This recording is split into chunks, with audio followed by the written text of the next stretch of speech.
Good morning and welcome into the Cowboys Report. I am Tom Downey. NFL free agency set to begin in about 1 hour. We shall see how much action goes in the first 15-ish minutes, give or take, and we'll see if the Cowboys even do anything. If they do, we'll celebrate because they actually would have made a move on the opening day, which is unusual for them. Or we will complain and moan and do all that stuff that we need to do. It'll be a safe space to have a therapy session as well. So who are you trying to sign in free agency? Who are you sending the energy for this free agency period in the early phase? Who do you want to sign? We'll break that down here as the comments come in here. Pogie Bait says Patrick Queen. Phil Johnson says Derrick Henry. John Garcia says Bobby Wagner. Bus says Derrick Henry. Derrick Henry, Derrick Henry, Derrick Henry, Derrick Henry, Bobby Wagner, Eric Armstead. He was Cup of the Niners. That'd be a fun addition. Again, we'll see. Bobby Wagner could be affordable. I see T. Higgins in there. It's not going to happen. They're not going to trade the minimum second-round pick and pay him $25+ million, whatever. Derrick Henry, I think will have a decent feel early on. I think guys like Saquon, Barkley, Josh Jacobs will be among the first players to go. If the Ravens get one of those backs and Derrick Henry's unsigned, and if the market is in the 5 to 6, maybe pushing $7 million range, at that point I actually could see Derrick Henry being possible. I don't think he's going to get the $10 million, but if his price, or above $10 million I should say, he might get 10. But if the price tag doesn't dip into the 6-ish range, I just don't see the Cowboys spending that way in free agency.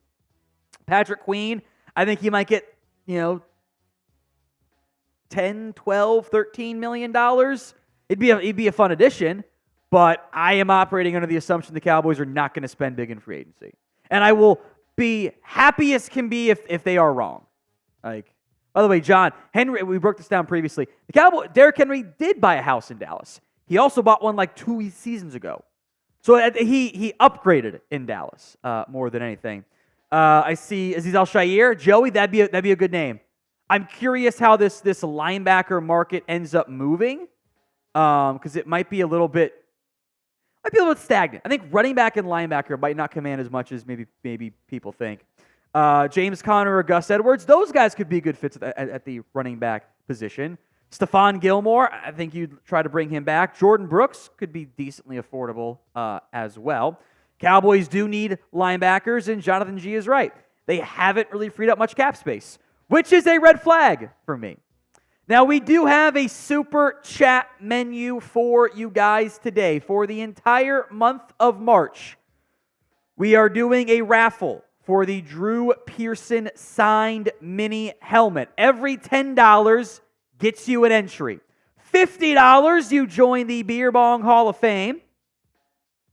Got a bunch of these on there. Look at all these. I think I still need to put Dwayne's on there, which is okay. I'll add Dwayne stickers later. Or if I had my good pen, I could do it now, but that's not the big deal. If things get boring, I can always carve out the time for it. I'll do a beer bong out of it. We'll put your name or initials on the sticker on the beer bong. Once that's filled, it'll be a giveaway item too. We'll give it away for the Cowboys Report beer bong.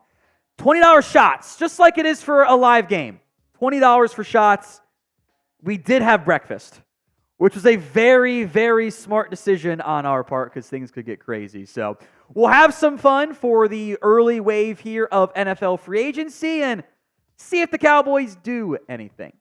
Are you excited, at least a little bit, for NFL free agency? If you are, then do me a favor and like today's video.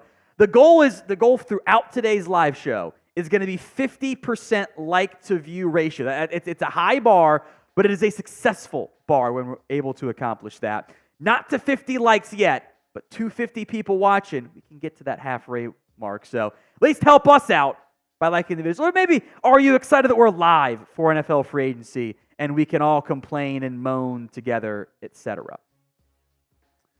Now, today's live show is made possible by Prize Picks. Prize Picks is daily fantasy made easy. It's you against the numbers. You're not battling thousands of other players. There's no pros. There's no sharks. There's no sharps, etc.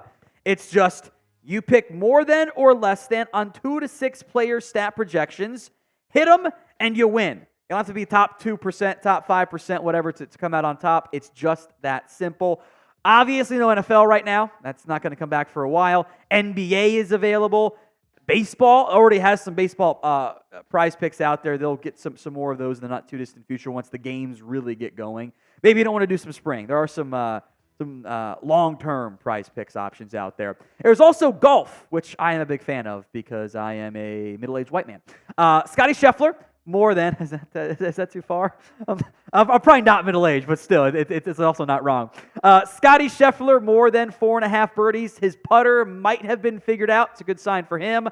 Matthew Fitzpatrick, less than 4 birdies. This is for the upcoming Players' Championship out at TPC Sawgrass. He missed the cut. I don't think he's going to do very well.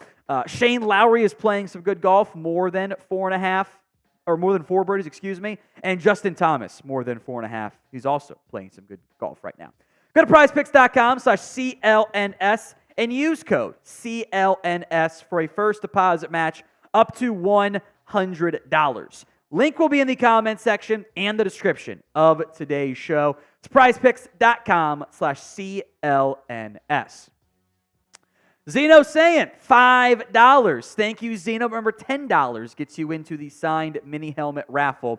You put in 5 more, we'll count it for you, my friend. It's a signed Drew Pearson mini helmet, by the way. I so look forward to hearing our division rivals do things and Jerry and Stephen Jones going, let's just build through the draft. I will say, we will break down all the moves that happen, especially if they're NFC East stuff, if it's a former Cowboy player, or just in general, because, again, hope I'm wrong. I am anticipating a very quiet day at the office for the Dallas Cowboys. I do anticipate teams like the Commanders with gobs of cap space available making a bunch of moves. I anticipate the Giants and Eagles being aggressive and making some moves. Now, the Giants are probably, I would not be surprised if in the first hour, Saquon Barkley and Xavier McKinney both leave New York. That would not surprise me at all. But the Giants will probably try to invest in the trenches. Eagles will do stuff. They always do stuff. They are extremely aggressive, and at times I am jealous of that.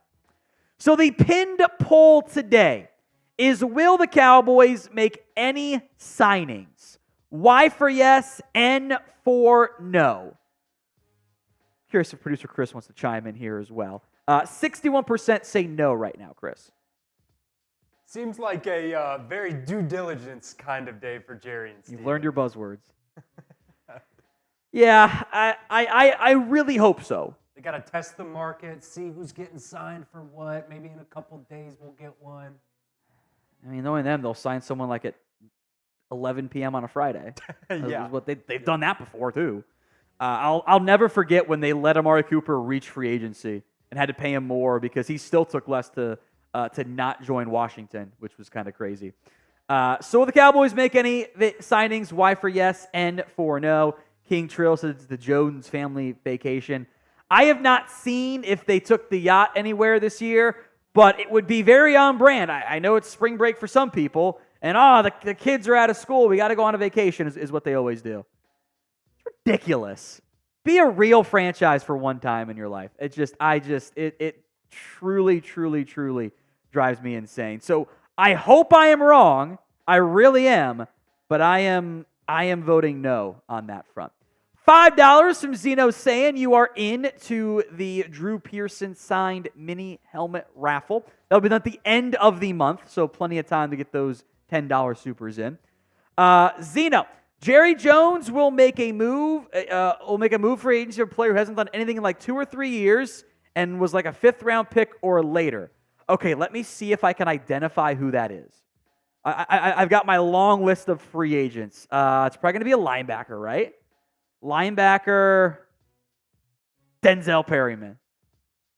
He's actually been a decent run stopper.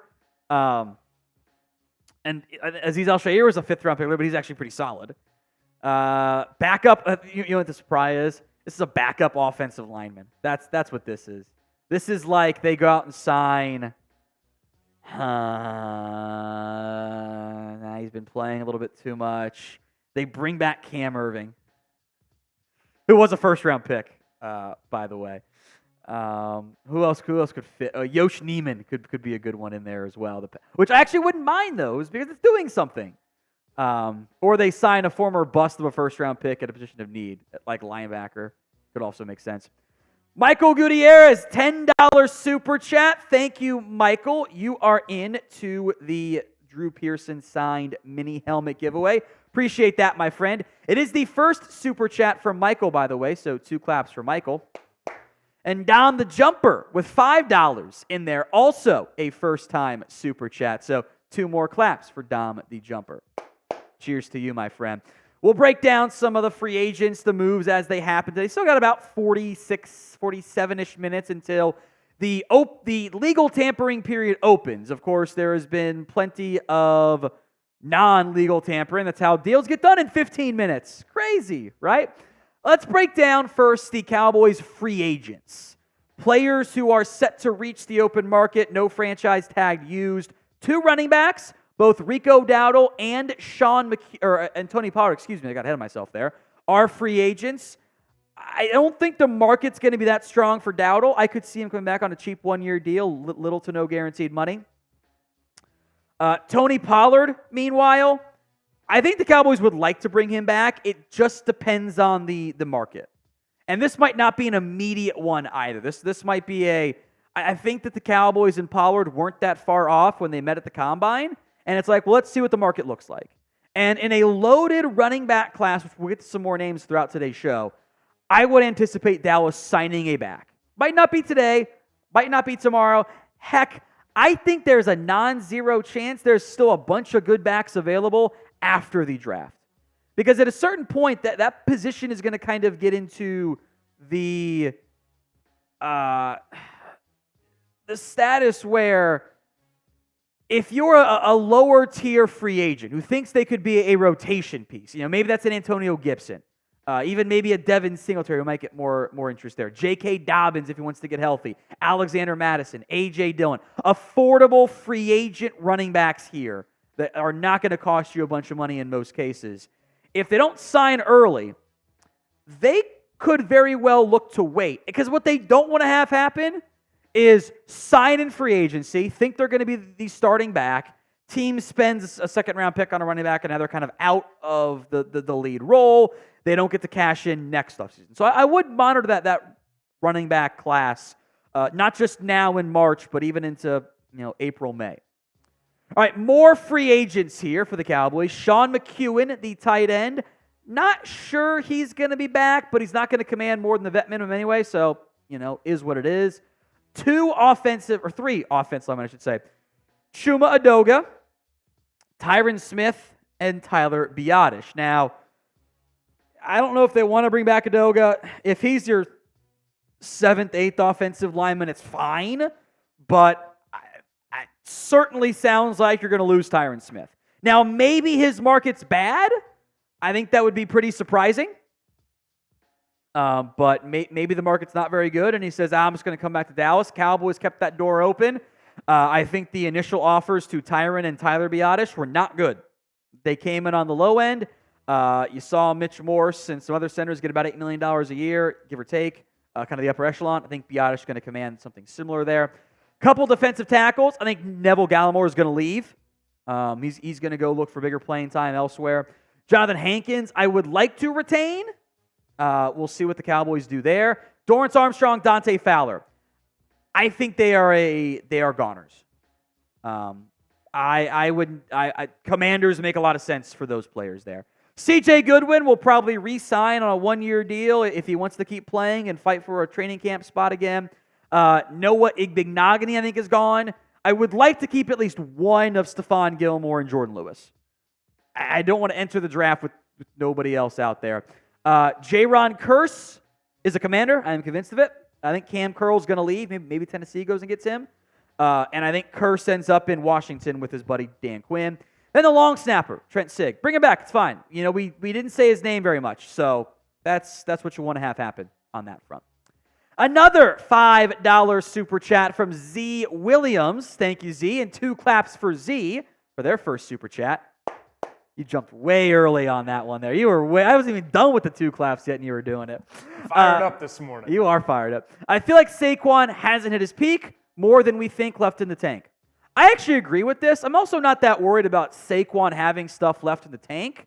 I'm worried about, paying premium for a running back. I think you can look at the numbers between Saquon Barkley and Tony Pollard, and those numbers are very similar. In fact, they actually favor Tony Pollard. I think the big reason was the offensive line, which was not great in Dallas in terms of run blocking. It was worse in New York. And the quarterback play was much worse in New York. That directly impacts the running back, which is accurate, but do you want to pay big money for a player that needs to have more supporting cast in a good shape than other positions do? I think you're seeing that across the board in the NFL. The running back market is very much deflated. If Saquon Barkley starts to command, if he can get to the $12 million, great. If he can get only to 10, which I think is potentially feasible on the lower end, that's going to push everybody down. The highest paid running back market's kind of in a weird spot right now. Christian McCaffrey makes 16. We'll see what happens with Alvin Kamara. His contract is kind of wonky and bulky, and he might not be in New Orleans much longer. I would expect that guys like Josh Jacobs, Saquon Barkley are trying to get the Jonathan Taylor contract. $14 million per year, I think, is what they're aiming for.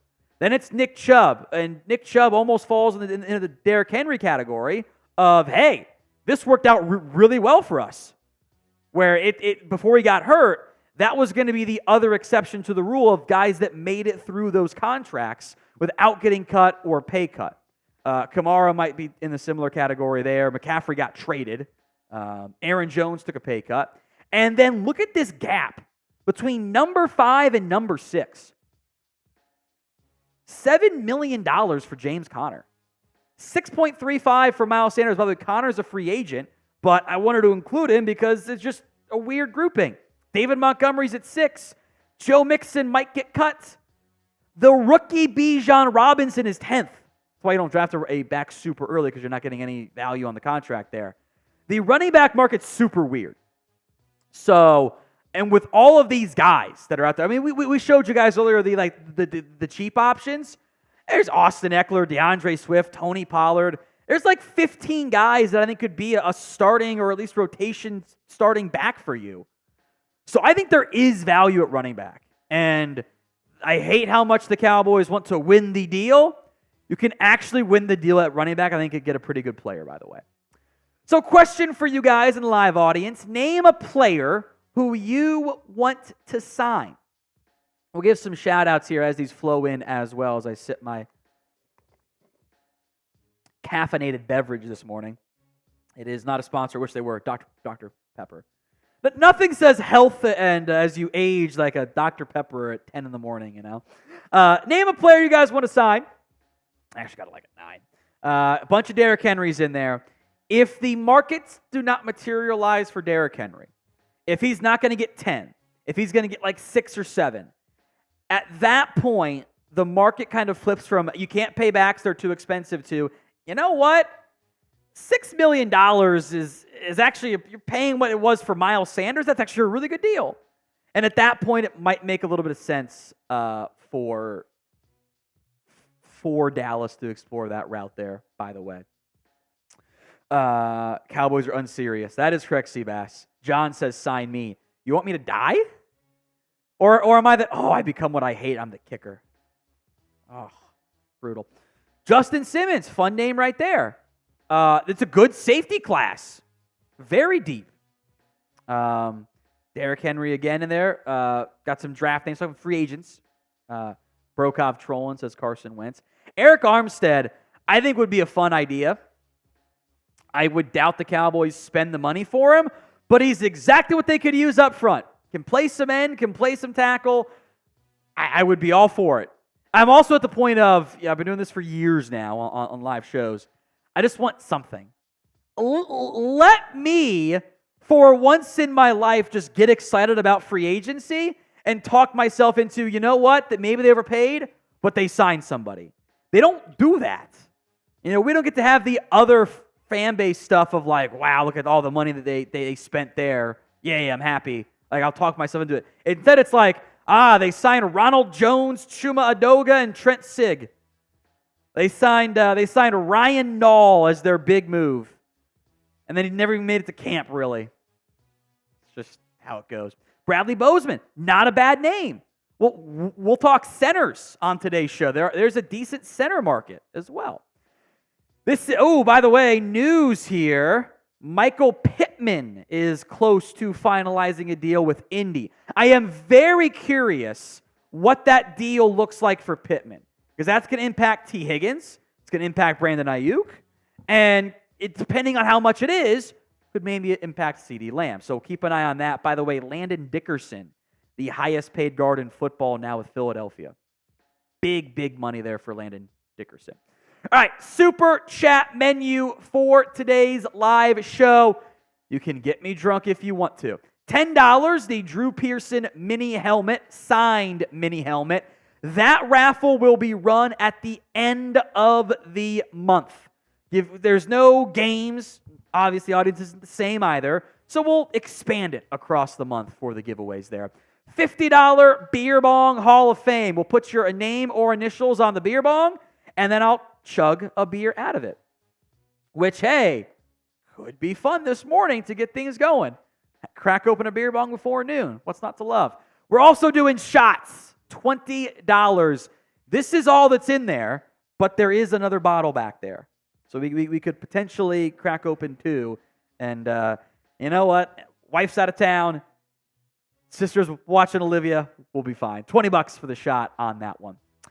So what is your trust level in the Dallas Cowboys front office? Sound off in the comment section. 1 to 10 is your scale. You can just be overall, because I do trust them drafting. Relative to the rest of the league, they do a pretty darn good job. Free agency, though, relative to the rest of the league, they do not do a very good job of things. Money, by the way, as your votes come in here on Michael Pittman, up to $71.5 million for Pittman. That's just under $24 million per year. It's not too bad. I thought he could have maybe pushed for 25, but it's only a 3-year deal in general. The more years you give to a player, the more money per year you have to give them because of the way the deal is going to be structured. You're always going to backload it. So the general rule of thumb I have found is each year add about $2 million per year. And that's going to put you about in the right spot from that perspective. All right, some shout-outs here on this one. 0 from Jack. 2 from Spider Token 100. -10 from Jack. Drew says -3. Gabe says -10. Mateo says 5. Let's see. Zachary says 4. Magnolia says 2. Michael says 2. Kano says 5. Devin says 3 because they only do 1 out of the 3 things well. It's a good answer. It's a good answer. Calvin says -5. James, our new high, 5, along with Sean and Seth. 4 from Goodson. Creighton Johnson says 3. Damon says -10. Peyton says 0. Gray Wolf says 0.5. All right. Not high on that side. Here is where the Dallas Cowboys sits entering NFL free agency. Now, I will make notes that salary cap number can be adjusted fairly easily. The Cowboys are just under the salary cap threshold right now with $2-ish million. You'll see different numbers across the board as different things get counted. I wonder, they still have yet to adjust that Dak Prescott contract. They have not touched it yet. You don't have to for a while, technically. And they have only touched the Zach Martin contract. They have not adjusted anything with Trayvon Diggs. They have yet to move on from Michael Gallup. I think that'll happen at some point this week, whether trade or more likely cut. They have yet to touch players like Donovan Wilson's deal if they wanted to, Brandon Cooks' deal, Terrence Steele's deal. They've left Tank Lawrence. I'm actually mostly fine letting that one kind of ride. It's expensive, but probably about the time to do that there. I will also make note, they can sign basically close to an unlimited number of vet minimum contracts. The way the off-season contract scale works is only the top 51 players count in the offseason. The Cowboys have 59 players on their roster, so a bunch of their contracts aren't counting. And it replaces the bottom guy. So you could sign somebody right now to a $2 million deal on the cap, and it would really only count about $1 million against your figures. And the vet minimum, which is a little under $1 million, at that point it kind of takes up a couple $1,000, maybe a $200,000 from that perspective. Now, I wonder if this team is going to see what's available in free agency and then make their other moves as a correction to it. So if they spend, $10 million on a free agent running back and a linebacker, maybe at that point they will adjust the Trayvon Diggs deal to make it fit. Or they'll adjust the Dak Prescott deal, whether it's via a restructure or at this point, I don't think it's going to happen right now. I don't think an extension is going to happen. I mean, they haven't talked to him yet, at least publicly, and they have not been reported there. Which I hate. I wish this team would make a damn decision. They have to at some point. I'm sure we'll rant on that later. But first, today's show is made possible by Prize Picks. It's daily fantasy made easy. You're just battling against the numbers, more than or less than, on 2 to 6 player stat projections. Could be NBA, could be college basketball, March Madness just around the corner, NHL ongoing, MLB not that far away either, or even some PGA Tour. How about some NBA stuff here? Now, shout out to my guy Mitchell Renz for his Prize Picks slate, so if it fails, blame him, not me. Some Monday night picks here. Luka Doncic more than 33.5 points because that dude's insane. The aggressive, you see the demon on there. Bigger payout if it hits. Cade Cunningham more than 24.5. Devin Vassell more than 10 points/assists. So kind of low on that front there. Or does that say rebounds and assists? Rebounds and assists. Okay, sorry. My eyes are not very good. More than on that front. Go to prizepicks.com/CLNS and use code CLNS for a first deposit match up to $100. Links in the comment section and the description of today's show. prizepicks.com/CLNS and use code CLNS. Back to the pinned comment. It's at 64% say no right now. Will the Cowboys make any signings today? I really hope I am wrong, but I think the answer is a no. I just don't think they're going to do anything today, Chris. I think they're just going to see how it all plays out. Because they're definitely not going to be involved at the big number of guys. If I ran this team and if my goal was to win a title this upcoming year, I'd be restructuring players, I'd be putting money off in the future, and I'd be like, let me go sign a center. Let me go sign a guard. Let me go sign a defensive tackle. I'm going to sign a linebacker and a running back. I'll bring back Stephon Gilmore. They could have cleared $15 million in cap space fairly easily, but it would have required them to do something with Dak, which the best move there if you're trying to win now would have been an extension, but we're not going to have the Dak conversation today, I assume. Would have extended CeeDee Lamb. I would have made some cuts. I would have made some restructures, and I could have been aggressive for the first time ever in free agency or since Brandon Carr. Maybe this offseason you get some, hopefully much better results, Dontari Poe, Gerald McCoy-esque signings. And they don't take fatties only to literally, and McCoy doesn't blow out his quad or whatever it was. Now, we will have coverage for you whenever the Cowboys will make a move. They will make multiple moves this free agency cycle. It just might not be the big sexy name, and it might not be for a couple days. But we will have you guys covered. So hit that sub button, youtube.com/@CowboysTV for free Cowboys videos every single day, if not multiple times per day, right here on the channel. All right, so will the Cowboys make any signings? There's a lot of no's in there. A lot of no's. Rap saying it's 370 flat for Michael Pittman, by the way. So, sounds about right. Give or take. Probably impacts T. Higgins there. Ooh, yeah, I like that one. Got some fun graphics for you guys today. Will they make any signings? Y for yes and for no. There are the Michael Pittman details. $46 million guaranteed, up to $71.5. Base-ish is $70 million. Seems about right for Pittman. And there's the floor of what T. Higgins is going to want from the Bengals, by the way. CeeDee Lamb's already beyond that figure, so not any major impact there, but is worth mentioning. The Higgins trade stuff, by the way, is really interesting too, with timing not accidental, his agent demanding a trade right before free agency starts. With not a very good free agency class, by the way. You're talking Calvin Ridley, I think is a good guess for who signs first. Marquise Brown, and then Gabe Davis, who I don't think is actually very good. He just has a couple big games every now and then. He's really inconsistent. It's interesting. Richard says they're going to sign me as a running back. Why are you guys trying to kill me? Why? You think this body can survive an NFL practice, let alone a game? I'm going to die. Jeez. You're not getting T. Higgins ratio. No chance. You're not going to give up the asset for him. B, I don't think the Bengals want to trade him. They might just ignore the trade request like they did with Jonah Williams and Jesse Bates hold out. And you're also not going to pay him $25 million.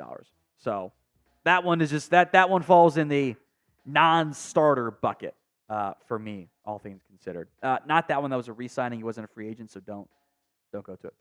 Let's go to this one if we have it. Who is the first player to sign today? We've got 25-ish minutes before the legal tampering period opens. Obviously, people have already negotiated deals from that perspective. So not specifically to the Cowboys, but just in general. First player to agree to a deal today. Who is it? I've been thinking about this for a while. It's always like a middle-tier free agent to a position of need for a team. Is this going to be Dante Fowler to the Commanders? Is that the first one that happens? I could totally see it happening. I could see Saquon to Houston, Derrick Henry to the Texans. I think Josh Jacobs is going to have a strong market somewhere. Does Geno Stone or one of the Ravens players go to Seattle? Does Patrick Queen sign with Seattle? I could see that happening as a bigger name. Does Calvin really get a bag from the Patriots? I think they're going to delay the Kirk Cousins thing a little bit, and I think he'll sign there. With I think at this point probably Atlanta. Denver got leaked. I think was a leverage play. Atlanta or Minnesota. Chauncey Gardner-Johnson and the Eagles. Be fun. Maybe I've heard some buzz about Kendall Fuller to the Bengals. Cam Curl to Tennessee. Ninja, you're not getting Gallup in a late pick for Higgins. The Bengals are going to block your number there. Justin Simmons to Philly. I think Philly's going to be aggressive. Maybe as Xavier McKinney. They're going to sign a safety, if not two. I think we're going to see a lot of Philly movement in the next 24 hours. Not specifically for Dallas, but just who is the first player to sign with the team? Hugo says Chase Claypool to Dallas. It's fine. It's going to be vet minimum, so there's no such thing as a bad vet minimum deal, but they just don't do the bigger deals to balance it out there. I think Washington will make moves. I agree. King Trail are going to overhaul that defense pretty expensively. Connor Williams to the Texans. I don't think they need another center. They've kind of got two of them that can play already. All right, Chris B, a $2 super chat. Do we know where the Yacht is yet? Spring break. I don't know if the Yacht boys are Yacht boying again. It's fine for the draft. Does not work for free agency.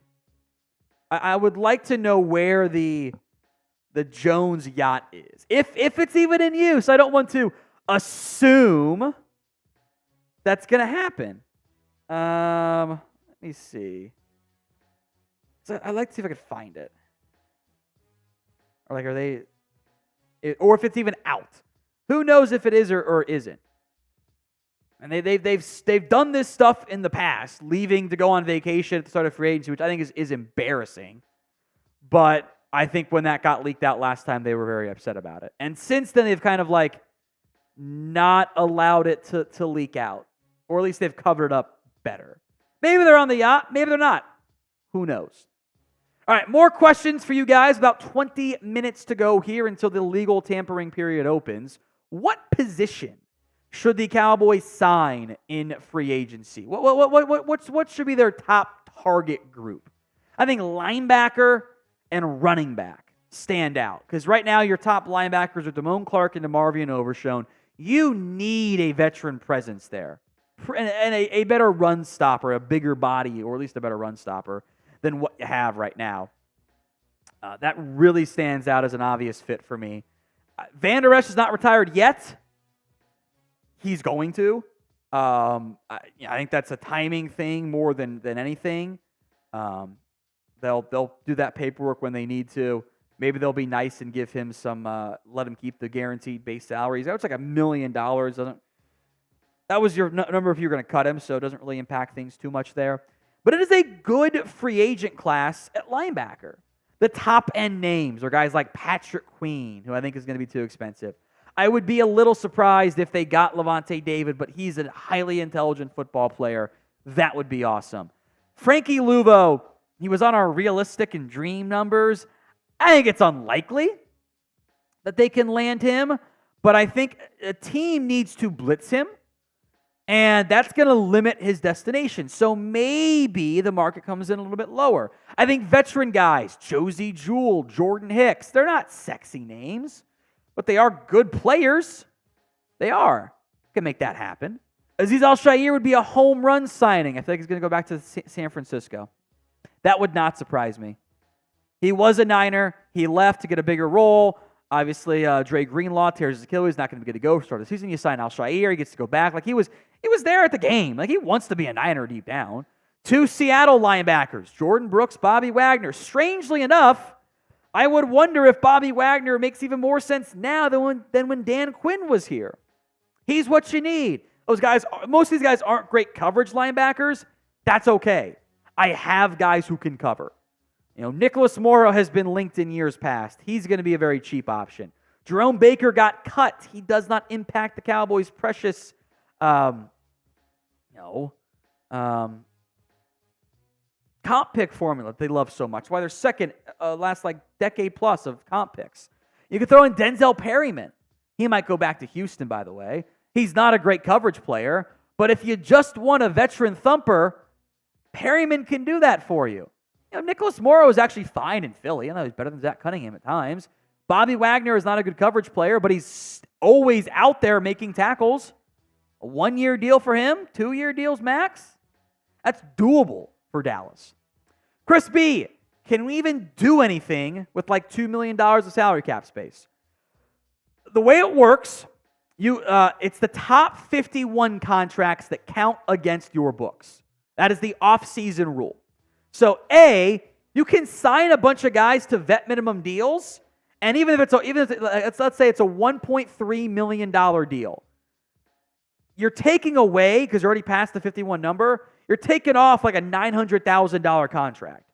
So it's only costing you about $300,000 technically on the cap. You can also just restructure Dak and restructure Trayvon Diggs and have Van Der Esch retire, and all of a sudden, you're like $30 million in cap space. Just like that. Maybe it's only 24. But all of a sudden, all the money's available to you. So they have mechanisms to do that. And I wonder if they don't want to unless they find the right player in free agency. We'll see. Maybe that's me being optimistic. Lance Dunbar's burner getting us going with an early morning shot. Let's ride. Says, cheers, boys. Is it crazy to think our defense may be better this year? Let's fill that bad boy up all the way. There we go. With Diggs back, you bring Billmore back, sign a solid linebacker with Zimmer's take no shit attitude. Call me crazy, Tom. It depends on what we're comparing to as better. Was it the overall results, the Dan Quinn tenure, which was the top 5-ish defense? Maybe not. Was it the back half of the season when they really kind of were a bottom 5 defense? Absolutely. I think your defense can still be good enough. I think your offense is and has been good enough for a while. They didn't start that Packers game very well, but you would have needed a Hall of Fame performance out of your entire offense, out of Lamb and Dak and your head coach to come back in that game, and they still almost did. The defense couldn't get a stop. So I think that relative to the end-of-year defense, absolutely. Being a top 3 defense, maybe not. Cheers to you guys. What do we call this again? It's the not a sponsor Northern Aggression. It's the opposite of what that is. So cheers. Here's today's super chat menu. Bit of aggression on my throat there. Phrasing. $10 super chat gets you a Drew Pearson mini helmet entry. It is a signed Drew Pearson mini helmet. That'll be raffled off at the end of the month. $50. Give you guys a beer bong. Beer bong. We'll put your name and initial on with a little star there. Look at all the space we got on there. All the space in the world still. And I'll do a beer bong out of it. $20. The deal of the day. Got you guys covered on that front. $20. We just did one of those shots for Lance Dunbar's burner. Now, for every 250 likes on today's show, we'll give you guys a beer cheers. I'll need one, by the way, but we should have. Oh, you got one? Nice. How many do we have in the fridge, by the way, left total? Should be fine. We should be fine for today. If we go through 8 beers, is what it is. Every 250 likes on the show, we'll do a beer cheers for you guys. We're at 137 right now. The goal is about 50% like to view ratio. We get to 250 right now. We're right in that ballpark. Another super chat from Chris B. They don't even try while other teams get better.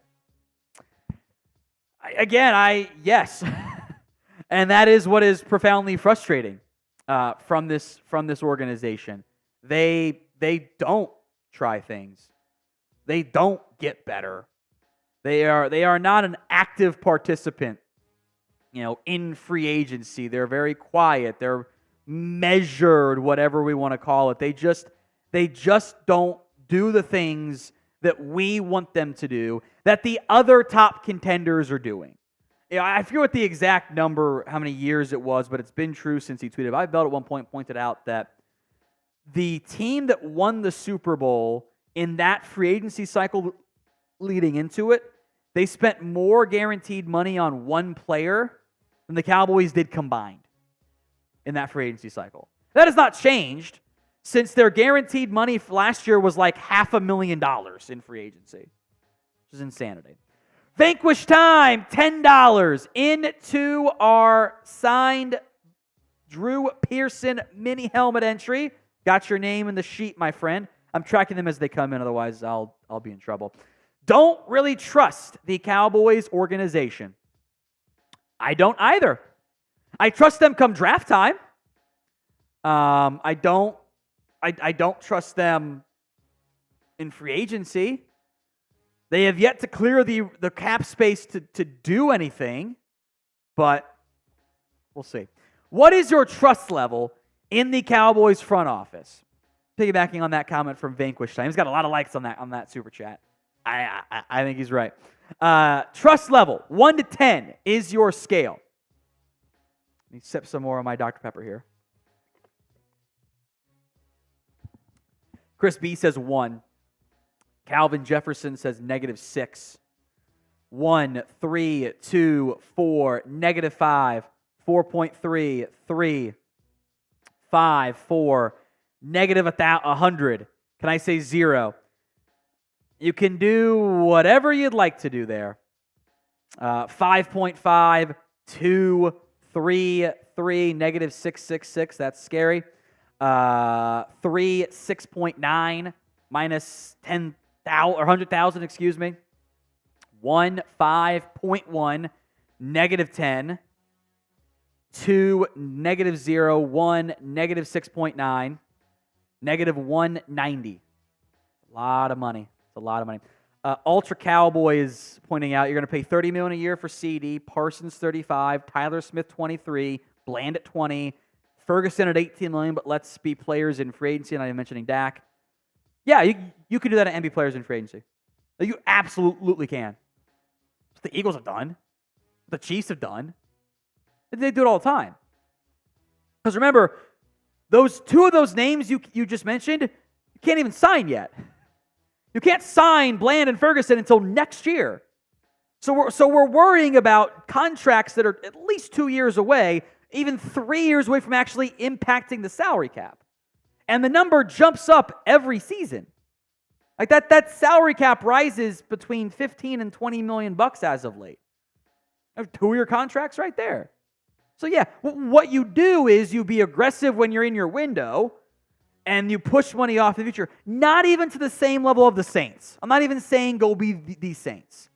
But I'm saying, you don't have to spend $15 million on a player in free agency. Spend $7 million. They haven't done that since Brandon Carr. They don't go above $5 million. And yet they're going to act like running it back works. Like, clearly you need more talent on this team, right? Or at least you need better coaching, but you're not going to. Different conversation.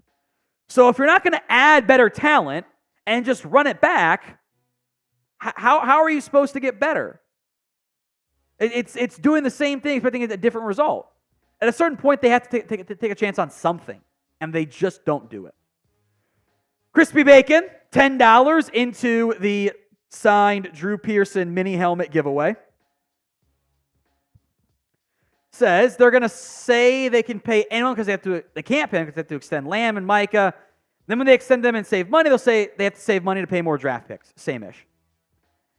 We're not that far removed from the Cowboys not having an expensive quarterback. Even the dead money from Romo wasn't expensive at that time. Who'd they sign? Nobody.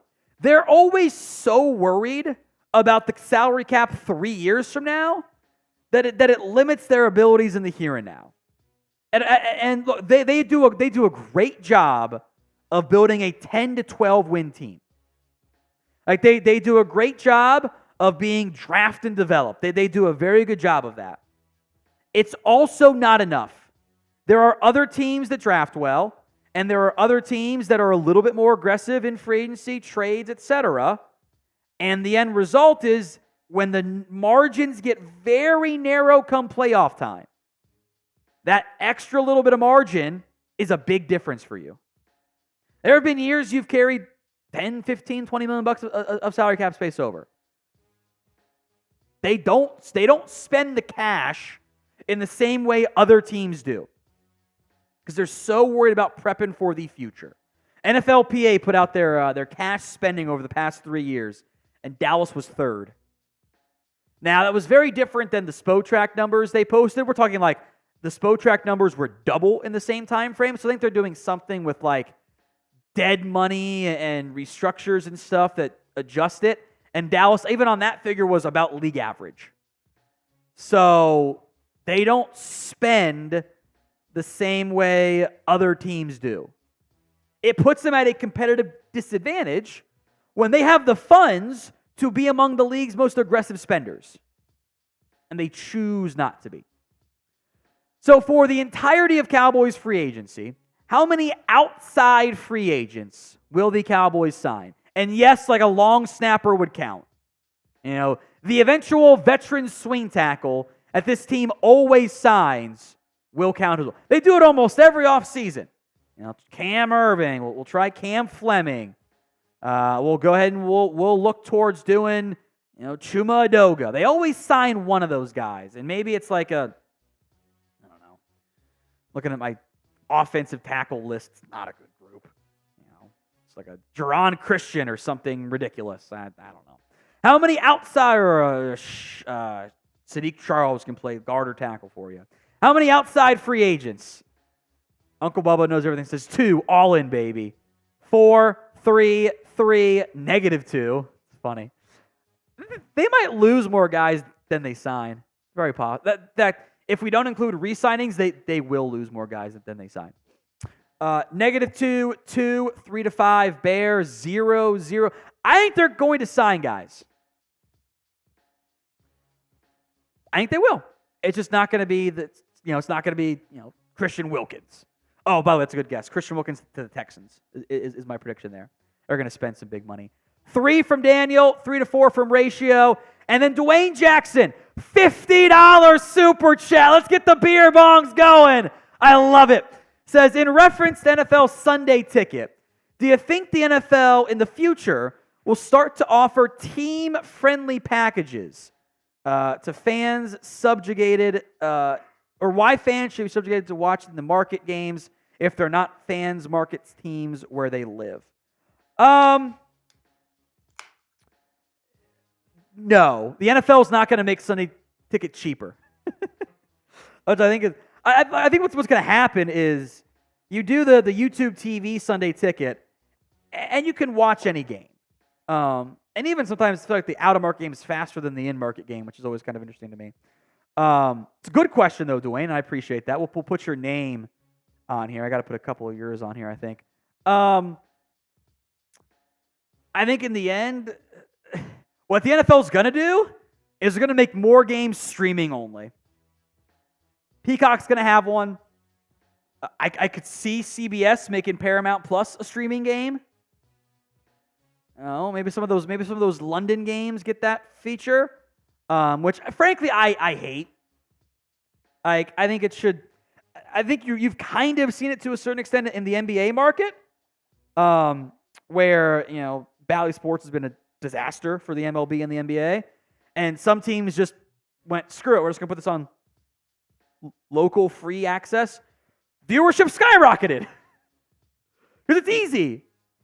Remember, you've got people who are like, what the hell's a Peacock? My granddad doesn't have Peacock to watch a Bengals playoff game. My grandfather doesn't. If it's not on cable, he's not going to watch it. So making it easier, I think, does make sense. Cheers to you, Dwayne. Beer bong coming up here. Here we go. If you haven't already, go ahead and like the video today. Like it for Dwayne for that 50 bomb he just sent in. We appreciate that. We're not done yet.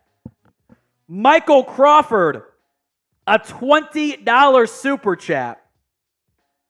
I wish this would have been before, but we'll let the taste of northern aggression linger a little bit more.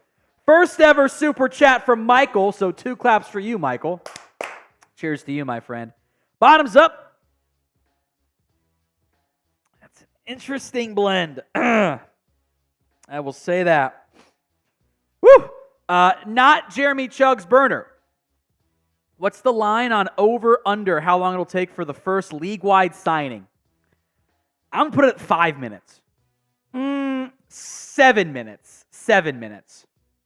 12:07. Less than that. Less than that? Yeah, I kind of think it's going to be almost immediate. That's what I thought previous years, and they've kind of like the agents try to wait. Someone's going to be too anxious, though. So I'm going to put the over-under at 6.5 minutes. 12:06 Eastern time. Rumored to get anybody. I think they will sign a running back and a linebacker in free agency. At minimum, I think they have to. But it's not going to be a big name. Now, maybe a linebacker becomes I think a linebacker and a running back for $5 million is possible. Like max money, you can get a good starter there. And I think there's enough depth, even if you're not going after the biggest names, even if you don't go after Patrick Queen or Levante David, or this is where I'm at as a Cowboys fan. Frankie Luvo would be this team's biggest free agency signing in nearly a decade. Over a decade. Gerald McCoy and Dontari Poe kind of claim that. Ironically, Panthers too. But those guys, McCoy got hurt, and Dontari Poe took Fatty's only too literally, which was very disappointing to me. Aziz Al-Shaair is a guy I wanted last year. He'd be a great fit. Frankie Luvo is such a perfect fit, though, for what Mike Zimmer wants to do. I think to maximize him, he has to blitz. Guess what Mike Zimmer's going to do? He's going to put Frankie Luvo right there in the A-gap and say, have fun. Blitz or don't blitz. And you can get it's 3rd and 9. You got Tank Lawrence on one side, Sam Williams on the other, Osa Odigizua at defensive tackle, insert other defensive tackle piece, maybe via the draft or a cheap free agency signing or whatever, or maybe Mozzie Smith is in shape is heavier and can do some stuff. And it's Micah Parsons, Frankie Luvo lined up next to each other over the A-gap. And do you know what's going to happen on that simulated pressure? The O-line is going to go towards Micah Parsons, and they're going to shade there, and then Micah's going to come or not come, doesn't matter, and Frankie Luvo is going to get free access, or at least a one-on-one matchup he can win. He's not the best player in coverage. That's okay. The Cowboys don't need the typically more expensive coverage linebacker. So I think they will be able to have some success on that side. Dwayne Jackson, do you expect anyone to get dealt during free agency? Cowboys specifically, no. Maybe they get lucky and Michael Gallup is moved, but that decision has to come pretty soon. He's March 17th, I think, is his guaranteed base salary day. So you kind of got to be a little bit patient on that front.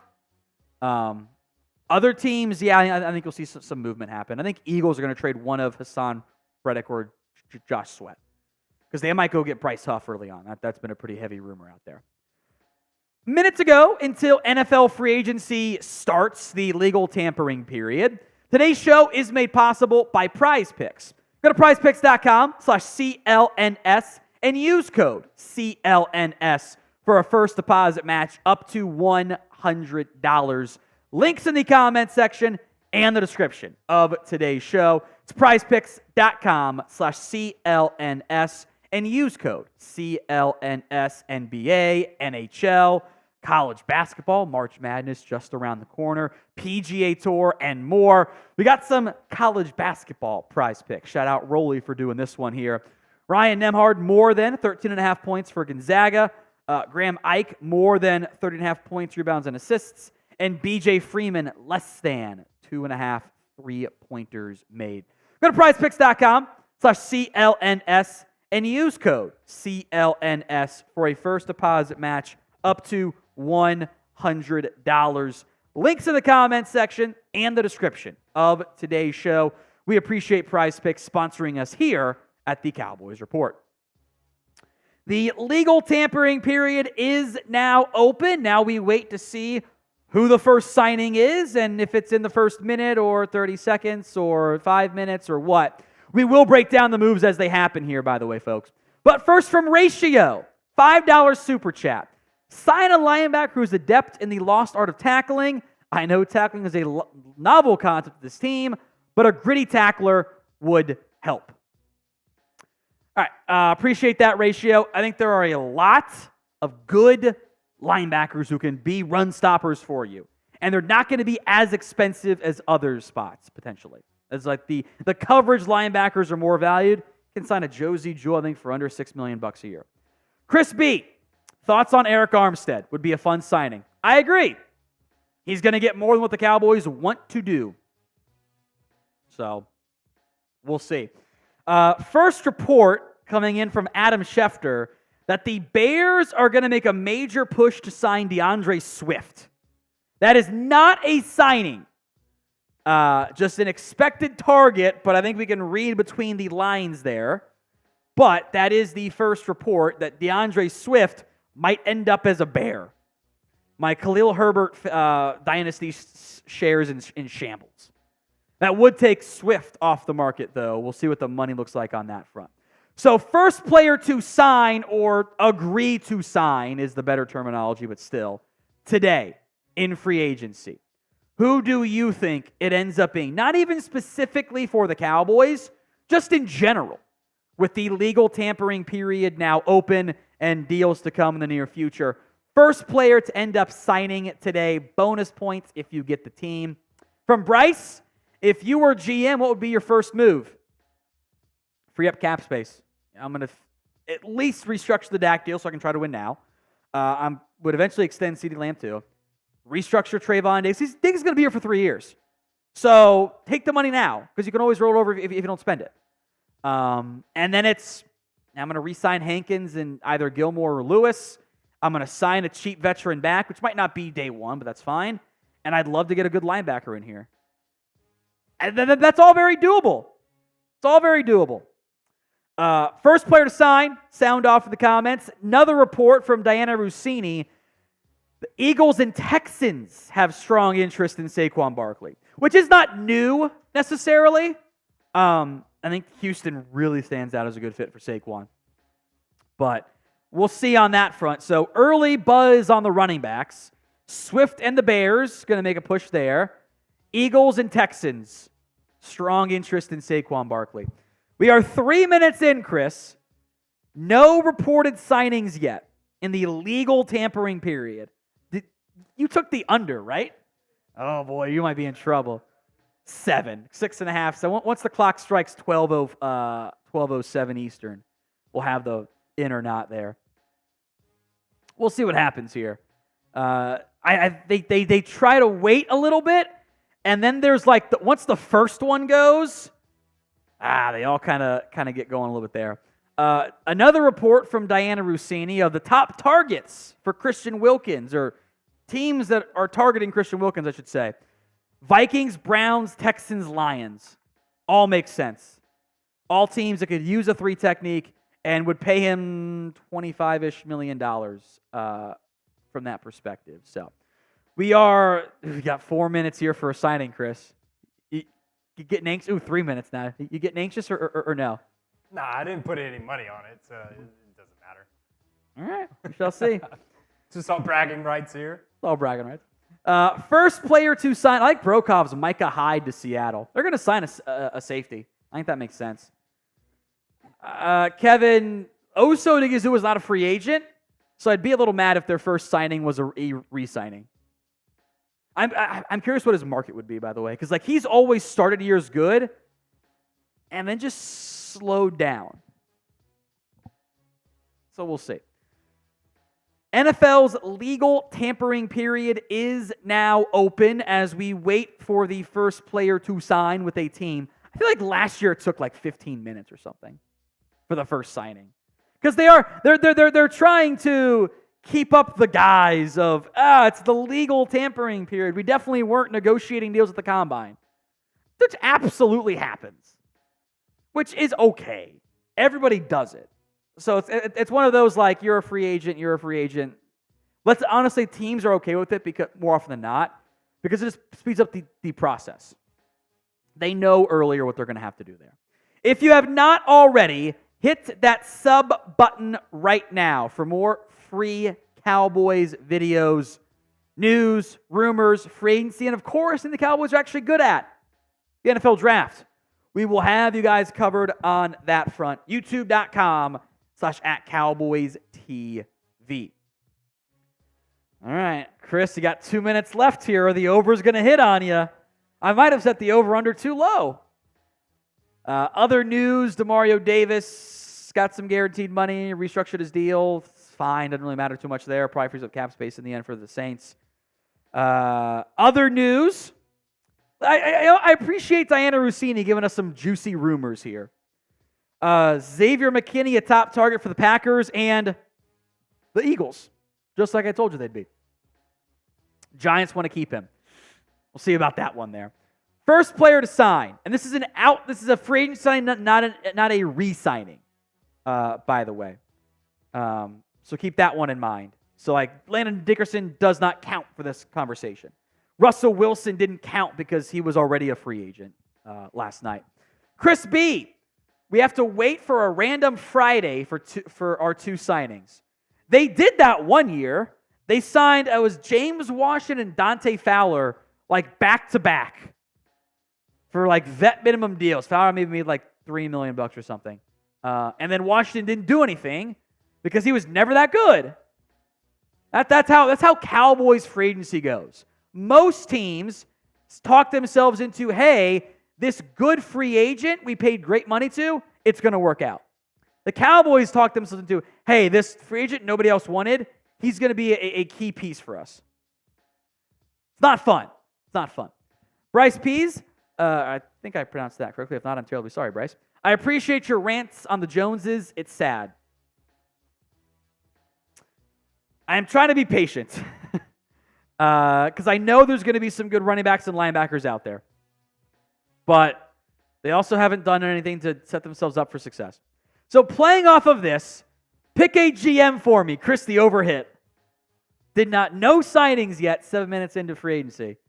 Pick a GM. JB for the Jones boys or TD for me.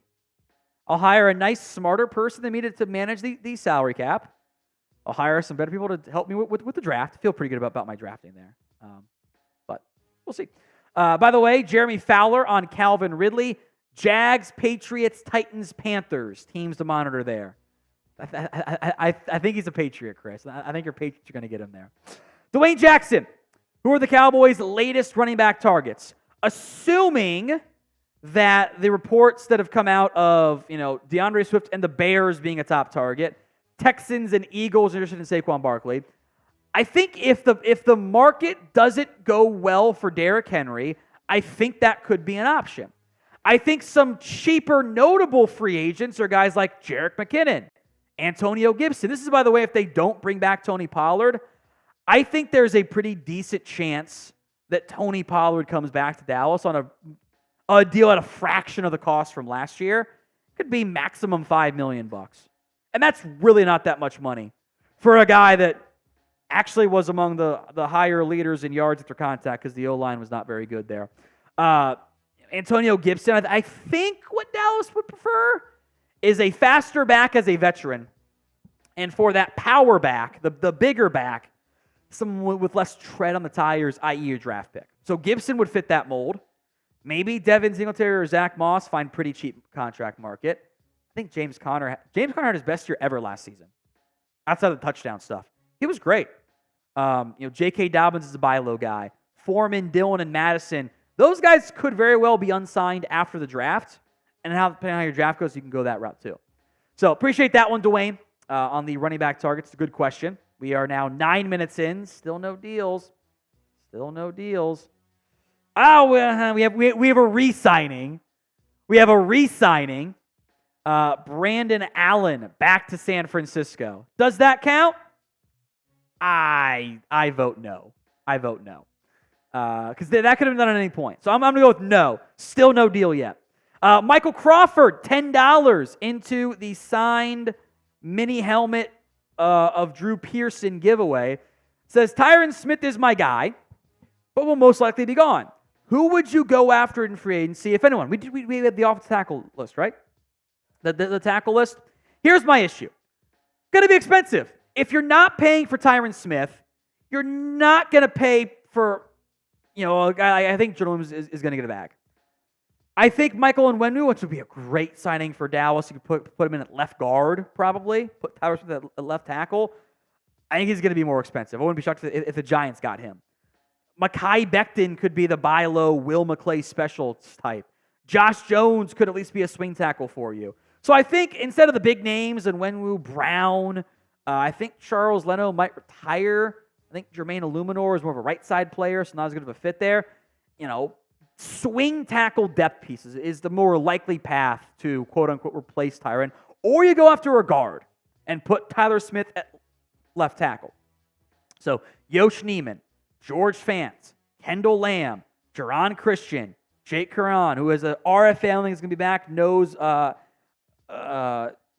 Solari from time in Seattle. Chris Hubbard. Those are not great names. Billy Turner. Cam Irving could return. I think you're probably going to replace Chuma Adoga more than you would replace Tyron Smith, and you do the Tyron replacement via the draft in a very good tackle class. Or you go with a guard. Maybe Kevin Zeitler signs cheap. More of a right side player, but still. Dalton Reisner, who I wanted last year and signed for next to nothing. Andres Pete could play tackle or guard. John Runyon, Laken Tomlinson, Sadiq Charles, Phil Haynes. These are not great names because good offensive linemen normally don't hit the open market. And when they do, they get paid because other teams really, really, really need offensive linemen. That's why I suspect that offensive line is going to be the main target here in the draft. So J.C. Latham, Amarius Mims, Tyler Guyton, maybe a Patrick Paul, Kingsley Suamati out of BYU could be options. I would love Mims. Or you go with a guy who can play left tackle or left guard. Jordan Morgan, Troy Fatanu, Graham Barton, Cooper Beebe are guard options or center options for you that all make a lot of sense. So I think draft is the more likely outcome there for the Cowboys when it comes to offensive line. Chris, we have our first signing. We'll see if the graphic is available as well. It always takes a few minutes to sync. The Bears are going to sign DeAndre Swift. So Chicago making the first splash in free agency. A 3-year, $24 million deal for DeAndre Swift to join the Chicago Bears from Philadelphia, as the Eagles will now look for a new running back, and the Bears get going early. So Swift is a Bear, 3-year, $24 million. So that's $8 million per year. And maybe that's your over-under for some of those. Should sync shortly. Top of player. Make sure it's not like a read-only thing on or anything. But Bears get DeAndre Swift there. Who do you want the Cowboys to sign? Sound off for me in the comments section. And then we'll let that go for a little bit. And then we'll chime in with if you guys wanted to do that deal. So first move is in. Amber alert. Got to turn that off before it starts getting a bunch of noise going. Who are you sending the energy for in free agency this year? Eric Armstead makes a lot of sense to me. Ooh, Frankie Luvo, Denico Autrey. It's a good one. So what we will do for a lot of these moves is ask you, would you have done that signing? If you were the Dallas Cowboys, would you have tried to get DeAndre Swift on a 3-year, $24 million deal? I would not have done that. I would have passed. I'm also seeing Schefter say 24.5, $15.3 million guaranteed, potato. I would not have done that deal. So no complaining from me on this one. I am okay with this move. I am okay not doing, and I think it does kind of set the stage a little bit here for where the running back market is going to end up, what it will end up looking like. It shouldn't be more than that for your market. Zach Moss should get less than that. Maybe Derrick Henry gets around $8 million a year now. Maybe in that range. We'll see. But I would not have done that signing. So far, I'm not upset by that front there. From Dwayne Jackson, a $5 super chat. Will the Cowboys draft a quarterback in the later rounds? Who do you think will be available?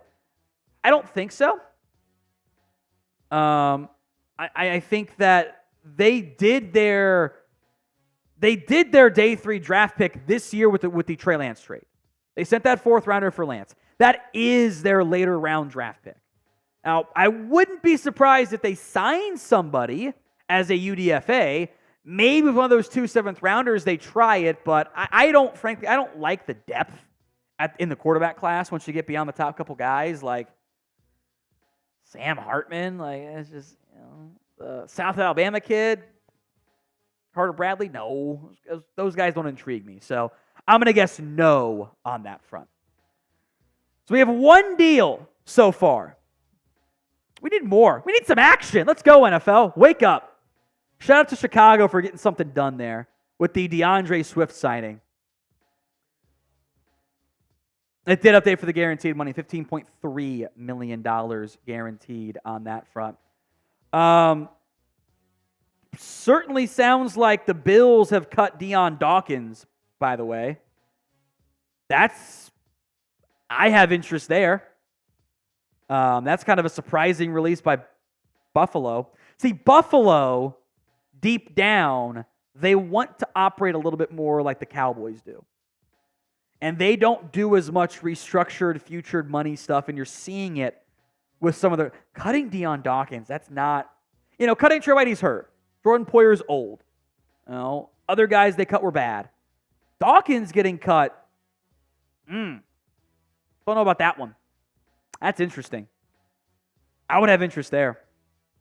I would. Doesn't kind of get the comp performance. Assuming that's true. But he just posted that one. I would have interest there. Will the Cowboys? I doubt it.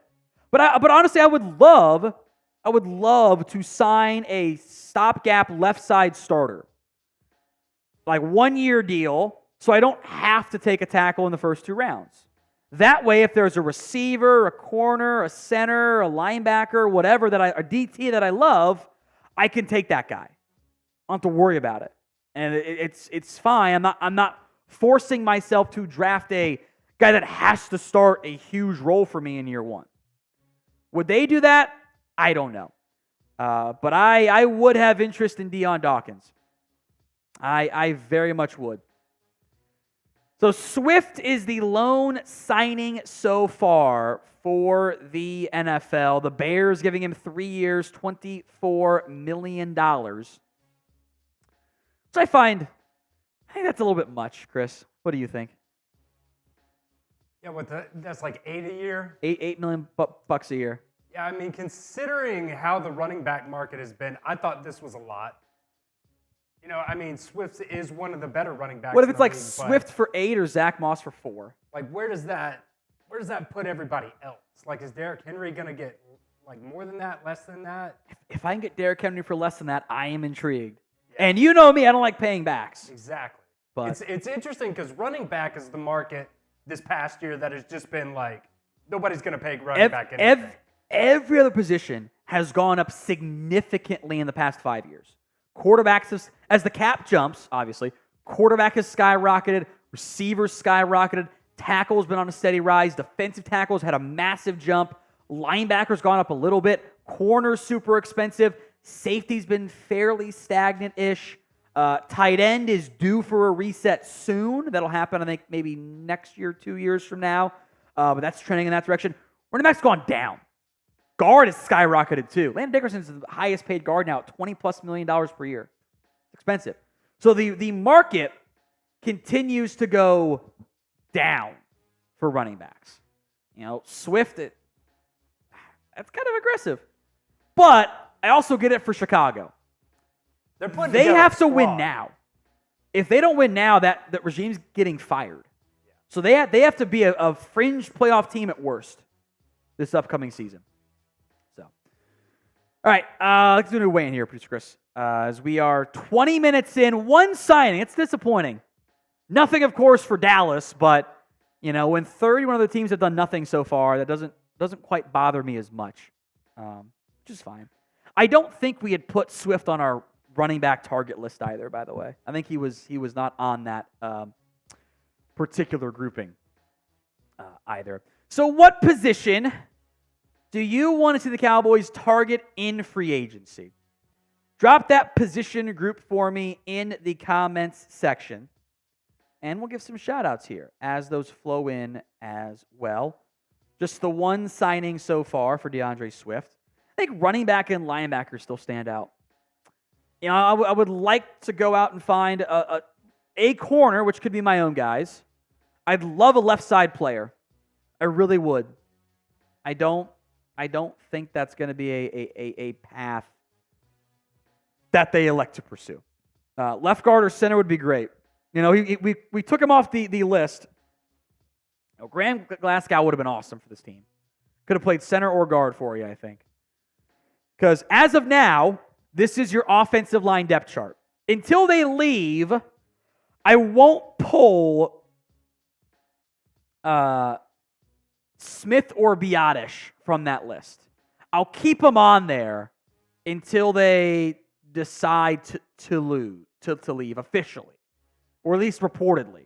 Beyond the non-fifth return. Once they pick a team, I do think there's a good chance we get Tyron Smith news today. I think there's a very good chance of that. Biadasz, I think, is gone. I don't think those offers from Dallas came in very highly. And Udoka, I don't care about. I think they like Brock Hoffman a lot. And I think they think one of Hoffman or Bass could start for them. They also kind of thought that last year with Matt Farniok, and he was so bad they cut him and didn't put him on the practice squad. So I'm a little bit anxious on that front.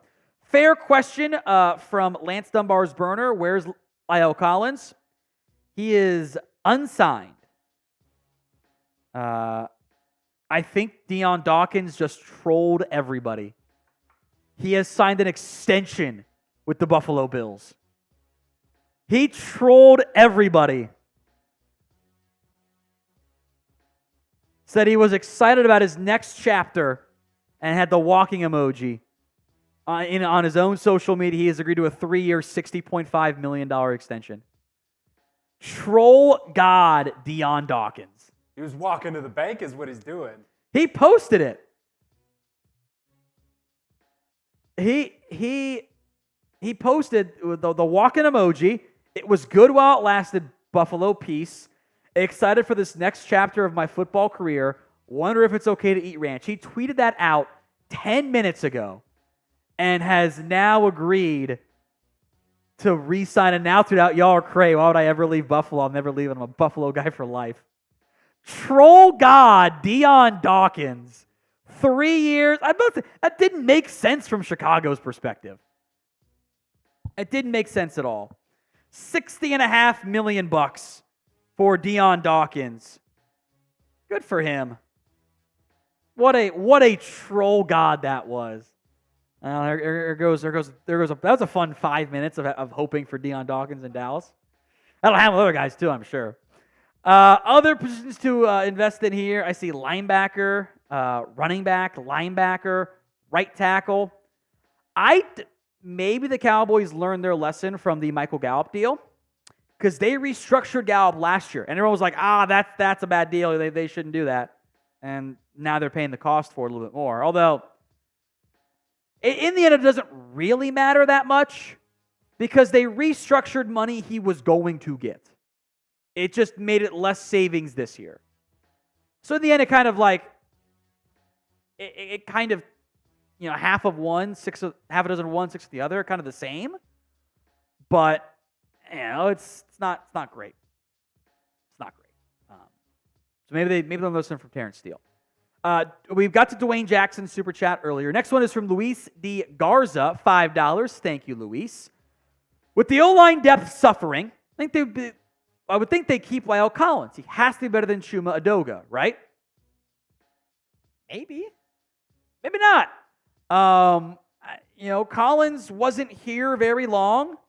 He never made it to the active roster, despite people telling me he was going to start at right tackle. Never in the cards. I'm down to bring it back on no guaranteed money. Sure, of course, do that. He is still unsigned. So a couple things that are the potential reasons behind that, right? Number one, he didn't practice very well. And they went, he's lost too much from the injuries, and they don't want him back. Collins might be hoping for a better chance to play elsewhere and thinks he's position blocked. So we'll see. That doesn't, make or break me one way or the other because I think you need a starter, frankly. Here's today's super chat menu. $10, signed Drew Pearson mini helmet. $50, beer bong Hall of Fame. We'll put your name or initials on a beer bong and do a beer out of it. Shout out to Dwayne Jackson who got the $50 one in there earlier. Deal of the day, $20 for some shots. We ate breakfast. We will survive today, which could be... As long as the supers are coming in, I'm down to stay live all day long.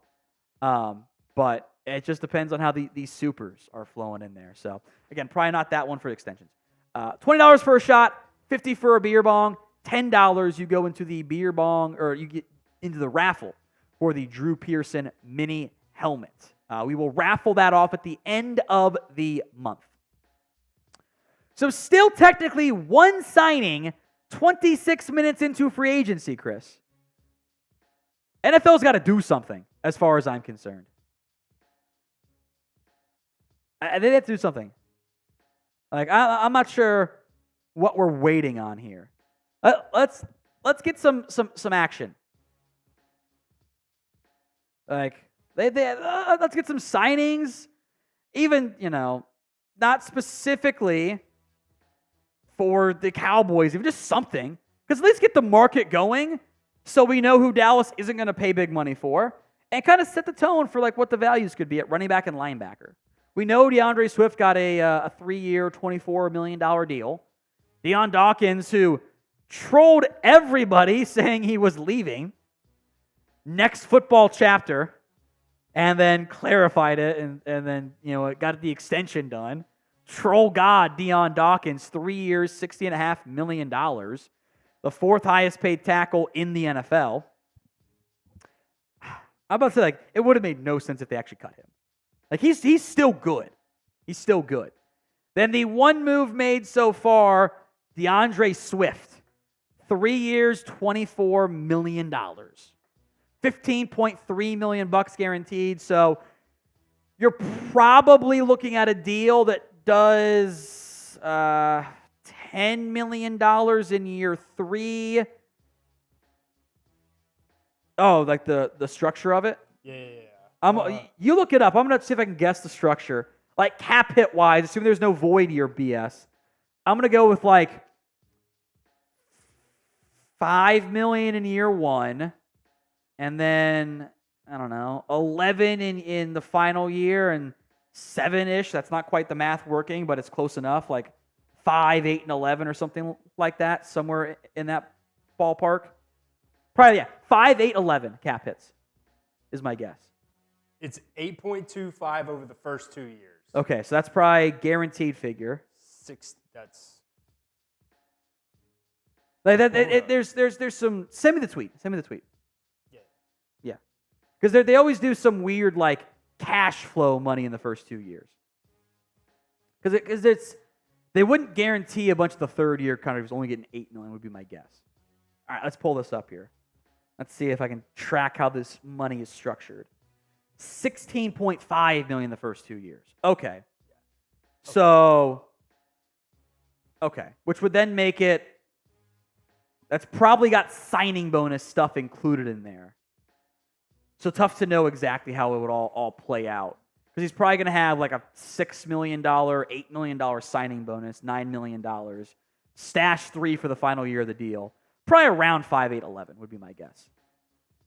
Give or take a little bit there in terms of what they're actually paying him, then potentially cut him in the third year. My thought.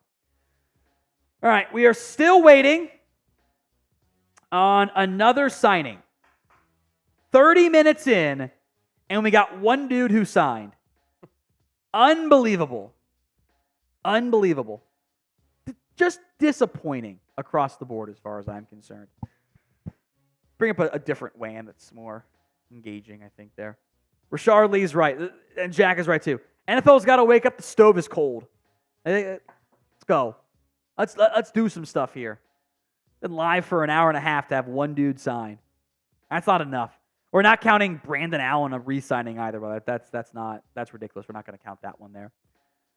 The pin poll, by the way, 67% say no if the Cowboys will sign anyone today. Who are you hoping the Dallas Cowboys go out and sign? Who are you sending the energy for? We'll give some shout-outs as well. I'm sure we'll see plenty of Derrick Henrys in there.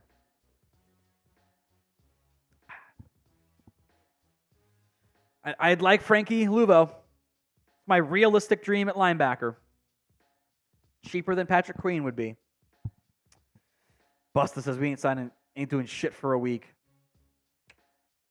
There you go. Eric Savory says James Conner, Bobby Wagner, Derrick Henry. Okay. Another $5 super chat from Dwayne Jackson. Which player or players on the Cowboys must have a make or break season? I think there's a lot of them, frankly. I think the biggest one on, how about offense? I'm looking at Terrence Steele. If he doesn't get better this year, if he doesn't return to performance with a full year from the ACL tear, which was kind of a miracle he was playing as early as he was. But if he does not play better this year, he is on the chopping block. And he very good chance he gets cut. So offensively, I'm looking at Terrence Steele. Defensively, I am looking at, I think it's Sam Williams. I was trying to find somebody else instead. It's Sam Williams. He's entering year 3. Mike Zimmer is not going to put up with mental mistakes and offsides, and I think Zim is going to be the make or break for Sam Williams. Either he becomes a highly impactful football player and has a breakout year under Mike Zimmer, or he might be in the doghouse the entire time and end up getting cut or traded. So I'm looking at Terrence Steele on the right side of the offensive line, and I'm looking at Sam Williams on the defensive line on the defensive side of the football. So you saw at times growth from both guys.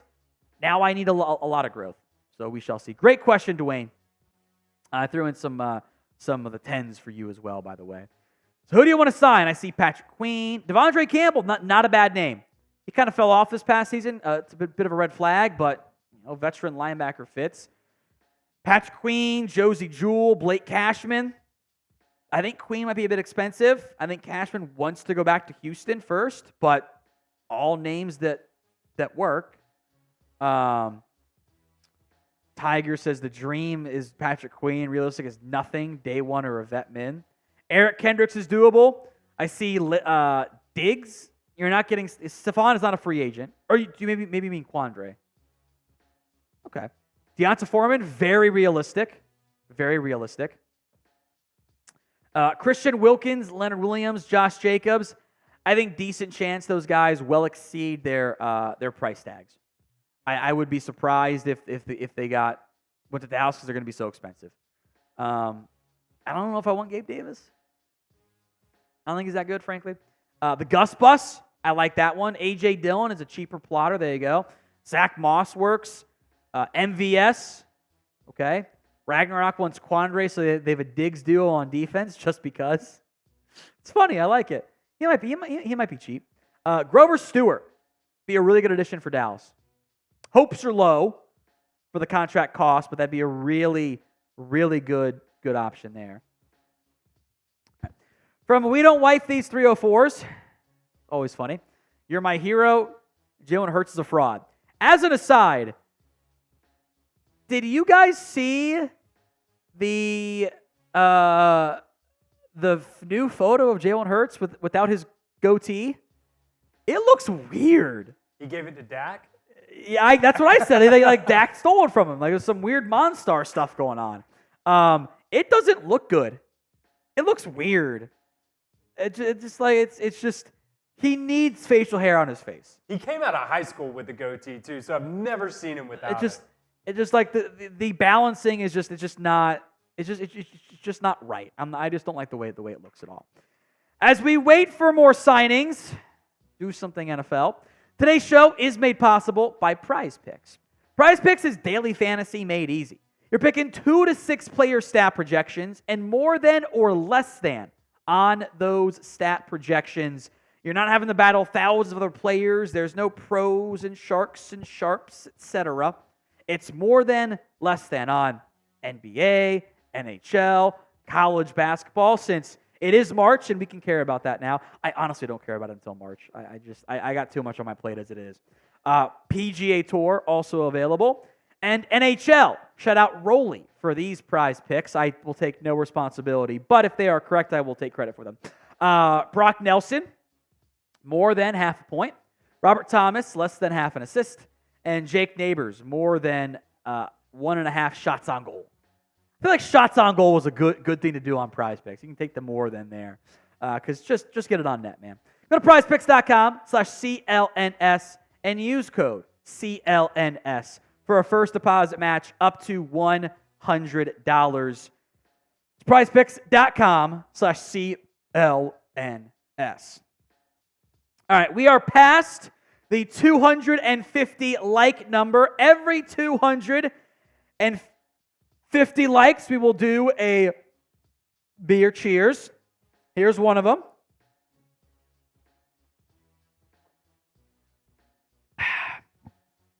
Get those likes in there. And people watching, 250 likes. Seems bad. More updates for you. The Titans will hop in on the second wave of free agent running backs. They are not in on Derrick Henry. They checked out the Swift market, but are holding off to muscle up on the offensive line and wide receiver spots. Honestly, can't say I blame Tennessee. I can't say I blame them. Honestly, I think Tajay Spears is going to be a good piece for them. I think he's going to be a good player. I liked what I saw out of them. So get the likes in. 280 is the current number. 500 is the next number for a beer cheers on today's show. As we are 37 minutes in, one signing. This is unacceptable by the NFL. Let the tampering commence. All right, what is your trust level in the Dallas Cowboys front office? Scale it for me from 1 to 10. 1 on the low end, 10 on the high end. I'll give some shout-outs here as well. Sip some Dr. Pepper here. Waiting on Saquon Barkley, Xavier McKinney. I did not have DeAndre Swift on my bucket list as the first guy to sign. Really didn't. We have a signing again. The Minnesota Vikings have thrown a bag at Jonathan Grenard of the Houston Texans. So an aggressive move by Minnesota.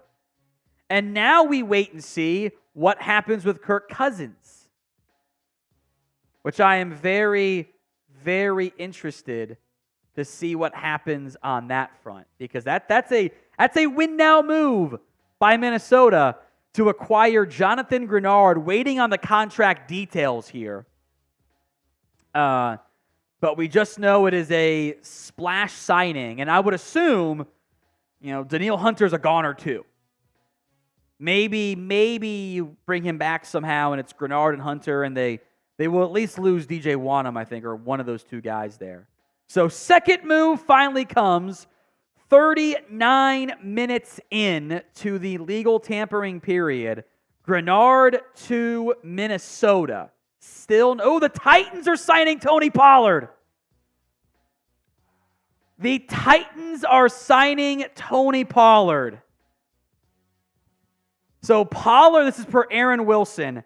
Tony Pollard is going to Tennessee, and now the Cowboys will be searching for, make that an L3, are searching for a new running back with Tony Pollard, per Aaron Wilson, set to join the Tennessee Titans. No details on that move, but Aaron Wilson reporting, should be in now, that Tennessee, we'll wait for the details before we do a cut from that perspective. But Tony Pollard is set to join the Tennessee Titans. No details at this time, but Pollard is off to Tennessee per Aaron Wilson. They've got some explosive running backs in there. There it is. Go to it. You had it. I don't know why you did that. Full details remain to be determined, but Pollard is off to Tennessee, which is quite fascinating for me. We will wait on the details on that front, but the Cowboys will be looking for a new running back. Give me your one-word reaction to Tony Pollard signing with Tennessee.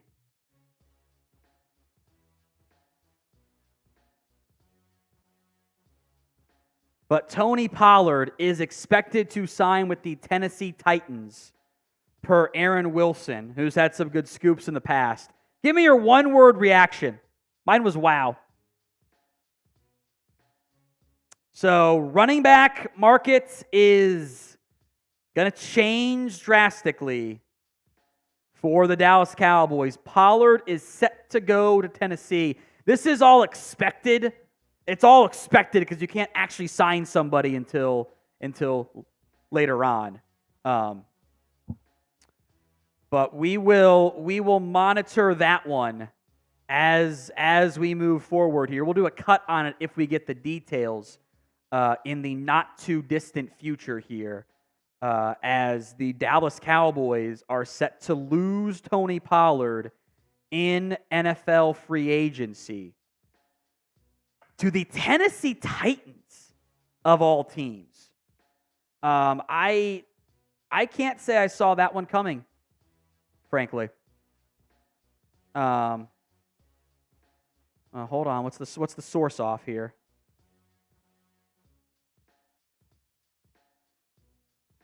What's the short source off that they're saying is happening in the messages? I don't see it. What is this? Why don't I see Schultz in there? What are they talking about, Chris? Not blocked from him. Is he deleted? I don't know. Either way, sounds like Grenard to the Vikings, and it is expected to be Tony Pollard from Tennessee. And Schultz now, maybe Schultz had a typo and put the wrong team in there.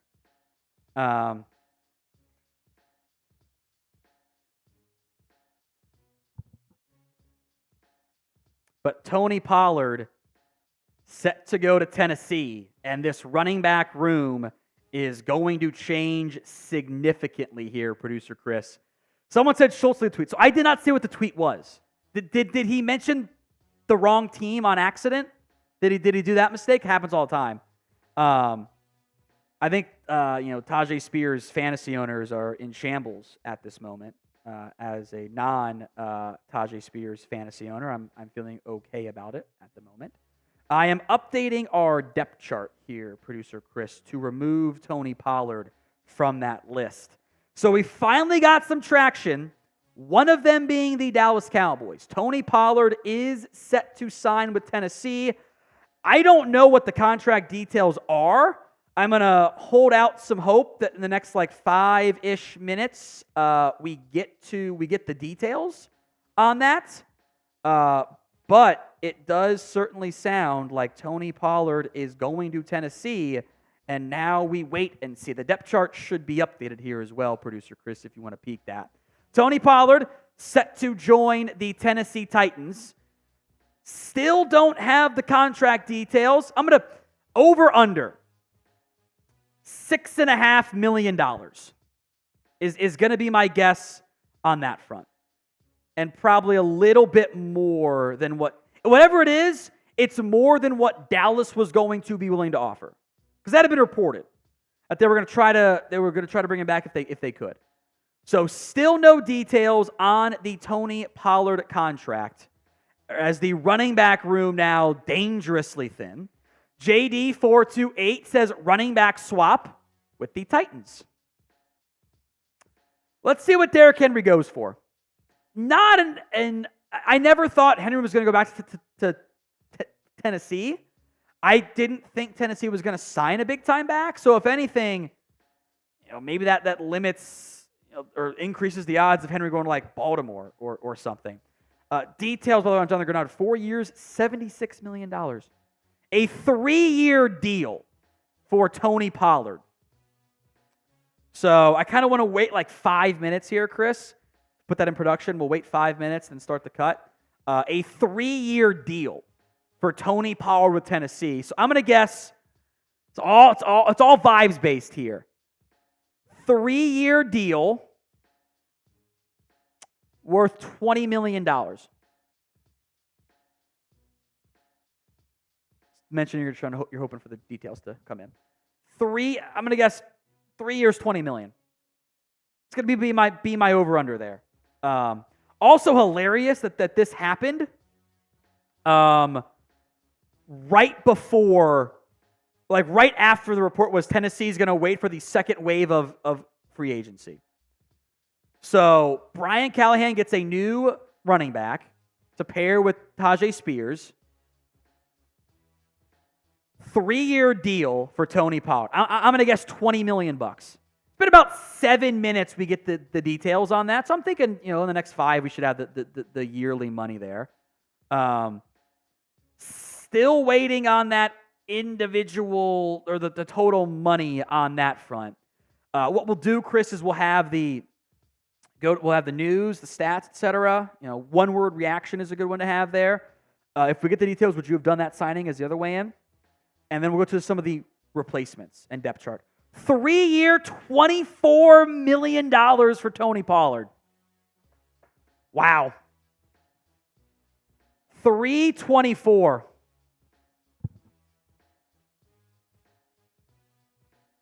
I would not have done it. 3 years, whatever you're building, don't worry about it. They will build it. Like, let them build all of it. 3 years, $24 million for Tony Pollard to the Tennessee Titans. I mean, what if I can get Derrick Henry for 1 year, $7 now? Doesn't that make more sense? Now, there might be some incentives, etc. stuff. 3 years, $24 million for Tony Pollard. Would you have done that deal? Y for yes, N for no. I think this shows the rest of the NFL felt about Tony Pollard. They did not blame Tony Pollard for the lack of ground game success in Dallas. But I would not have paid him $8 million a year. I think there's a clip of me saying last year Pollard could have gotten that at worst in free agency, and that's why he wasn't going to sign an extension with Dallas there. 3 years, $24 million for Tony Pollard to pair up with Tyjae Spears in the Tennessee running back room. Wow. Big time money on that front. So whenever you're ready, Chris, we can start that cut. The Dallas Cowboys very much need a new running back with the loss of Tony Pollard to Tennessee. He was a free agent. They will get a pretty decent comp pick for that, by the way. That should probably be a 4th or a 5th round comp pick when it's all said and done. But big time developments on that front as Tony Pollard jumps over to the Tennessee Titans, gets to go back home to a certain extent. The third player of note to sign, DeAndre Swift for almost the exact same money. Then Tony Pollard, or then Jonathan Grenard, and then Tony Pollard to Tennessee. So we'll break down this in its entirety. If you can't tune in the entire time, let me update this here. I should probably change the headline. I forgot to do that, Chris. Yell at me next time. Tony Pollard to the Titans.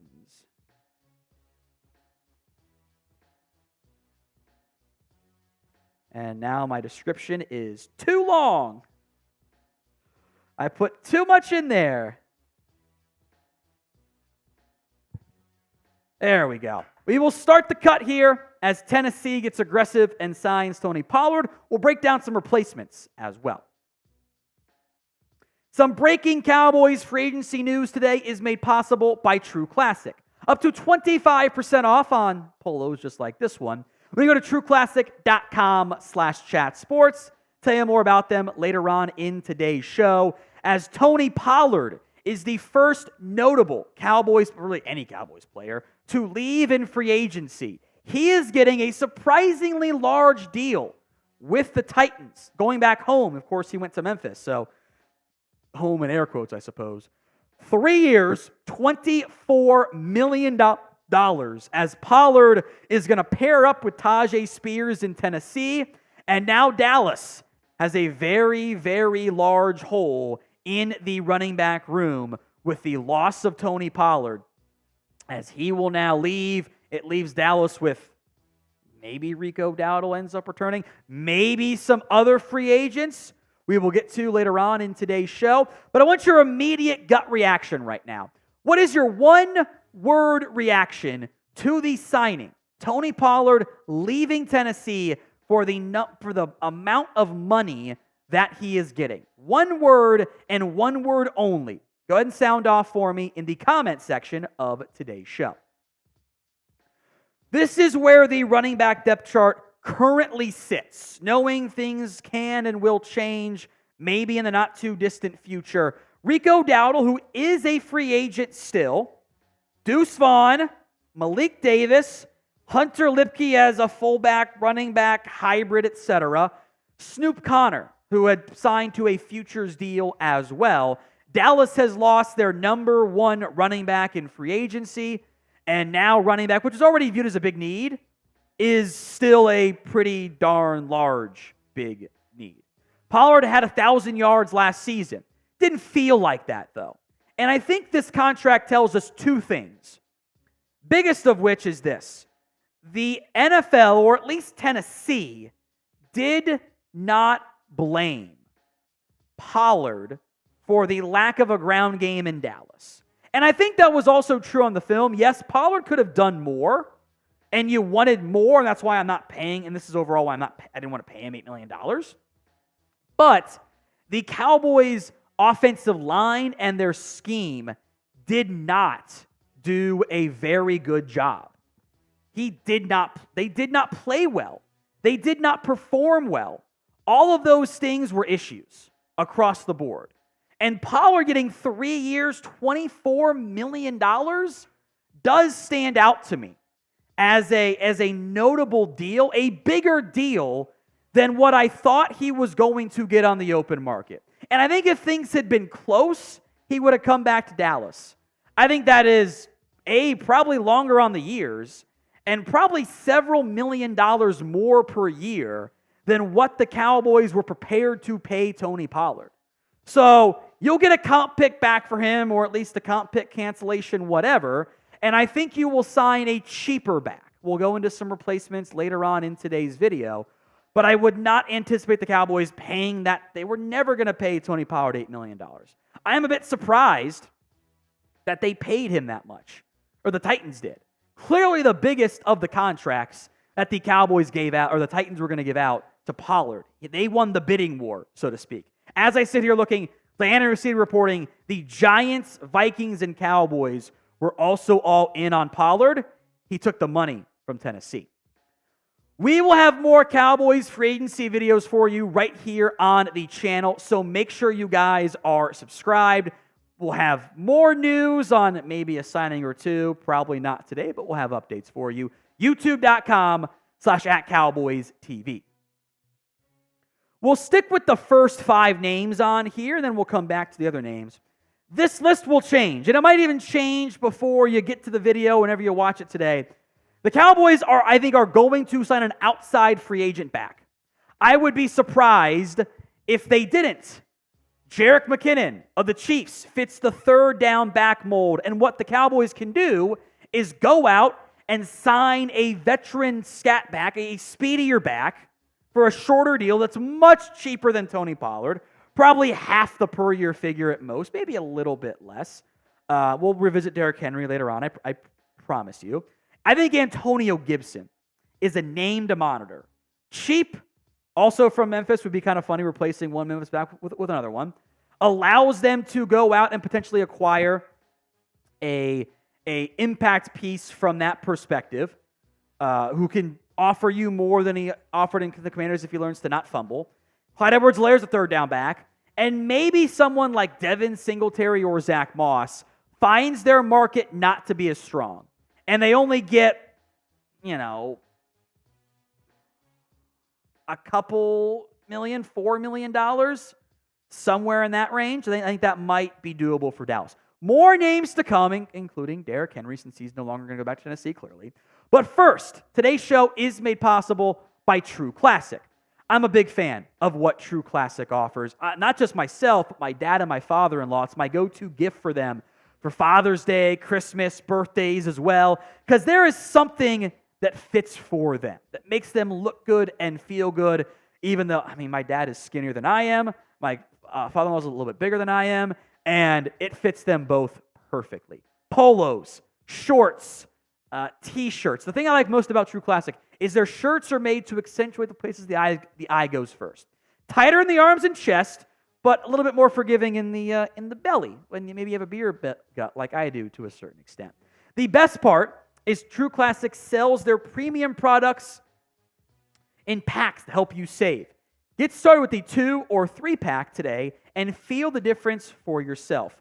For a limited time only, get 25% off when you shop now at trueclassic.com/trueclassic. Whatever you choose, you guys can't go wrong. In fact, all their clothing can be mixed and matched and designed to work with your lifestyle so you can look and feel your best each and every day.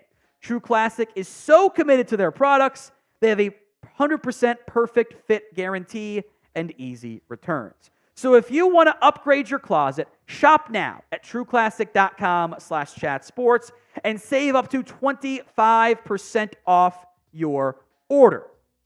That's trueclassic.com/chatsports. Link will be in the comment section and the description of today's video. So Tony Pollard is going to Tennessee on a 3-year, $24 million deal. Of note, and we'll go to some other names that the Cowboys could pursue, but the big one, of course, is Derrick Henry. And I am very curious what the market ends up looking like for Derrick Henry. He clearly wasn't going to get $8 million from Tennessee, or maybe he wants more than that. But either way, I think they wanted to go younger and more explosive. The highest paid running back market is a little bit murky right now. 2 guys have signed to add to this list. They are now 6th and 7th. It is DeAndre Swift and Tony Pollard, both making $8 million per year. So Bijan Robinson, Joe Mixon off the list right now. But unsigned are Saquon Barkley, Josh Jacobs, and Derrick Henry. We will eventually go back to that top 10 free agent running back list. We'll go for the other 5 names. But I intentionally did not have Josh Jacobs or Derrick Henry or Saquon Barkley on that list because I don't think they're in the price range for Dallas. Maybe Derrick Henry could be. If Derrick Henry does not have a strong market, maybe he will wait. And maybe at that point, if you get him down to the $5-6 maybe million per year range on a 1 or 2 year deal, maybe then it could make some sense for Dallas. But back to Tony Pollard. 3 years, $24 million. I don't have a detail yet on the guaranteed money. I'm going to guess similar to Swift, probably around $15 million. Would you have done that signing? Y for yes, N for no. Go ahead and sound off for me in the comment section right now. I would not. I would not have paid Tony Pollard $8 million a year. If you could have gotten him at 4 or 5, different conversation. 2 years, 10, I would have had interest there. 324, not so much on that front. I don't think that would have been a good use of the way I want to spend money, and certainly the way the Cowboys want to spend money. That's not how they want to operate in general. I don't think it would have made any sense there. So we went through earlier 5 names, the first of the 10 names on that list that could be potential replacements for the Dallas Cowboys. Let's go back to that top 10 running backs list. Not even top 10, but 10 names that would make sense for Dallas. As we sit here filming, nobody has gone off that list at this stage.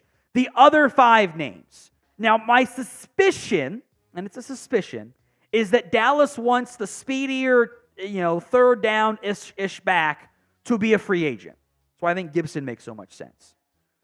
And they'll draft a guy that'll be their power back to, handle some of the workload in the draft. James Conner, he might cost like $4 or $5 million. That's really intriguing to me. J.K. Dobbins might be a decent buy low option. He'd be very inexpensive, but the medicals are a huge concern there.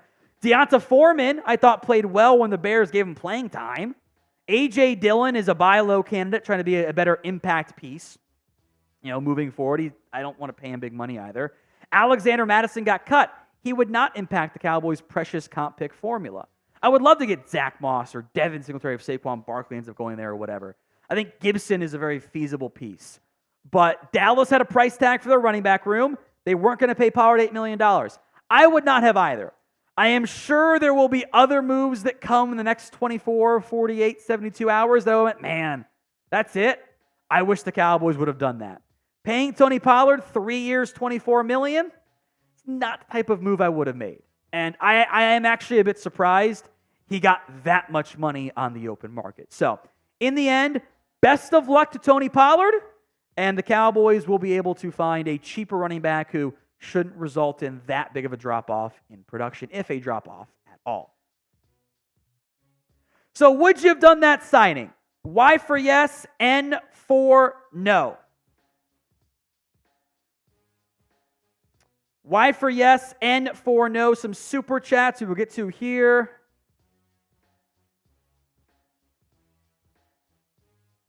I see a lot of no's coming in there. I would have done the exact same 3. The exact same no's. I can't justify paying him $8 million. When like the reason why your ground game wasn't that great this year was I think because of the offensive line and because of the run scheme. I think Pollard will have more success in Tennessee this season. We did that one already. But I wouldn't have. If you have to fix those things, I'm not going to pay a running back big money in the process. So I would have been out on that front. All right, some super chats coming in from Sam. $10 into the Venmo, or not the Venmo, excuse me. Maybe we could have done the Venmo raffle today. Maybe tomorrow we'll do the Venmo 50-50 raffle as an option. Sam coming through here. He's into our signed Drew Pearson mini helmet giveaway. End of the month, we'll raffle that off there. So, if I were the Cowboys, I'd be signing it back right now because playing the waiting game won't work unless they have their eyes on someone in the draft. I don't think that's enough at all. I think you can wait, actually, in the backfield. Like defensive tackle, offensive tackle, I don't want to wait if you're going to go get somebody. But there is a long list of backs who I think could be a starter for you. Ready? Still available. I don't think you're going to pay Barkley, Jacobs, Henry, but there's 3 guys. Eckler, I think it's kind of cooked. I don't want him. Devin Singletary. Alexander Madison, maybe. Antonio Gibson could fit their role pretty well. Zach Moss, A.J. Dillon, Gus Edwards, Deonta Foreman. A Jerick McKinnon could be a rotational piece for you. I think there are like 10-ish in free agency and the draft running backs who can be a rotation for you. And I don't want to pay big money to a back anyway. So I would rather, let's say somehow you get Zach Moss for $4 million, hypothetically. That could make sense.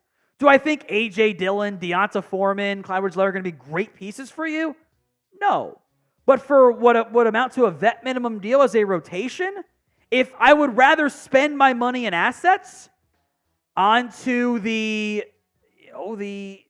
just overall status of my offensive line, on my defensive line, my linebackers, and not break the bank for a running back. I think you can find a good one on an affordable deal. And I don't think Pollard was the affordable deal. From Dwayne Jackson, if these running backs start to go, like Derrick Henry, Josh Jacobs, Saquon Barkley, and all the others, will this force the Cowboys to overpay for a back even though they don't want to? Here's why I think no. Because who's going to sign those guys? Like, let's say, hypothetically, Raiders bring back Josh Jacobs, Saquon Barkley goes to Houston, Derrick Henry goes to Baltimore, the Giants and Raiders looking for backs. The Bengals might be looking for one if they cut Joe Mixon, but now he's available. So let's say that the Giants sign Devin Singletary. They do the running back trade, basically. The Raiders go out and bring in Zach Moss. Still leaves several backs on the open market with not that many teams out there. And it takes them off the board for drafting one, too. I think between the draft and free agency, the demand is outweighed by the supply of the running backs. So that is why I am okay waiting at that position in particular. Now, if the linebackers start to bleed a lot, I might be a little bit more concerned. But that one certainly is worth mentioning there. Bryce Pease, can we even spend a free agency if Dak isn't extended right now? You can. You can still restructure Trayvon Diggs and Steele and Cooks, et cetera, if you wanted to, and you can free up $12 million. But if you don't touch the Dak contract, which I think would be a massive mistake, you don't have the same money available. You could also just restructure Dak, which puts you into a problem hole next year, but I don't know. Ecuador man, let's get hyped. Adoga on day one, classic Cowboys. Wouldn't that be something? I would be like, okay, and be kind of disappointed by it in the end. Pug Racer, good for Pollard. I like Zach Moss and James Conner. I even forgot to mention James Conner in that conversation. I left him and Gus Edwards off that list. That's my point, too. You got options. You can sign a back who's not going to be crazy expensive. I don't think Alexander Mattison, A.J. Dillon, those are kind of okay guys. But it's not going to be, it's not the end of the world if specifically at running back they don't do anything. Other positions, different conversations. From Venom Symbiote, what will we get in return for Pollard? I don't know if Over the Cap is updating those figures, but you know what I can do? Let me go do this here. Let me go look at last year's comp picks. Assuming it ends up being fairly similar. He's already got him in there. Shout out Over the Cap for everyone who had this in there. Projected 5th round pick. That could up or down depending on how he plays. Other deals end up happening. But projected 5th round pick for Tony Pollard. Could jump, could drop, could be canceled out. We'll see. But projected 5th. And those will ebb and flow. But you're probably looking at a pretty safe. That's not that different than like when Schultz and McGovern got for you last year. AF guy, 79. So far, 2 backs got 30-24. Ceiling or floor for Derrick Henry? It's a great question. It's a great question. I don't know. I think it might be you know what it probably is? Probably a good over-under, at least on the average per year. The difference between Swift and Pollard and Henry is that Swift and Henry and Pollard are young. You're thinking those guys can get through their contracts. I think you would be a little bit more concerned about the overall status of Derrick Henry playing through those years. Like, I don't know if he has 3 years left, but could it be 2 years, 16-ish? I think that's doable for Henry. He's kind of the exception that kind of proves the rule to an extent. So I think the APY is probably is a good over-under there. I think less on the years. I am very curious what guys like Saquon, like that's what's so interesting to me overall, is that the running back market has big names. Like there are big names out there, and there is depth out there.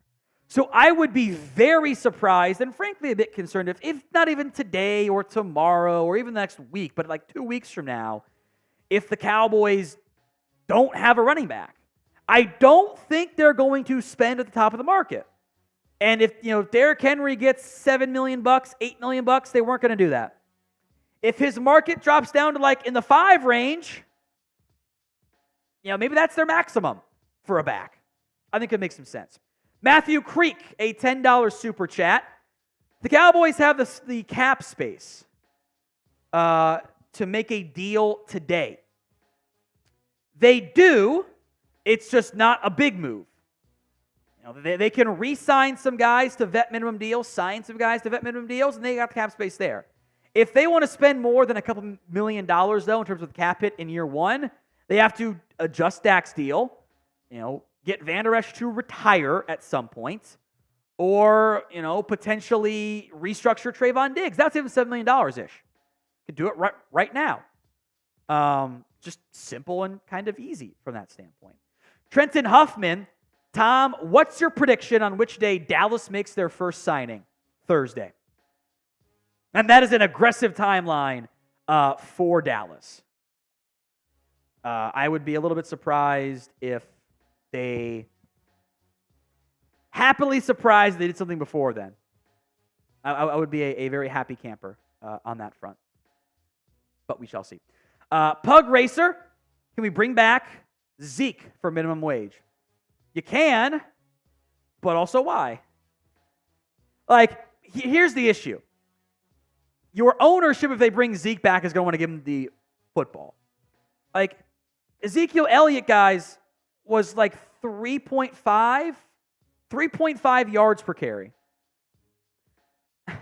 Hunter Lipke can do that for me. Rico Dowdle's numbers on a per-play basis are the same, if not a little bit better than all of Zeke's.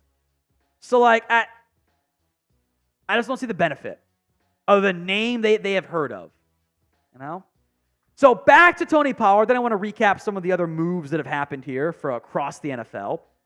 Would you have done that signing of Tony Pollard? Y for yes, N for no.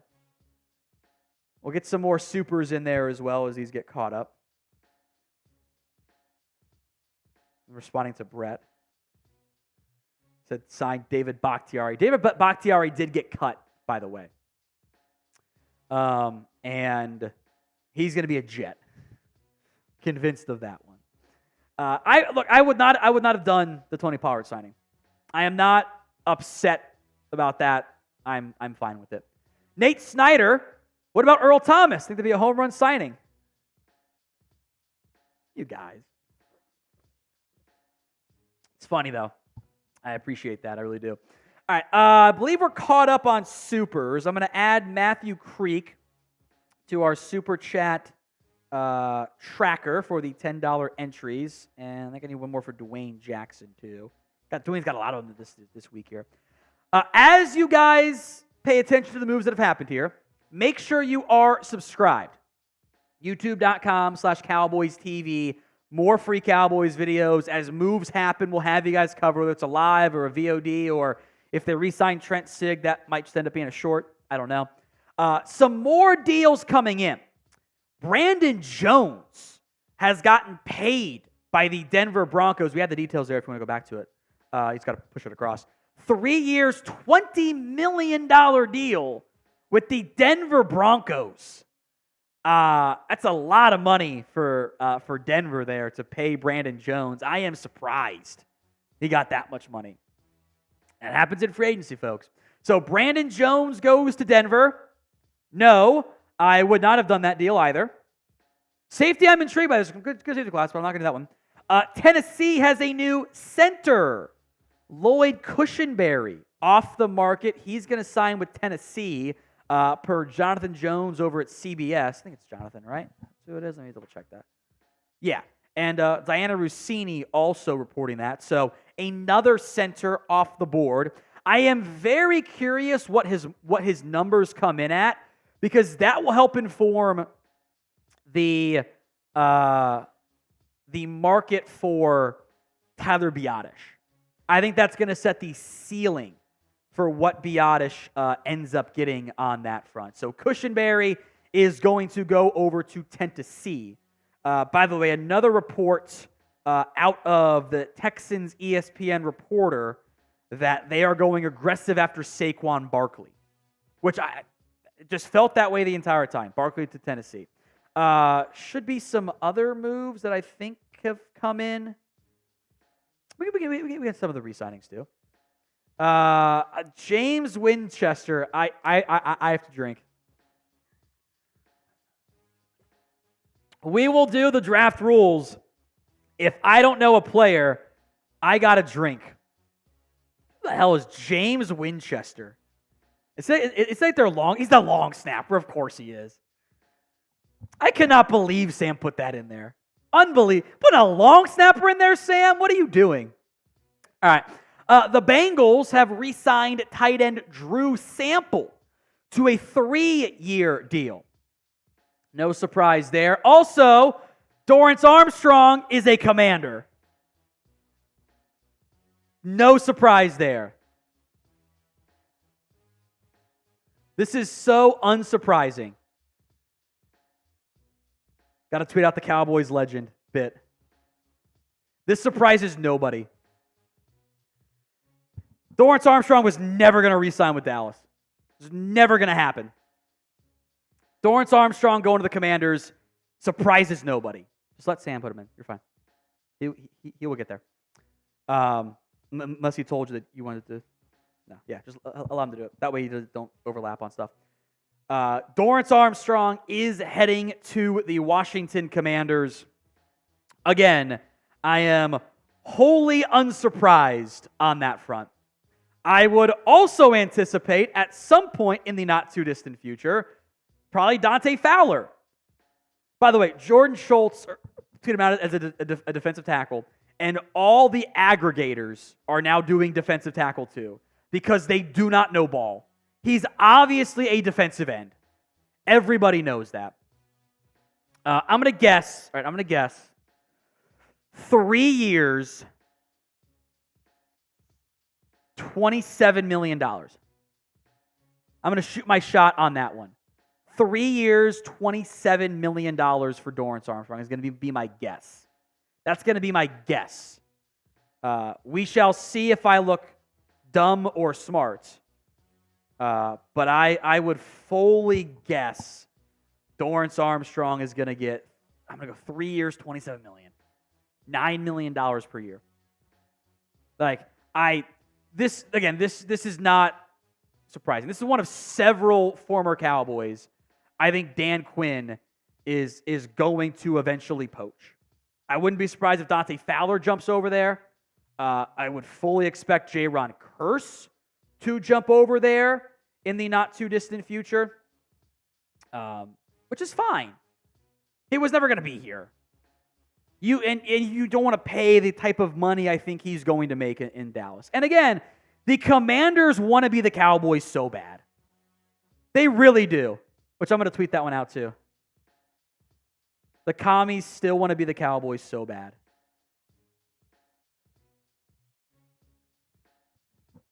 I am not upset about Dorance Armstrong. I never thought he was going to return.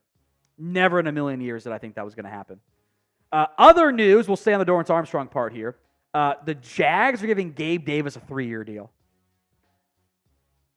Calvin Ridley's gone. You going to be a Patriot for you, Chris? You going to be a Patriot for you? Remember to subscribe. I am going to change the headline here. Dorance Armstrong to come. It's not going to fit, is it?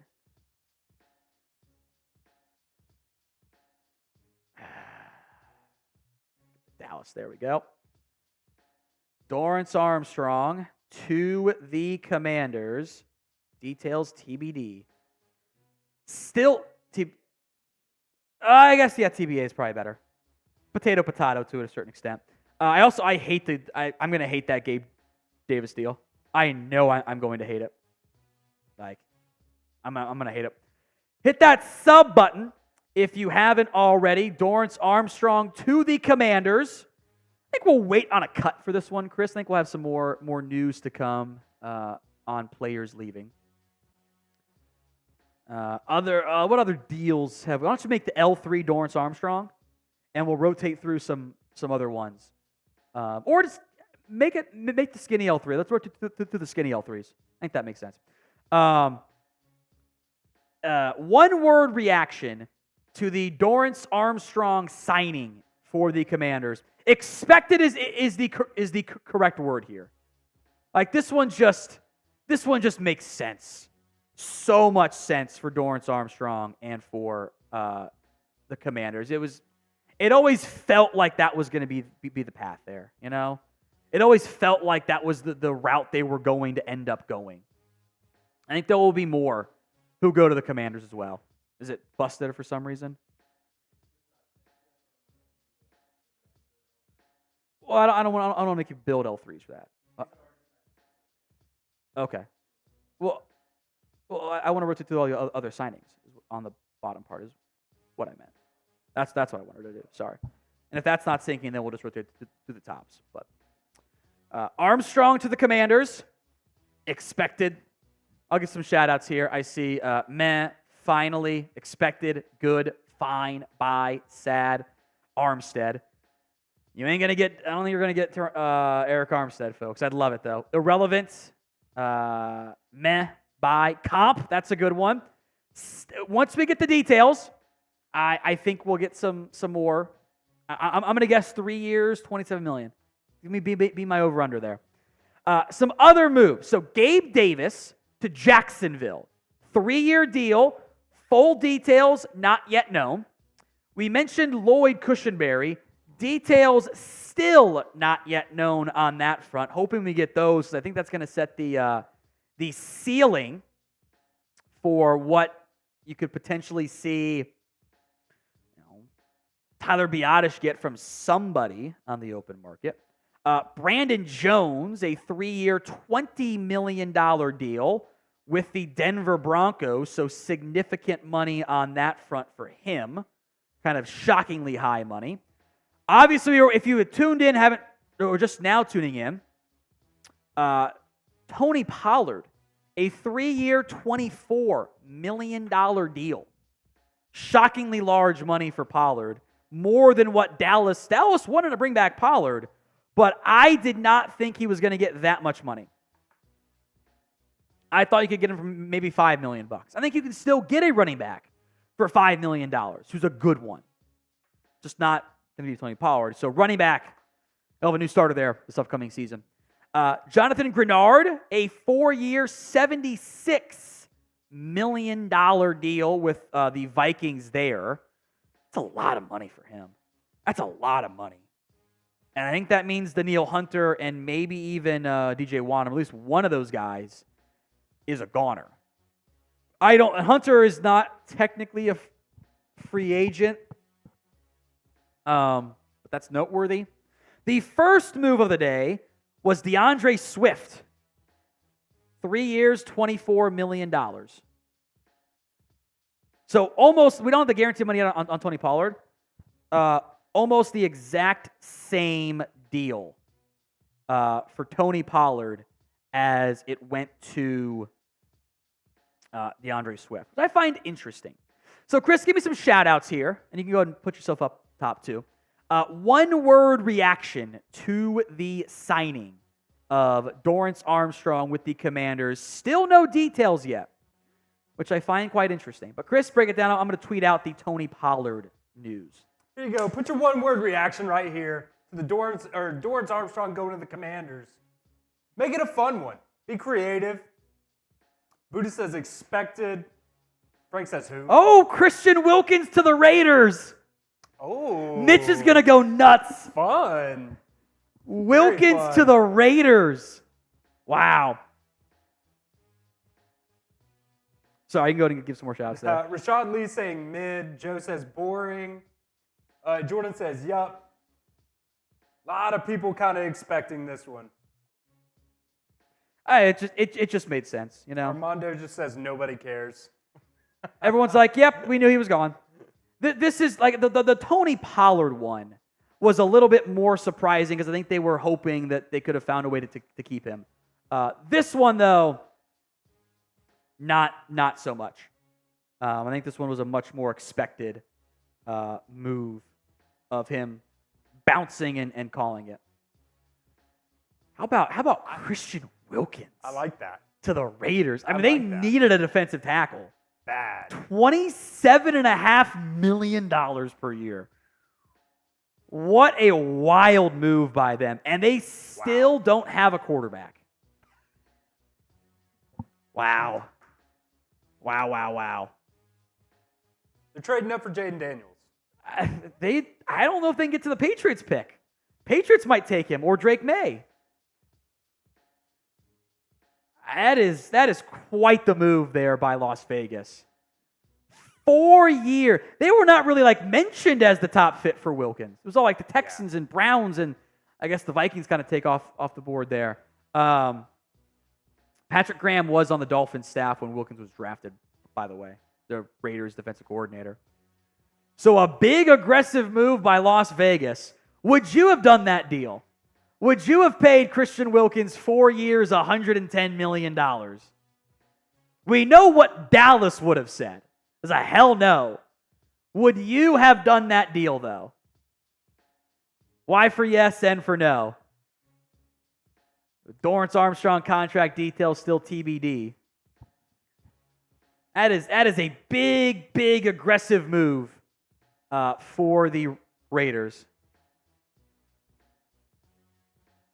How about them apples? Wilkins off the board. Man, he got a bag, dude. That is the third highest paid defensive tackle behind Aaron Donald and Chris Jones, not necessarily in that order. And takes defensive tackle off the draft board for the Raiders in round 1 as well. That's been a big need for them for years. But man, that's why good players don't hit the open market like that.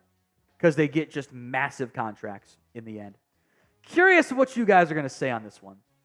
If you ran the Cowboys, would you have matched the deal that the Raiders just gave Christian Wilkins? No shot. No. HFY, which I assume is hell effing yes. Heck no. Yes. No. Huh? Yes. No. No shot. Over $100 million for 4 years is wild. No. Great move for the Raiders. No. Sure. Hell nah. Yes, no hesitation. No. Yes. No. Yes. Yes. No way. 69. I think it's about right. That's a lot of money. Not saying if I were the Cowboys I would do that, but I think that's about right for him. I think the over market rate is probably $2 million. Like if he had re-signed with Miami, like I think he would have taken $25 million from Miami. But this is why you don't let your best players hit free agency, because the really, really good ones get paid. Get paid a massive amount of money. And this is why the Cowboys don't get involved in free agency, because they don't want to spend like that. Pug Racer, $5 super chat. Every year, we hope for a big free agency, but Jerry wants players who no one else wants for the vet minimum and are out of the league after they become a Cowboy. Clinton Dix, Gerald McCoy, Dontari Poe, Ronald Jones. I think Rashawn Evans might join that list now too. Anthony Barr hung around for an extra year. Some of the linemen have hung around, but yeah. And some of those guys weren't even vet minimum deals. McCoy got hurt. That one kind of sucked. That one might have worked out pretty well. Dontari Poe was a unmitigated disaster. The man who took fatties only to literally just unbelievable. Unbelievable outcome from that perspective. More news to come on the Cowboys, but not limited to the Cowboys. We'll have all the news that happens here on NFL free agency, all made possible by Prize Picks. It's daily fantasy made easy. You're picking 2 to 6 player stat projections. You can do the power play, which has got to get all of them right, or the flex play. Got room to get a couple wrong, or one wrong, I should say, and still come out with some money there. And you're just battling the numbers. You're not battling thousands of players. There's no pros and sharks and sharps, etc. More than or less than on those 2 to 6 player stat projections, and you watch the winnings roll in. Some NBA prize picks for you for tonight's games, which I probably won't watch. I got tape to grind, but I'll have the scores up at least. Or maybe they'll be on the background for me. Luka Doncic, more than 33.5 points. Cade Cunningham, more than 24.5 points. Devin Vassell, more than 10 rebounds/assists. Of note, though you see the demon on there for Cade Cunningham, it's a higher prize pick. If it hits, you get a bigger payout. Go to prizepicks.com/CLNS and use code CLNS for a first deposit match up to $100. Links in the comments section and the description of today's show.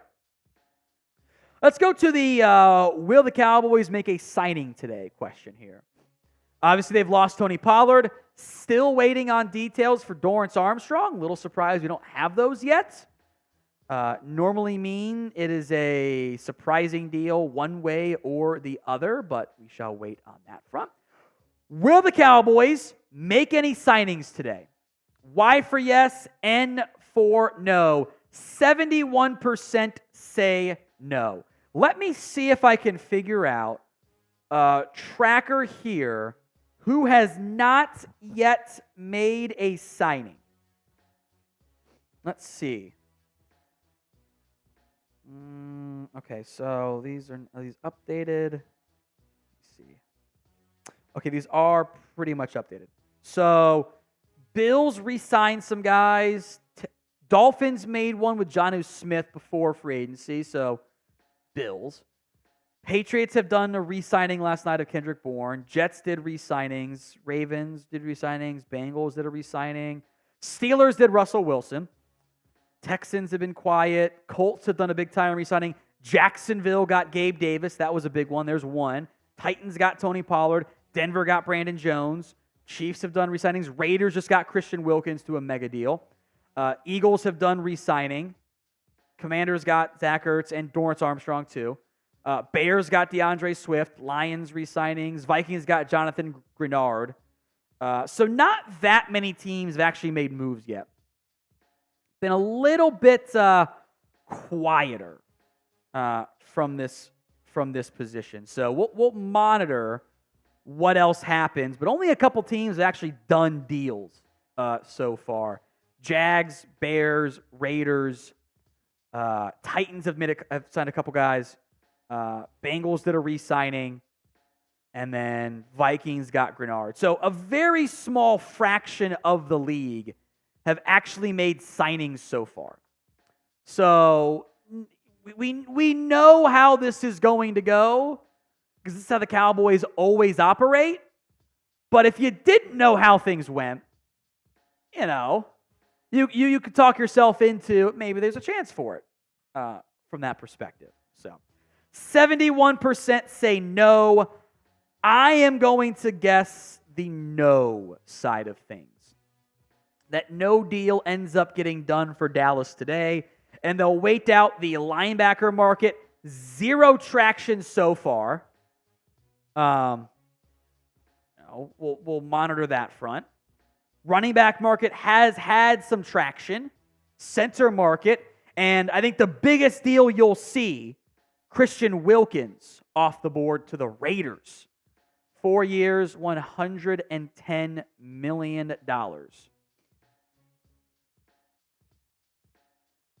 The Jag signing Gabe Davis is just... I hate it. Do you know why they signed him?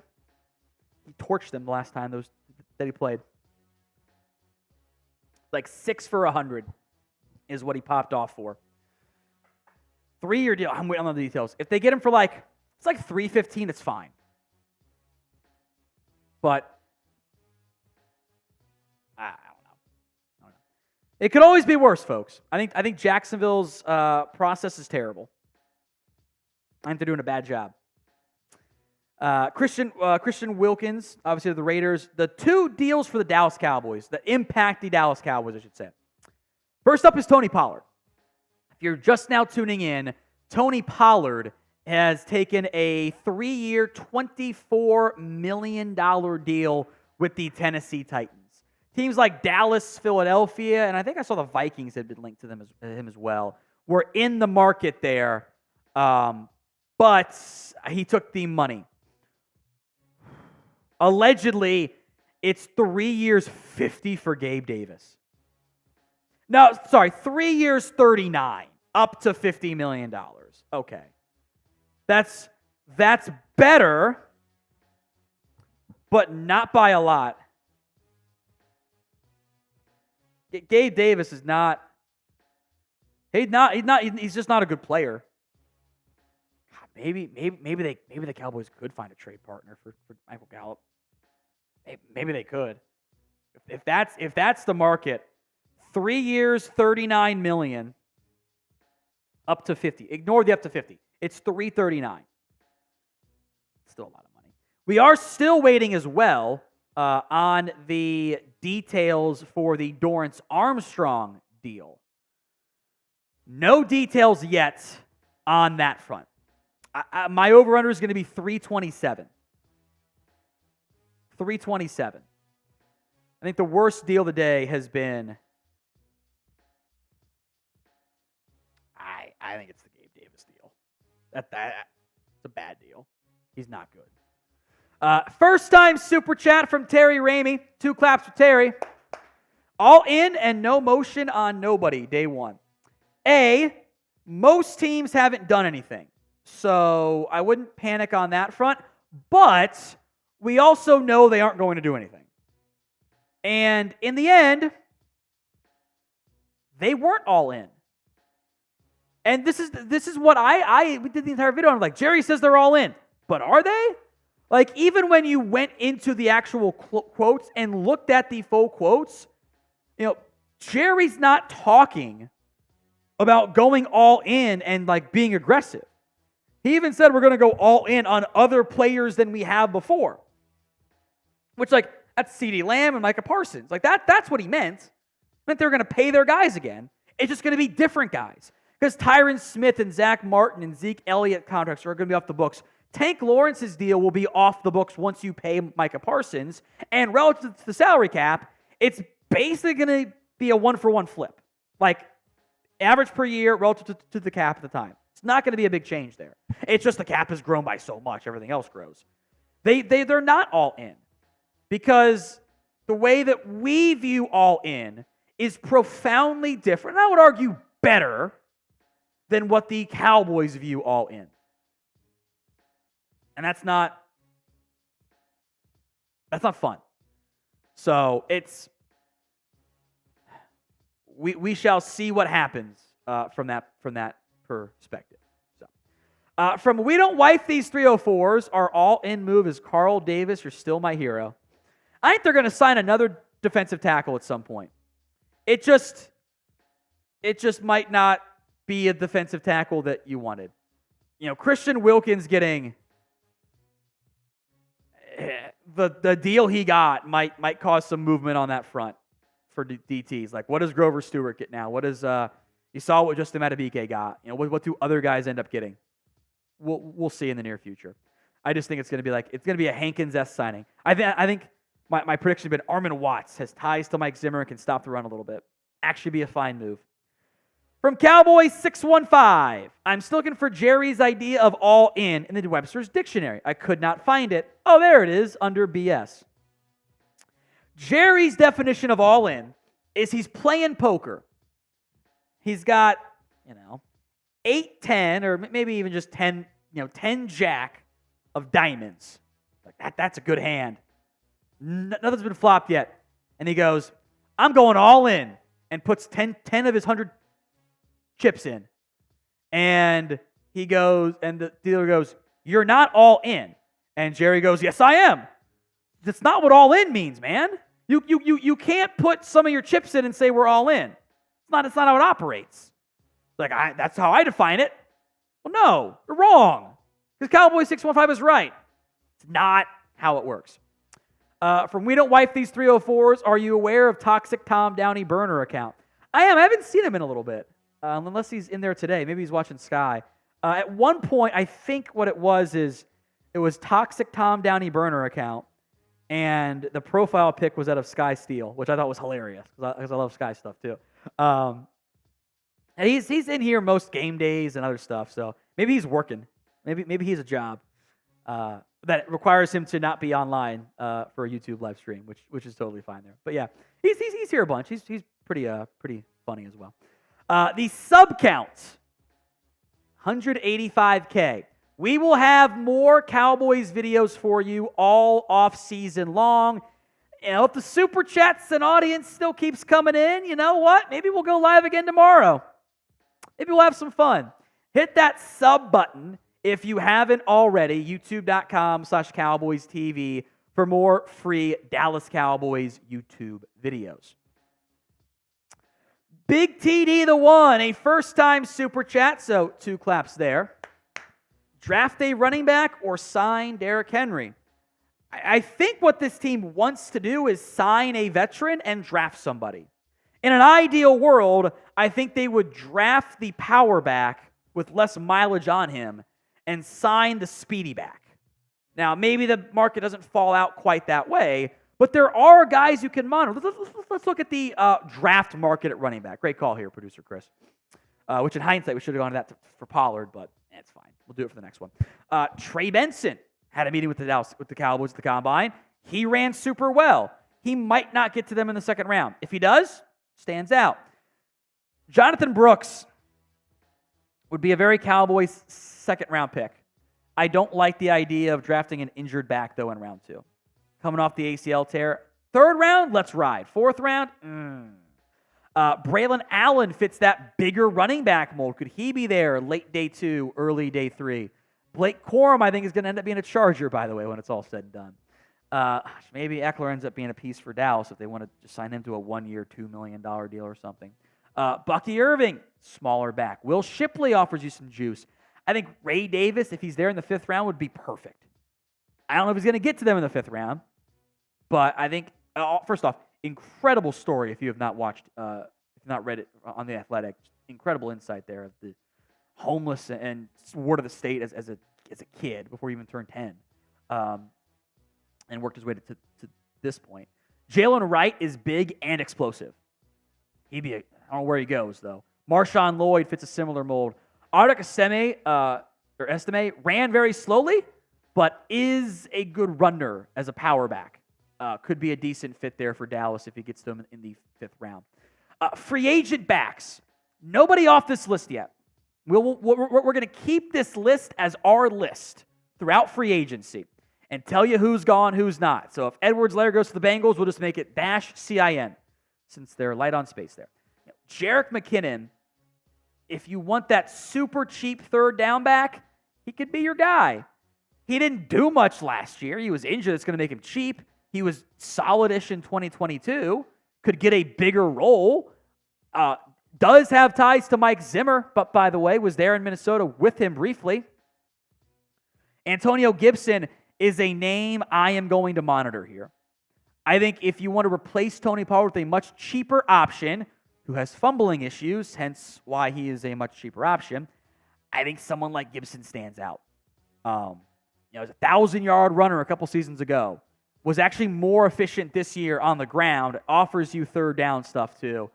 It's not a bad idea. Gibson offers you pass catching. Now the fumbles are a real concern, but in theory, it's theory here. You're going to do 3 years, 24 for Pollard or 1-3 for Gibson. It's not as good of a player, but it's way cheaper and allows you to spend that money on a linebacker or whatever from that perspective. Devin Singletary, Zach Moss, James Conner are going to be more expensive, but those are guys who have shown lead back capability. And you can look around the NFL, right? Who is in the market for a starting running back? Bills, Dolphins, Jets are all in good shape. Patriots might ride with Ramondre Stevenson. Chiefs are good. Raiders with Josh Jacobs as a potential free agent too. We didn't pay him on this list because he's going to be too expensive. Denver's probably fine. LA is going to need a back, so that's 2. Baltimore is going to need a back, but Gus Edwards could be on this list. He's not. J.K. Dobbins, I think, will be cheaper. Cleveland might sign a veteran back. We'll see. Pittsburgh's in great shape. Cincinnati might, but if they do, they're cutting Joe Mixon. So the market kind of evens itself out there. Houston, keep an eye on Saquon Barkley there. Jacksonville's good. Indy's good. Tennessee, of course, is now good. Philadelphia and the Giants are looking for backs. Commanders may or may not be, maybe in the draft. Niners, Rams, Seattle are all in good shape. Arizona is going to be looking for a back. Maybe they draft one too. Detroit's in good shape. Green Bay is maybe going to do a backup there. Minnesota will be in the market. Chicago signed DeAndre Swift. Tampa, New Orleans, Atlanta, Carolina have paid backs already or drafted a back pretty early. So it's 20 names on this list here, not even including the big names. The math is not mathing. One of those guys will be there for the Dallas Cowboys. One of them will be. Now, it's not going to be the expensive name, but I think you can get a combination of backs, draft and or free agency, one or the other, both. I think that the market supply outweighs the market demand. So for a team that desperately wants to win the deal, they will be able to win a deal at the running back position. Of that, I am fairly convinced. From It's Nick, a $5 super chat. Dallas should sign James Conner and draft Bucky Irving. I would have no complaints with this. Now, Conner will get maybe 5. He's on his 3rd deal, and the 3rd-year contract guys are always a little bit less expensive, but he's a power back that I thought played really well last year. I would argue maybe it was the scheme, because scheme matters. I thought Conner had one of his best years ever. He had 1,000 yards on 5 yards a carry in 13 games. It's awesome. It's a yard per carry more than Tony Pollard. Scheme matters. Cardinal scheme is good. I actually like Drew Petzing, by the way. Under-the-radar head coach candidate next year. He can catch a little bit, and he was more efficient this year than everyone lost their mind over Conner in 2021 because of fantasy because he had 15 touchdowns. I'm like, he wasn't efficient. He was better in 2022. The touchdowns got cut in half, and nobody cared about him. Conner now, 1 year, $5 million, 1 year, $4 million. I'm in. let us ride. Bucky Irving, insert round 3 pick in the backfield. Could be Jalen Wright, could be Marshawn Lloyd. I would have no complaints there with Bucky Irving. I think it's a little bit slower of a room, but all in all, there are options. You can make that all work. Totally can. Trenton Huffman, Comp Boys, going to love the 2025 draft. Should be a 5th for Tony Pollard. And TBD on Dorance Armstrong, since we do not have the details yet on that deal. But 5th was the projection. Let me go update these here. Comp picks from Over the Cap. Let me pull that. Deleted it. See how things have changed, because it's all the projected numbers, and these will ebb and flow based on like playing time and stuff. Only ones he has in so far actually are Grenard, Pollard, and Swift, with the 4th for Grenard and a 5th for Pollard and Swift. So probably maybe a 5 for Armstrong too. They should have more. They'll have more guys coming. Wow. Drew Sample got 3 years, $10.5 million. It's a lot of money for him. It's a lot of money. Curious what the guarantees are, but that's some big money for him that I would not have anticipated for a blocking tight end. A little over $3 million a year, 3.5-ish. It's not the worst in the end, but there you go. The big deal of the day, Tony Pollard, at least for the Cowboys. Obviously, Christian Wilkins for 110 is the biggest deal of the day. But biggest need for the Cowboys. What is it right now? I think we're going to have running back, linebacker, left tackle. I will say we should get word on some more signings in the not-too-distant future. I would hope that they... your timing here for Dallas is the new league year doesn't begin until Wednesday. And if you don't do something with some of those bigger contracts, you're just kind of limiting yourself when it comes to Lamb or Dak. Like, they have not really done much on the Dak front, which doesn't make any sense because they could have done that previously. Like, they could have gotten this done by the combine. Like, they love to wait until the last minute. I think they're waiting to see if they have to flip switches on guys, but there's no reason to wait. Diggs should have been flipped, a month ago. There was no reason not to. He's not going to go anywhere for the next 2-3 years. Like, I don't know. Biggest need. Linebacker, real GM. It's funny. It's also not wrong. Linebacker, left guard, running back, DT, linebacker. Vincent is right. It's the exact same mistake they made last time. Running back, linebacker, left guard, center, running back, DT. It's not a bad list there. Linebackers, center, running back, receiver, DT. I don't know if they view receiver as the same need. Corner might be a bigger need for them than receiver because they just don't have Gilmore or Lewis under contract. Quarterback, offensive line, running back, all else. Who is your center? Brock Hoffman? I don't know. Quarterback, coach. Things I can't control, but wanted them to change previously. There, it's right there in front of you. Just wild. Waterboy. Oh, Tyler Biadasz to the Commanders. How about that? The commies want to be the Cowboys so bad. So 2 Cowboys going over to Washington that we know of so far. Biadasz and Dorance Armstrong. We should have the Biadasz one momentarily here. Still no details on that front. I'm going to guess 4 years, $38 million. $438 for for Tyler Biadasz is going to be my guess. We will wait on the details here. Give me your one-word reaction as Tyler Biadasz going to the Commanders as well. He'll replace Tyler Lawson, etc. at the center spot. It's fine. I didn't think they were going to retain Biadasz. I wanted to get a new center in there anyway. I would love to draft somebody in round 1. I would love to get Jackson Powers-Johnson or Zach Frazier or Cedric Van Pran, whatever. I didn't want to pay Biadasz big money, and we'll wait and see what this big money ends up looking like, because it might be some big money. We'll wait. Hopefully, again, we get the details in like 10 minutes. Still don't have the Dorance Armstrong details either. The Commanders want to be the Cowboys so bad. They really do. They always sign the Cowboys' leftover scraps. Like, Dallas was not going to bring back Biadasz or Armstrong.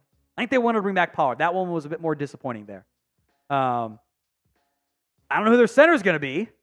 It's a very valid red flag. I'm going to update that depth chart too, by the way. I think for now, Brock Hoffman is your incumbent leader at that spot.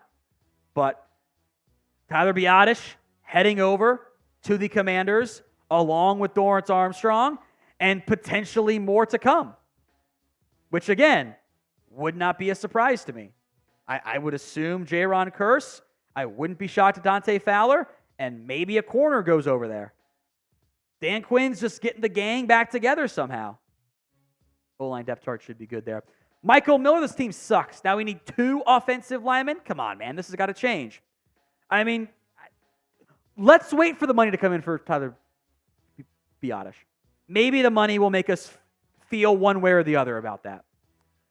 The Tyron Smith one is the one that bothers me. Biadasz leaving is okay, that's fine. But Tyron leaving is the one that stings for me. This is where things currently sit along your offensive line. I think they like Brock Hoffman. I really do. And I am fine losing at least Biadasz if you sign somebody who can start for you on the interior or at guard or whatever. But I just don't think they are going to go down that path. Like, if you were to make that dash, W-A-S-H, and update Cushenberry too.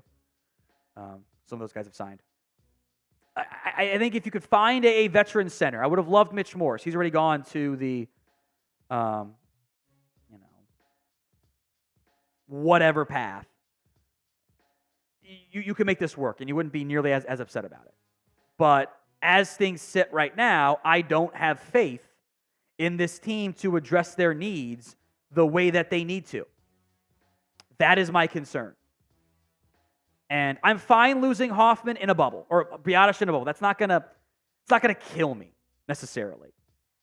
But this center class in free agency is getting thin.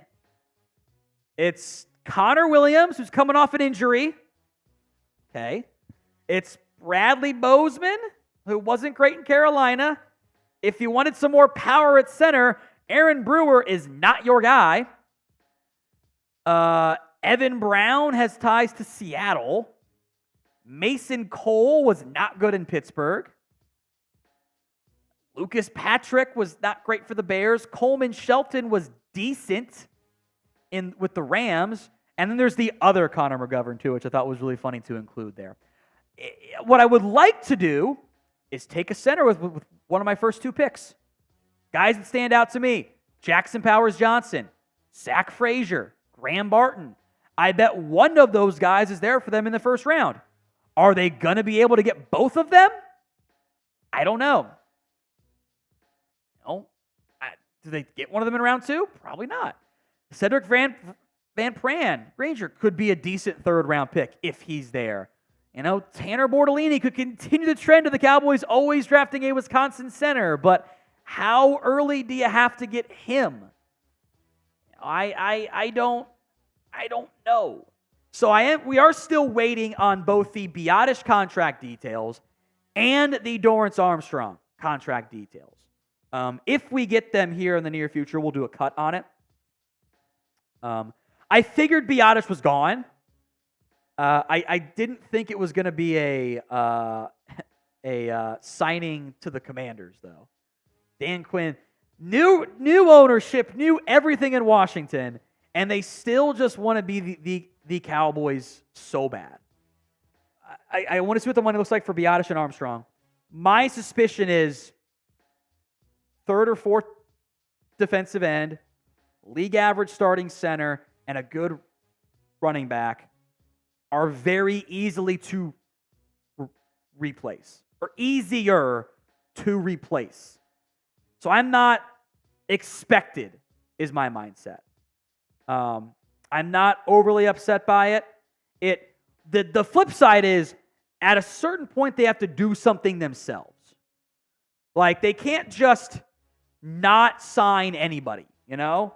Like, they do have to replace these guys, and it can't all be there in the draft. It can't be. You can't draft a starting back, a starting center, a starting left side offensive lineman, a starting linebacker, and expect to have all your needs filled. It's just not doable with no fourth-round pick. Even with the fourth-round pick, it wouldn't have been doable. So the individual moves, assuming the money is what I think it's going to be, I'm not going to be upset. If they do nothing to replace anybody in free agency, I will be upset.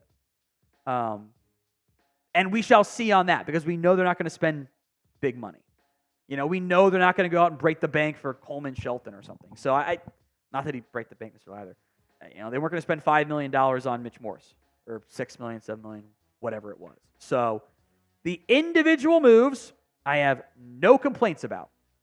But the needs are mounting. So should the Cowboys draft offensive linemen in round 1?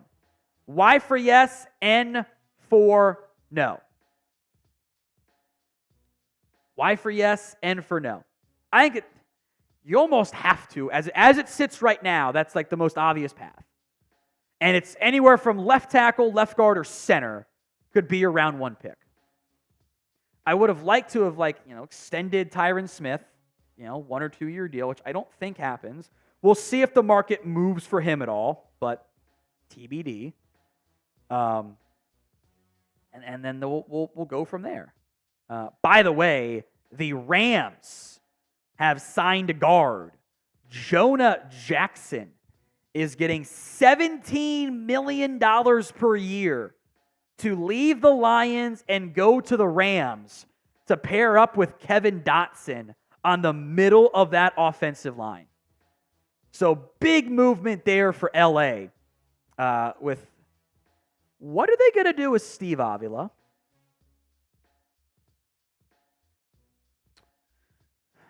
Because they've got Dotson and Jonah Jackson. Is one of them going to play center?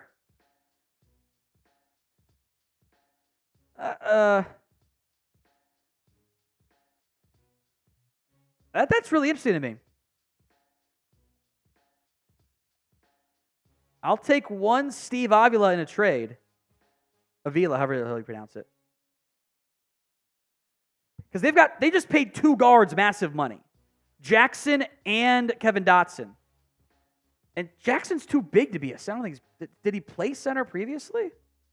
I'm doing this on the flyer because I think I've identified a trade target for the Cowboys.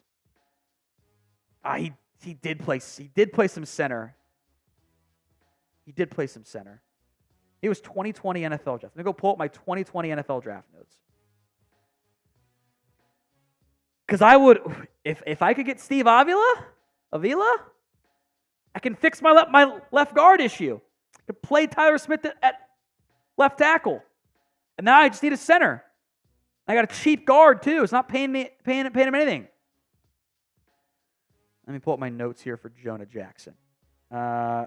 Mostly guard. Yeah. Some center reps is what I got in my notes. Just throwing that out there. That if they're going to make Avila a backup, I'll give them a third or something. I'll move my third and I'll trade down in round 1 or something ridiculous, or I'll give them something. Because they got Kevin Dotson they re-signed, Jonah Jackson, Steve Avila, and no center. So unless the Rams are going to play one of those guys at center, I would have interest there. I think some people thought he could play center coming out. So maybe that's their plan. But if they're not, I have interest. I have interest there. Super chat time from the Omega. What's happening with Barkley? Quiet so far. Publicly, I think behind the scenes, Eagles, Texans stand out there. I wonder how the market has impacted the market we've seen for Dion and Tony Pollard of $8 million is the minimum floor to sign Barkley and maybe Henry, but also Jacobs too. So we shall see on that front there. But I think Barkley's gonna come to Texas. I think he's gonna be a Texan. That's been my guess for a while. Chris B, are the Cowboys in a quiet rebuild? Doing it wrong? I don't think so, because I would buy it more if this wasn't how they operated every single free agency. They always let guys walk. They don't want to sign guys on day one because day one's expensive. They never like going down that path. So I'm not reading it in that way. Caden Pruitt, Queen and Henry / Saquon in free agency. O-line, D-line, BPA in the draft. Dallas won't do it. It's not a bad idea, but it is a path that I would not anticipate that team pursuing. I don't think they want to spend the 15 to 17-ish, give or take, on Patrick Queen. They don't want to spend the 10 plus on Saquon Barkley and the 7 plus on Derrick Henry. The draft plan's fine, but all right. Let me look at my. Steve Avila did have 17 snaps or starts at center. What was my prediction for Tyler Biadasz? But by the way, what did I say that was going to be? That was Dorance. What was my prediction on Biadasz, guys? I don't remember. I think I said 438 something. 438. I was very close. 330 for Tyler Biadasz. $10 million a year. Thanks for the comp pick. Would not have paid him that. 330. Do you feel better now? 3 years, $30 million. Would you have done that deal for Tyler Biadasz? Y for yes, N for no. I was not interested in paying him $10 million a year. 330 is a lot of money for Biadasz. And I got to go back and I think I floated out $10 million for him at some point too. I would not have paid him $10 million. So again, all the individual deals, I don't want to pay those guys that much money. I think that's an overpay. $10 million a year for a top 15-ish starting center. No. Paying great money to a good player. It's not how I want to operate. Really? Wow. Josh Jacobs to the Packers. Wonder what that means for Aaron Jones. Maybe Aaron Jones end up being a free agent.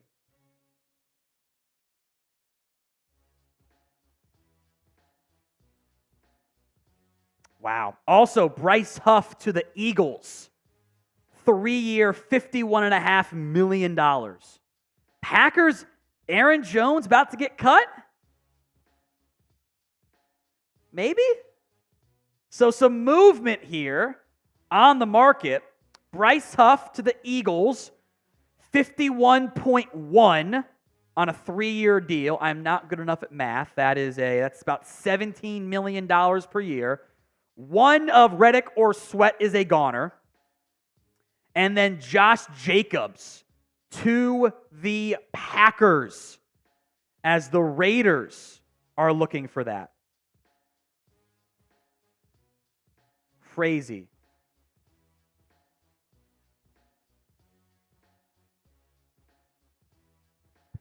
We're waiting on I am very curious what these Josh Jacobs contract numbers are going to look like here. Let's see if I can guess here. I'm going to guess. 4 years at 14 per year. It's the Jonathan Taylor deal. Maybe it's 3, but I'm gonna go 14 million a year at 4 a deal, or at 4 years. I'm sure we'll get those details in the next 5 minutes. So 2 big moves happening here. Bottom of your screen, Bryce Huff, a 3-year, 51.1. I don't know why they put the .1 in there, but whatever. 3-year, $51.1 million deal for the pass rush, I think is very underrated. They got a pass rush group full of them. Probably means one of Josh Sweat and or Hassan Reddick and or both are going to get moved on from here. So we'll keep an eye on that one. Rapport says Green Bay has worked with Aaron Jones on a contract. That's going to be really interesting. Other deals here: Jonah Jackson, $51 million over 3 years. I thought there was another one that came in. Oh, there was another tight end move. What was that one? Obviously, Biadasz gets 3 years, 30. Colby Parkinson gets 3 years, 22.5 from the Rams, which I think is really weird. Not what I would have anticipated happening on that front. It's just some weird moves today. I really want to see what that market ends up looking like for Josh Jacobs. I want to see what these contract details are. Because if he's, I just want to see how high he gets. Because that's going to impact the Saquon Barkley market. Now, you were never going to make a big deal for Jacobs or Barkley, and frankly, I didn't even want to. But I do want to see what this market looks like. I think you'll see a trade from the Eagles of one of their pass rushers. I think Reddick or Sweat are gone to a team, maybe like a team like Houston. Could make some sense that they got cap space and they lost Jonathan Grenard. They missed out on Wilkins too. Jacobs, though, is the stunner here of the morning.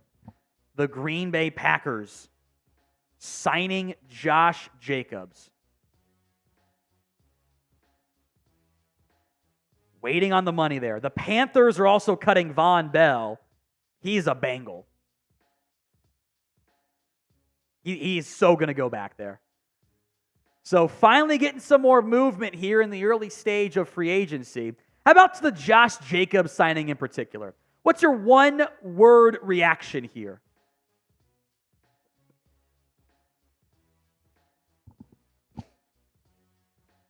Very curious what the Jacobs money looks like here. Biadasz got 3 years, 30, which is just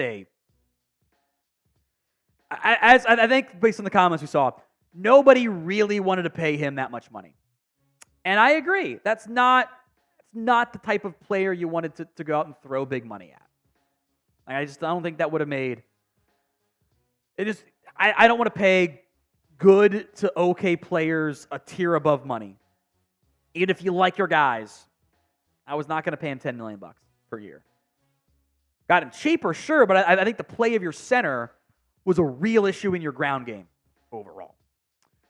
As we wait for the details on Josh Jacobs' contract, today's show is made possible by Prize Picks. Go to prizepicks.com/CLNS and use code CLNS for a first deposit match up to $100. Link will be in the comments section and the description of today's show. It's prizepicks.com/CLNS. It's daily fantasy made easy. You're picking 2 to 6 player stat projections, more than, less than, and if you come out on top, you win. You don't have to beat 1,000 people. You don't have to be top 2%, top 5% to make a little sliver of money back. It's easier. I love the flex play. That way, if you get one wrong, you still win. Here are my round 1 Players Championship at TPC Sawgrass picks. Give me more than Scotty Scheffler, 4.5 birdies. He figured out the putter. He has been a bad putter this year, and he putted lights out. He made every putt inside of 15 feet in his final round, 6 under, and ran away from the field. He's going to win in a big, big way. I love the more than there. Matthew Fitzpatrick did not play well last week at Bay Hill. I'm going less than there.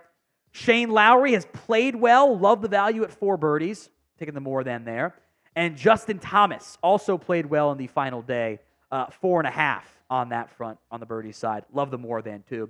Again, go to prizepicks.com/CLNS and use code CLNS for a first deposit match up to $100. Links in the comment section and the description of today's show. Appreciate Prize Picks sponsoring us here at the Cowboys Report. So one-word reaction to Josh Jacobs to Green Bay. Still don't have the details there. And based on the phrasing of the Ian Rappaport tweet, sounds like they're also going to keep Aaron Jones, which certainly stands out of the potential moves there. Josina saying the Eagles have interest in Saquon. That's not new, so going to kind of ignore that one from that perspective, basically. Surprising. I hadn't pegged the Packers as the Josh Jacobs fit. But that's a team that wants to run the ball a bunch. They want to do runs and play action. That's what their offense is built on. So we'll see. We shall see what happens there. One-word reaction, I should shout-outs here. Daniel, I think they want to have 2 backs. To answer your question, why would they keep Aaron Jones? Yes, by the way, who put that in there? Shoot. Someone said, Zolio, it's right there. Dorance Armstrong and Tyler Biadasz. Again, to recap what's happened for Dallas, as your comments come in here. Dorance Armstrong to Washington. Still don't know the contract details yet. So got to wait on that front. Don't know the details there. Tony Pollard, the Titans, on a 3-year, $24 million deal. Big, big money there. Tyler Biadasz, $330 to Washington. A massive contract that I did not foresee coming for the Commanders, giving Biadasz. I thought he might get like 8 or 9. 10 is a lot of money to pay Biadasz per year. As the meltdown is on across Cowboys fandom, even though I'm not mad about losing either of these guys, frankly. Like, it doesn't bother me. Like, or any of these 3 guys. Like, they are more replaceable than, like, Tyron Smith is the one that's going to hurt me. That's the one I'm going to be bothered by. That one's going to sting. But Pollard, I was not going to pay him $8 million. Biadasz, I was not going to pay 10. We'll see how much Dorance Armstrong goes for. Oftentimes, when just the signing is reported and the deal itself is not, things get a little bit. One way or the other, someone got a bad deal on it. Team or player got a bad deal. Has not been reported yet, so we'll see. Every 250 likes, we owe a beer cheers on today's live show. We are like 25 away. Yeah, 25 away on that front. We get there right now. Got a little bit left in that one. Maybe a couple sips. A couple beer cheers left on that front there. 10 away. 10 away. I think we also owe super chats for Big TD the 1 and Chris B. I think we got to get caught up on those, which I thought Big TD the 1 put in a super chat earlier. It is. I think it's bugged, and if you do a super chat on the same day, it counts as your first still. So this is the second one from Big TD the 1 today. I was very confused by that one because that was the first one. This is the second one. Beer cheers, by the way, bottoms up. With Curse more likely to walk, see him citing Poyer or Hyde. We can even bring back the Jamal Adams talk. I'm going to go to the safety depth chart here.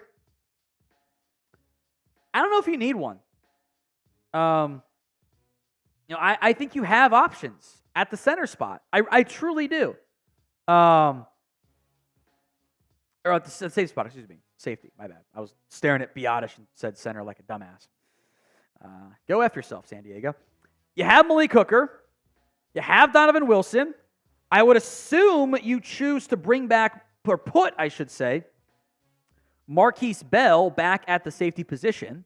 You have Wanye Thomas can play. I'm not trying to play Sheldrick Redwine much, but I think Izzy Mukwamu could do some safety stuff for you, or you try him at corner full time, make a decision there.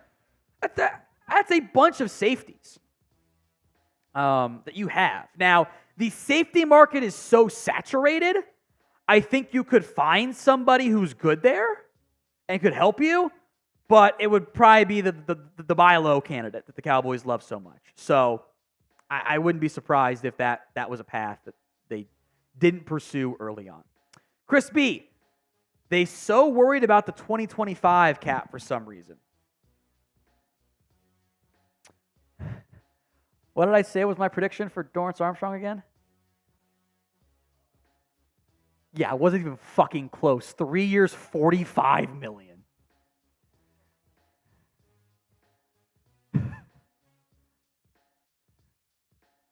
That can't be right. 3 years, max of $45 million. What? Unbelievable deal. That is an obscene amount of money for Dorance Armstrong. Do we feel better now? Did you want to pay Dorance Armstrong 3 years, $45 million? No. 3 years, 25 would have been pushing what I would have been comfortable with. That is just unbelievable amounts of money being spent. What did he make? He was making 11? Where was he at? Hold on here. He was at...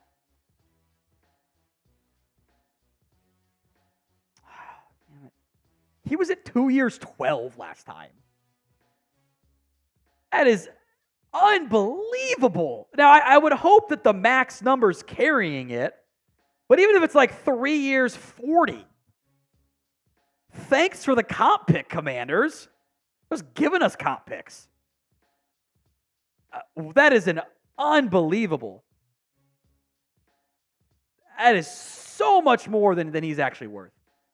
He's a fine player. He'll be very inconsistent and streaky, and he'll get some sacks for him. But that's not. The Commanders are throwing money at Cowboys players. That is some major Commanders tax. And Dan Quinn taking care of his guys. I want to see the Armstrong base value. That is so much money. 3 years up to $45 million is just that's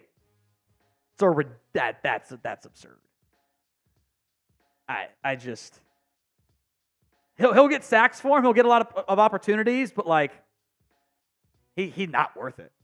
His sack numbers look pretty good, 7.5, 8.5, but his run stopping is okay. He was very dependent on guys like Micah Parsons, Tank Lawrence taking up all the attention. This is one of those guys, the sack numbers look fine. They actually look good even. But I think if he's the number one pass rusher for the Commanders on the outside, he's not going to be as impactful. He's a good player. 327 I thought would have been pretty fair and even maybe a bit team friendly. But 345 and maybe the up to is carrying it. It's a lot of money. That's what did I just say, Chris? When it comes out late, it's either a bad deal for somebody. There's our answer. I would not have done that signing at all. Super chats. I do want to go back to Chris B because I kind of didn't answer his question because the Armstrong stuff came in immediately. What are they so worried about? They're scared of it. And the real reason is because they don't have Dak under contract for 2025. And they're scared of either a massive cap hit next year or paying him big money. Really, it's the dead cap hit if they don't keep him. But if they don't keep him, it doesn't matter because they're going to suck. And that's their deep concern. They know deep down if they don't retain Dak Prescott, this is not going to be a real playoff team. They're a playoff team right now if they don't do anything in free agency. So they want to keep some fire in the back pocket, some money in the back pocket to pay other guys to replace Dak and make them a fringe playoff team. But that dead money hits bad. If what they should be operating is this. If they extend Dak, the dead cap hit gets pushed off in the future, it's not a big deal, and they don't have to worry about it. If they don't extend Dak, they should embrace the tank and rebuild. They won't ever do that. Landon Baptista. I already know wherever Tyron goes, he's going to play all 17 games somehow. I would be a little bit surprised if they did that. But it also wouldn't surprise us, right? Be like, of course that's the path they ended up going down there.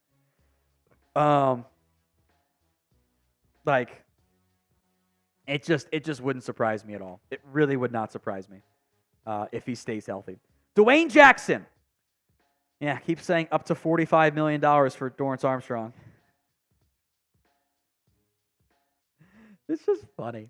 Shot time from Dwayne. Thank you, my friend. I am not surprised about Josh Jacobs going to Green Bay.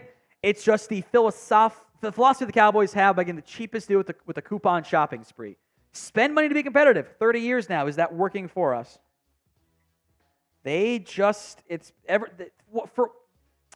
goes back to the Brandon Carr deal.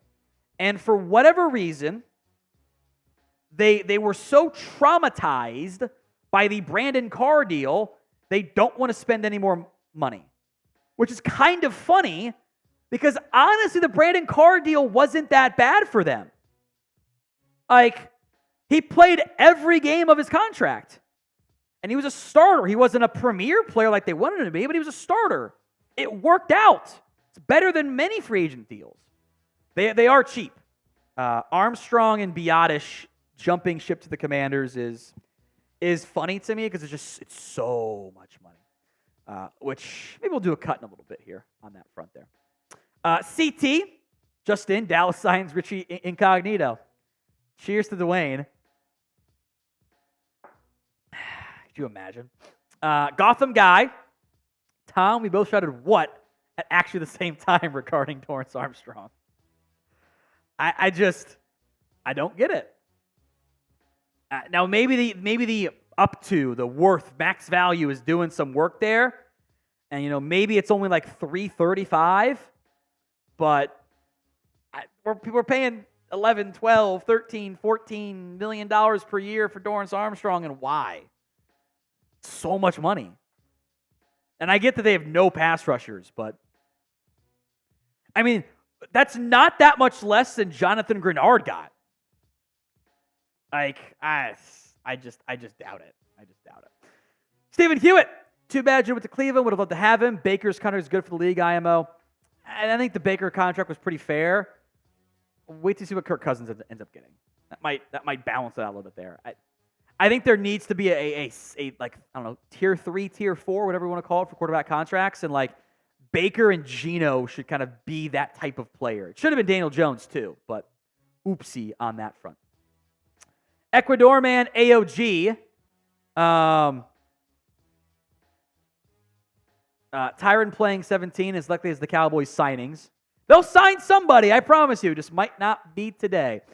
So we will monitor that one there for sure. Is that we caught up now on the Supers, or is there one more? I think we are caught up. We are caught up on that front. Updates for you guys here on the comp picks that have come in so far. On the board, and this could change based on the real money value and how much they play, what they perform, etc. The board right now is a 5th for Tyler Biadasz, a 5th for Tony Pollard, and a 4th for Dorance Armstrong. Now, if that real money drops back down, I think that might end up being a 5th round pick. And it will be impacted by, Kirk Cousins to the Falcons. 4-year deal for Cousins and the Falcons. His agent announces it. 4-year deal for Kirk Cousins and the Falcons. We will wait and see what the money is going to be there. I'm going to guess 4 years, $40 million per year, and $130 million guaranteed. I need to start writing these down for my predictions. It might be more than 40. Jaden Daniels is such a Patriot now. He was never going to the. Yeah, I think you're right. Well, there were that I think what was it? Brugler had the trade, had the Falcons trade. Yeah, that's true. 4 years, $40 million per year. I'm gonna do 120 GT. Yeah, I think that sounds about right. Maybe 100 million guaranteed. Be my prediction. 4 for $40 million a year, $100 million guaranteed. Which is like 2.5 years guaranteed. Sounds about right. We'll see. We'll see what the end money ends up looking like there for Kirk Cousins to the Falcons. His family's from the area too. So Falcons going to win now. We'll see. Will the Cowboys make any signings today? Y for yes, N for no. Get those predictions in for me in the comment section. Y for yes, N for no. I'm still waiting on the Josh Jacobs money. And I want to know the Kirk Cousins money. 4 years is longer than I thought it was going to be. Maybe 40 million a year is not enough. I'm just going to ride with it. I'm just going to ride with my gut. 440, 100 million guaranteed, which kind of guarantees in the second half of year 2. Of year 3, sorry. We'll see. Some super chats coming in. By the way, it's 72% say no at this stage. Dwayne Jackson. I always hear you talk about comp picks. Explain how comp picks work and how they are acquired. Great time to do it, by the way, as we wait for the contract details here. So comp picks are players that are picks that are awarded to teams for losing free agents, or more recently, for losing minority coaches to become head coaches or executives to become GMs. So the Rams are getting a third for Raheem Morris. The Niners get a third for D'Amico Ryan/Ran Carthon. But you get a pick assigned to you based on the money a player signs for with a different team in free agency and how they perform. Now, the performance stuff leads to some adjustments as the year goes on. Player plays super well, has an all-pro season, surprisingly, your comp pick can get moved up. Player doesn't do anything, ends up getting cut. Patriots did that for years. They get Kyle Van Noy, he'd be bad and get cut. Now you might not get a comp pick back. And that can ebb and flow. It can also be canceled out, by the way. So, looking at the comp picks that have come in so far, how about this? The Titans are going to lose a comp pick for signing Tony Pollard. That's a 5th-round pick that they give up on their sheet. They will also gain one for Derrick Henry. Derrick Henry signs. It'll probably cancel each other out. So Dallas right now, based on the money aspect, a 4th for Dorance Armstrong. I think that's going to drop, by the way. A 5th for Tony Pollard and a 5th for Tyler Biadasz. If the Cowboys were to say, sign Derrick Henry to the exact same deal that they had for Tony Pollard, they would then add it's called a qualifying free agent. It would cancel each other out. So you do lose comp picks if you sign other players' free agents. Now, players who get cut don't impact that. And you can have performance results kind of impact things as well. But that is the very complicated stuff of how it works. It's a little bit easier if you just go to Over the Cap and follow their projections. They're normally pretty darn right in the end. So I think that's a good thing to monitor from that perspective. I think you'll see some movements, and part of the reason why Dallas goes so cheap in free agency, not all free agents qualify. At a certain price point, those players don't count. The Noah Brown contract did qualify, but there were other deals that had gone down and canceled it out and didn't quite get the Cowboys a pick back and didn't impact the Texans, by the way. So, like, generally, if you're under $2.5 million per year, it's not going to count. It's not going to count. So we'll see.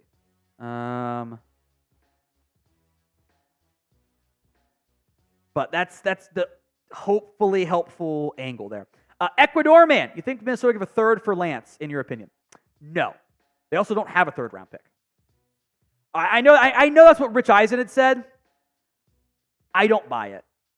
Now, look, if the Vikings want to move a pick for me, a third, I'm in. If they can get a third and then trade it for me, sure, I'm down. I'm so in at that point.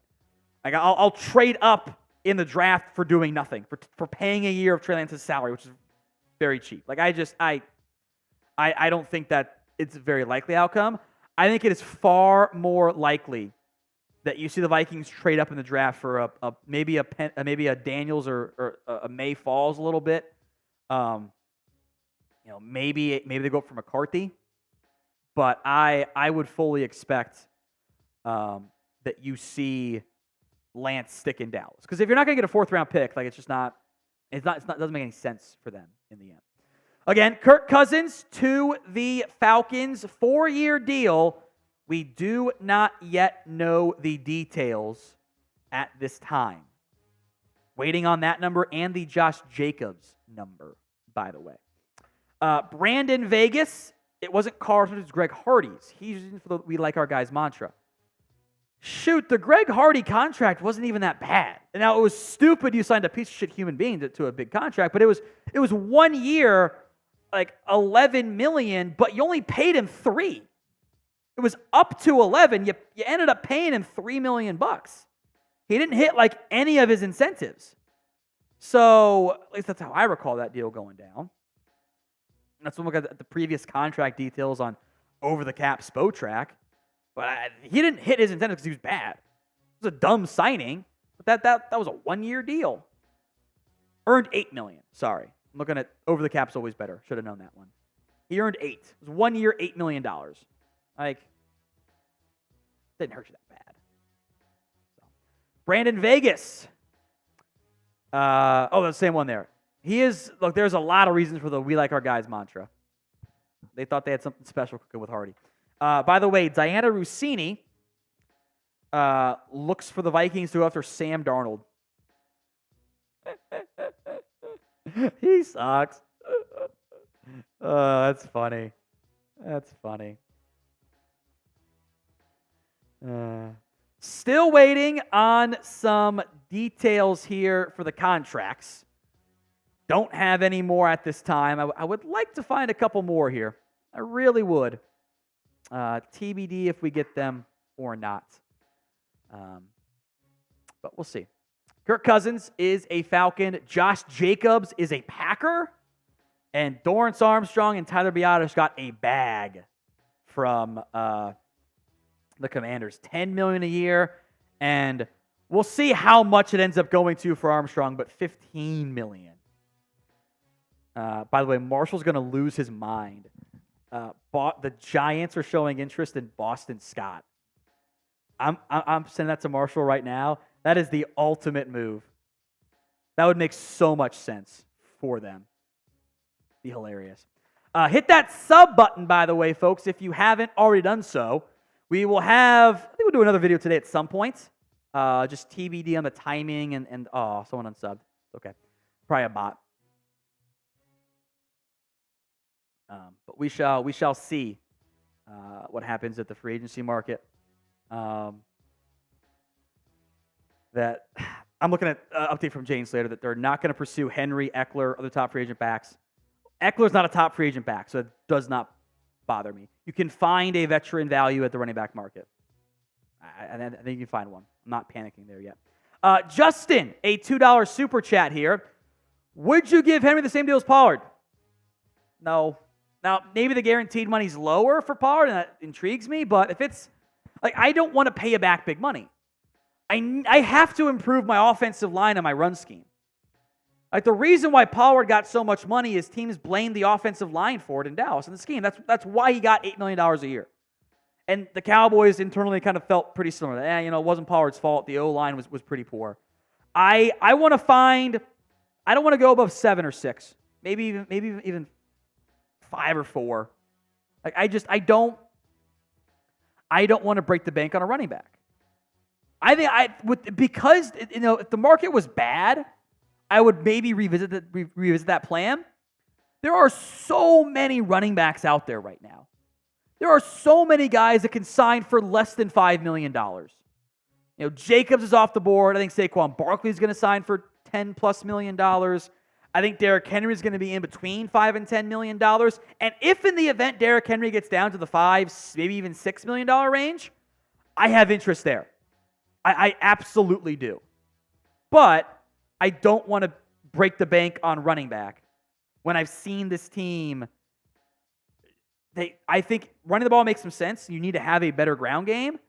I think it is the offensive line and scheme that have to find a way to make things a little bit more impactful moving forward for this team to operate the way that they need to. So I'm not trying to break the bank there. There is a lot of backs that are still unsigned at this point. And you do not need to throw big money out there at somebody. You can be patient, find a good player that's inexpensive and makes the Dallas Cowboys happy, and I think we'll be pretty happy with it. I think that's going to be their path. So the frustratingness today, I totally get. Totally get it. I think about half the league has made a signing in some capacity, at least an outside free agent signing. But we'll see what happens for Dallas. There will be players. What I don't know is if they're going to make any signings today. Y for yes, N for no. Will they get one done? Get those answers in for me in the comments section. Y for yes, N for no. I am going to lean towards no. That in the end, they do not get a deal done with anybody. Hope I am wrong, but my suspicion is this will be a quieter day in the market for the Dallas Cowboys, as they so frequently are in the end. But Packers signing Darnell Savage and Gabe Davis doesn't make any sense to me. Like, those guys are not that good. Savage was pretty bad for Green Bay this year, but former first-round pick. Trent Baalke sucks at his job, man. He's so ready for this take. I would rather have Jerry Jones and Stephen Jones as my GM than Trent Baalke. How about that? How about that for a take? Dwayne Jackson, do you think we will sign running back or linebacker first, or wait to the draft, or vice versa? I think they will end up signing both before the draft. And I think linebacker, maybe not in the order. I would feel most confident in the Cowboys signing a linebacker in free agency. That would be my mindset there, in terms of what they're going to do, because the linebacker free agency class relative to the draft, I think kind of favors you a little bit. Now, here's where things sit. None of these guys have signed. Now, I think Patrick Queen probably going to be a little bit too expensive. I think Levante David probably might command too much money. Really got my eye on Frankie Luvo. I like Frankie Luvo. I think he's a great fit for what Mike Zimmer does. I would be very happy if they went down that path. Josie Jewell. I think Jordan Hicks. Aziz Al-Shaair. They are not great, coverage guys. They're not premier players. But you have guys who can cover, and you have guys who can help you out as more of a run stopper. Or you don't have those guys. And Jewell, Hicks, and Shaair can be those guys and give you some bigger bodies at linebackers. I think makes so much sense. Jordan Brooks really stands out to me as a local guy that might be somewhat affordable. Bobby Wagner, I think, makes more sense than he did now than he did when even Dan Quinn was here. Although the Commanders might need somebody too. Nicholas Morrow has been linked to Dallas in the past. Jerome Baker isn't going to impact that precious comp pick formula. So I think linebacker makes sense. You sign a veteran, and then you don't have to draft somebody. And you can try to have your recent draft picks, Damone Clark, DeMarvion Overshown, grow and develop. And in the event there is somebody you love, maybe Edrin Cooper's there in round 2 for you. Maybe a Junior Colson, a Peyton Wilson falls into the 3rd round. They brought in, by the way, Trevin Wallace for a pre-draft visit. He's a 30 visit. That'll kind of get pushed to the side for now. He is a 30 visit for the Dallas Cowboys. So there's interest there clearly. Maybe he slides somehow into day 3. And then you draft him. And you don't force yourself to draft a linebacker. Eric Kendricks is a good linebacker fit. That's a great name that could be on that list too, that I probably should have put on there, frankly. Saquon Barkley's an Eagle. 3 years, $37.75 million for Saquon Barkley. So Marshall Green is going to be in shambles when he sees that. A little over $12.5 million with up-tos of 46.75. We'll call it $12.5 million. Saquon Barkley is an Eagle. Cowboys obviously were never going to pay that rate, not even close to it. I would figure Jacobs comes in pretty similar, but the running backs are there.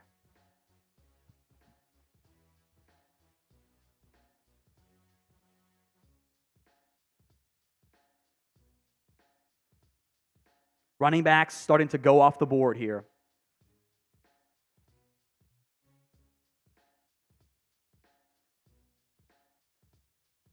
Barkley to the Eagles. Imagine if they get David McKinney too. Patriots have signed Antonio Gibson, by the way. So there's one of your running backs.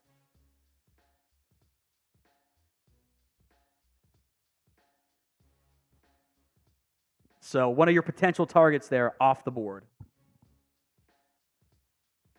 Saquon Barkley to the Eagles, Antonio Gibson to the Patriots, Jacobs to the Packers, Barkley, 3 years, $37.75 million.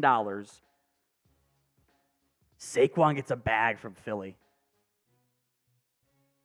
Big money there. So Saquon off to the... Marshall's going to be in shambles. So that checks in under the Jonathan Taylor contract, by the way. Under the Jonathan Taylor contract. So that makes... I think Jacobs probably going to check in somewhere similar. But we shall see on that front. So still got to play Barkley twice a year, folks. Still got to play him twice a year. Running backs are getting a lot more money though. Less years. Yeah, which I think makes sense. I think 3-year deals are better for the running back market. Not as much per year, probably a bit more high guaranteed money on that front there. I am curious what the Antonio Gibson deal looks like. That's more impactful for Dallas. I thought Gibson could have made some sense. Man, that was just not... You were never going to be in the market for Barkley and Jacobs and Pollard at that cost and DeAndre Swift at that cost, but we'll see what the Gibbs... as weird as it sounds, I'm most curious about that Gibson contract because that's one of the guys I thought could have made some sense for you. Now we will wait and see. Barkley to recap the running back market today. Barkley to Philadelphia, Jacobs to the Raiders, or to the Packers. Schefter fooled me there. DeAndre Swift to the Bears, Tony Pollard to the Titans. Other things to maybe monitor is just keep an eye on DJ Reader in Tennessee. Keep an eye on that one.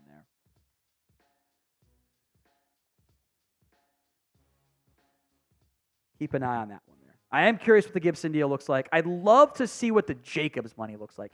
We still don't have that. And that's really weird to not have one. And the Kirk Cousins contract, not yet known either.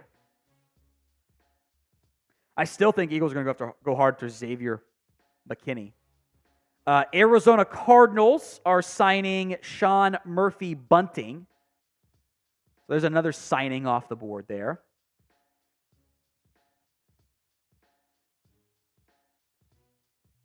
See what the Barkley deal ends up finishing at, because that could be up to $15 million a year. There's incentives there. I think Barkley likes the incentives. There's a joke about having the Eagles having 2 great backs now that if you want to make there, I'm sure you could go that route if you choose to there. One-word reaction. Saquon culture adaptation. It's fine. People trolling Howie Roseman in the comments too. Overpaid. Help. You weren't going to go. You weren't going to pursue that route. You were never going to. We are all in the bed asleep. Expensive. Scared. Would you have done this deal? How about that one? And then we got some super chats to get to here momentarily from Leroy and Justin. He signed with the Titans. Don't worry about it. Don't worry about it. Let the Dallas crew handle that. Oh, yeah. Sorry. Cardinals. Good call. We have the details, by the way. Did I nail it? I almost nailed it. Kirk Cousins is getting 4 years, $180 million total. So I had 4 for 40. So I was off by a couple million. I did nail the guaranteed money, though. $100 million guaranteed. So 4 for 180, $45 million a year for Kirk Cousins coming off a torn Achilles to Atlanta. Massive money. This is why you can't let Dak touch the open market.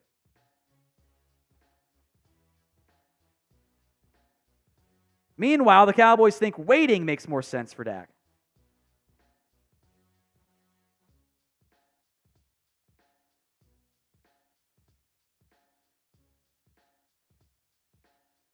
I'm getting that tweet out there.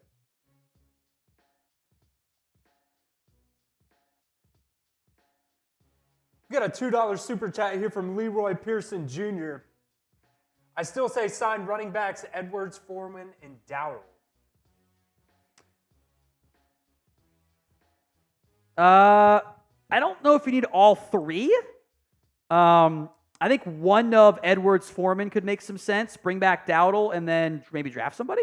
But I think all 3 of those guys would cost you combined $6-ish million a year.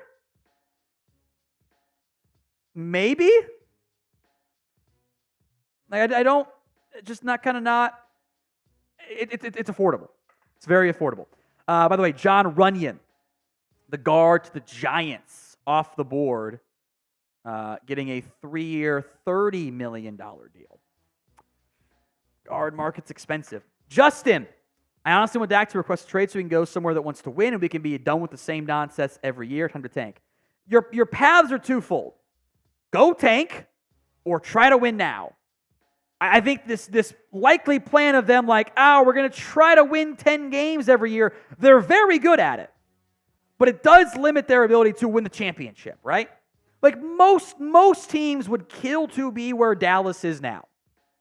The reality is they're not good enough to win a championship. Their coaching isn't good enough. Their overall roster construction isn't quite good enough because to win that, you need to have some luck involved there. And they have not had the luck at this stage. They just have not found a way to make that happen. And it's really hard when the Chiefs have Mahomes. It's really hard. It's just not the easiest way to go about it. So I would like them to, at some point, they have to make a decision. They have to take a chance on something sometime. And they haven't done it for 20 years. And it shows. From Sam, I know you don't want to spend money on a running back, and I get it, but it irks me the Eagles make all these moves and we don't do shit. Totally agree. I totally get that. That is very understandable. And it's not just like the one running back stuff. It's like you're going to get real mad when they sign Xavier McKinney in 20 minutes. You're going to get real mad. I will get. But they signed Bryce Huff and Saquon Barkley. How do the Eagles make this happen? And the Cowboys don't. The Eagles are built different. They have some desperation. And a little bit of desperation is a good thing. It really is.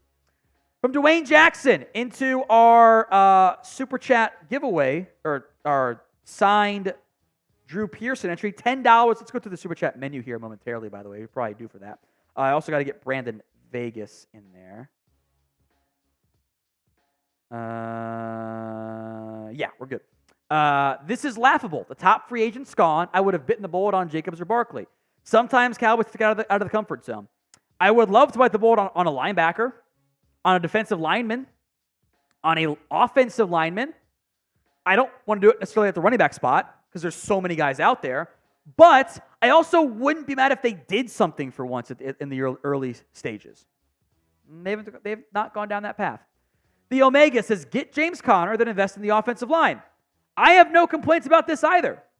I think James Conner might get $3 or $4 million. It's a fraction of what you would have had to pay Barkley or Jacobs. And I would bet the results end up not being that different, would be my guess. So we shall see. From the Red Hurricane, Jerry Jones, give me hope or give me death. How would you prefer to go? Firing squad, lethal injection, electrocution? What would be your preferred path there, Red Hurricane? Let me know. Alan, how's Carson Steele as a draft option? Decent-ish. I think day 3 is where you will likely end up having to go with that front there. Yeah. Just adjusting our live headline here because I should have done that earlier.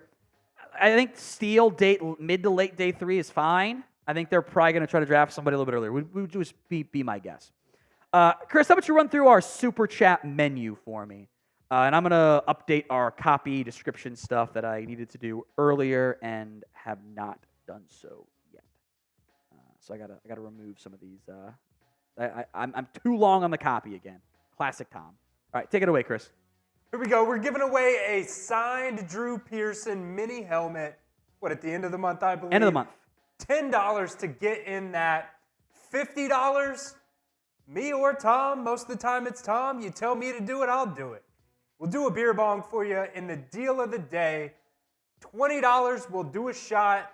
We got Northern Aggression over here that we're going to throw back for you guys. $20 is that, $50 for a beer bong, and $10 will get you into that Drew Pearson mini helmet entry. There you go. So 10, 50, and 20 are your price points of note today. The Pearson mini helmet will last the entire month, by the way, for the raffle, so don't sleep on that one. Andrew Van Ginkel, 2 years, $20 million with the Vikings, so that means Danielle Hunter is gone.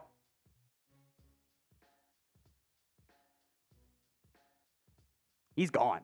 Hunter's a free agent, and Wanham's going to be a free agent as well.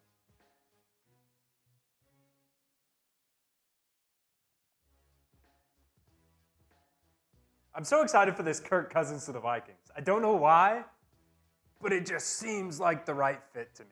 I just love it. They're trying to win now. Yeah, and I think too before the injury this past year, he was playing at a just absurd level. He was up there with Dak and Brock Purdy, for the MVP before he got hurt. He was playing very well. Playing very well. So, hit that sub button for more Cowboys YouTube videos. Kirk Cousins getting $45 million coming off an Achilles injury when he's going to be 36 years old is kind of insane. Like that is such a big figure for him. Like just massive money. Like this is not like young Kirk Cousins. He's 36 years old on one leg, Kirk Cousins. It's the cost for it, but it's so much money. And a ton of guarantees. For that probably can't even pass a physical right now. Kind of crazy. I don't think I did our beer cheers for 500 likes, so I'm going to do it now. Apologies if I did not. As we wait for more news here, Saquon is an Eagle. Some more super chats here. We'll get 2 momentarily. Giants paid Daniel Jones. That was a mistake. Red Hurricane. Hanging so he can let me down one last time.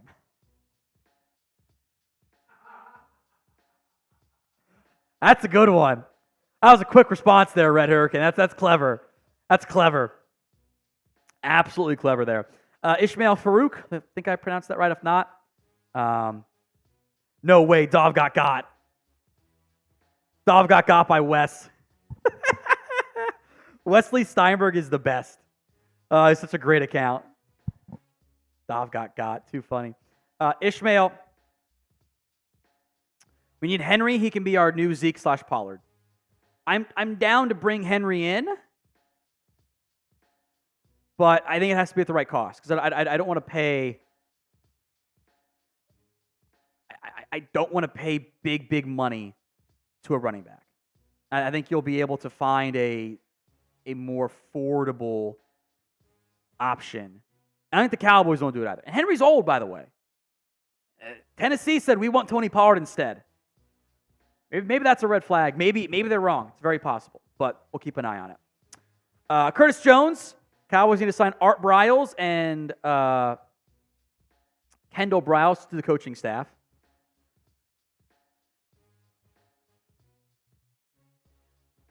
It's just, no. It's obviously a troll, but no. Shaquille Joseph, if we get James Conner, that's bullshit. He's cheap, but we have money to spend. You're used to getting tomato cans and being happy that it was anything. You don't have money right now. You can make more money pretty easily. But James Conner had better production than Saquon Barkley did last season.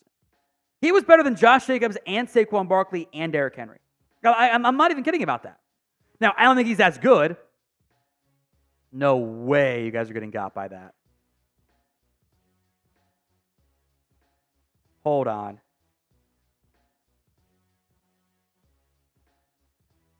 Wesley Steinberg is not a real account. Yes, so don't get that off there. Wes got everybody. Get that off there. I was going to end up being correct because I think that is going to happen. But Wesley Steinberg is not a real account. So, just not.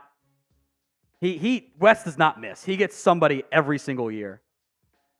He got Dov again this year, which Dov has not yet. Oh, Dov finally deleted it. He is the best. Anyway, look, I get wanting to spend more money, but how about you go do that at a higher impact position? Why don't you go do that at linebacker, at defensive line, at corner, at something? Like I don't want to blow up all of my money that I have available on a running back. Like James Conner averaged 5 yards a carry last year. He had his best year ever from an efficiency standpoint and total yardage standpoint, I believe.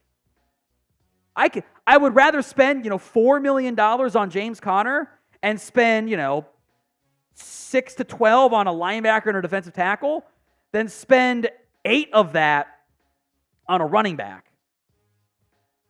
Like, it's not overly challenging from that perspective. Like, I think that's a better path.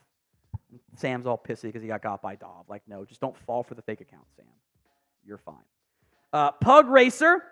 Can't wait to watch Saquon juke out our UDFA linebackers. I think they will sign a back. Or a linebacker. I think they will sign one. Might not be tomorrow. Might not be today. Might not be till Friday or the weekend. I think they will sign somebody. The nicer part is you've always held up pretty well against Saquon Barkley. I think that's something we should remember about that. They've always done a decent job of limiting him, relatively speaking. So, more supers, more news to come, but today's show is made possible by Prize Picks. Go to prizepicks.com/CLNS and use code CLNS for a first deposit match up to $100. Prize Picks is daily fantasy made easy. You pick 2 to 6 player stat projections and more than or less than on those stat projections. If you hit them all, you win the power play. I like the flex play. Let's say you do four selections. If you miss one on the power play, you get nothing. If you miss one on the flex play, you still win. And I'm really good about getting all but one right of my prize picks. I'm awesome at that. Now, this one comes in from producer Rolly and host of Patriots Today. He's got some college basketball prize picks for you. Ryan Nembhard, more than 13.5 points. I like that one. Graham Ike, more than points, rebounds, and assists at 30.5 points. There, I almost got some other news I got confused by there. That's why I said million. And BJ Freeman, less than 2.5 3-pointers made. Link will be in the comments section and the description of today's show. It's prizepicks.com/CLNS, and use code CLNS for that first deposit match up to $100. prizepicks.com/CLNS. The Omega, start Deuce Vaughn. I might go back to the bit. The bit was a lot of fun. I think he could be your third down back. Just don't ask him to pass protect too much. It could work. Sign a big plotter. But I would like to draft somebody too. I would like to have a competition. I don't want to bank on a 6th-round pick playing a big role for me. Ishmael might as well make Tom Downey the new owner. Who says no? Who would you rather have, me or the Jones boys? You give me, here are my conditions. 10 years. Give me 10 years to win a championship, or I will sell the team. I'll sell it. Now, I get to keep the profit, and I'm cooking with gas there. But 10 years, I will sell the team. Pick a GM. JB for the Jones boys, TD for me. Someone says the NFL says no to me. You got me. Wow, Antonio Gibson getting a 3-year deal from the Patriots. Kind of surprising. No more details known yet, but 3 years is a lot of money for him. It's a lot of TDs in the comment section. The occasional Jones boys. Just give me access to the money. I will make it happen, and then I will sell the team. Not that hard. Horn family. Henry is worth $8 million. We need to spend on the offensive line. I would agree with this too. I don't want to. I think your offensive line was a bigger concern, and this might end up going down as addition by subtraction in terms of the offensive line spot at center with Biadasz if you replace him properly. Brock Hoffman, you ran the ball better when he was in there. Not an accident that was the case. I think you need to fix the offensive line. You got to fix your scheme. Your scheme was not very good either. And then you do those things, and suddenly your running back is going to be a lot more impactful and better. So in a bubble, yeah, I think Henry is worth $8 million. For this team specifically, I think you got to spend on the offensive line. Dwayne Jackson, whoever the Cowboys sign, and the players at the impact positions are not that good or just cheap to be cheap. How can the Jones boys sell this all-in nonsensical philosophy? They're not going to sell it as all-in because they're not all-in. Their spin has been, our definition of all-in is different than yours. It's not true, though.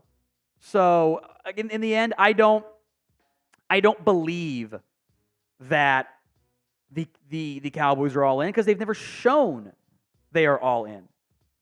That's disappointing. Roman Wolf Gaming, any chance we get Hunter and Queen? I'd be blown away. Hunter might command upwards of $20 million. Worst case is going to settle in, at 17. Patrick Queen's going to get maybe 12 to 17, maybe. But it's just not. That's just not how the Cowboys are gonna go about doing it. That's not how they want to invest their money. We talked about this with the coaching staff too, with the lame duck coaching staff. How do you think that affects players who are possibly going to sign and think maybe this coach isn't going to be their coach next year? You don't win at any tiebreakers. And this is a team that relies on tiebreakers to win deals because they don't ever want to outpay players. And maybe the tiebreaker's playing time then.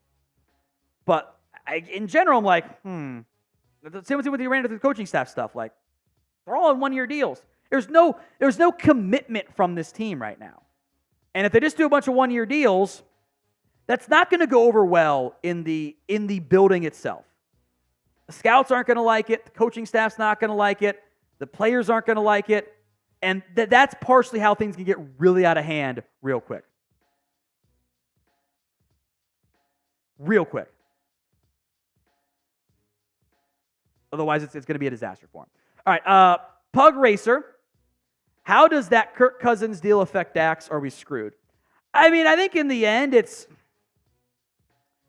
not going to drastically impact Prescott, but it's also it's another example of why this team needs to have some more urgency. Like, I think that there is a scenario in which you are in the exact same spot the Vikings are in this time next year, where you had a good year, wasn't good enough. Hopefully the quarterback stays healthy, unlike Kirk Cousins did. And he's a free agent. And the Vikings did not match the Kirk Cousins deal with Atlanta. Like, he got $45 million a year with $100 million guaranteed at age 36, coming off a torn Achilles. He probably can't pass a physical right now, right? We would think. Or at least he's barely passed it. So now you're going to do 5-year younger Dak Prescott, or 4 years, full contract younger, whatever it is, potentially coming off another Pro Bowl caliber year. If the Cowboys don't make a decision now, they run the risk of losing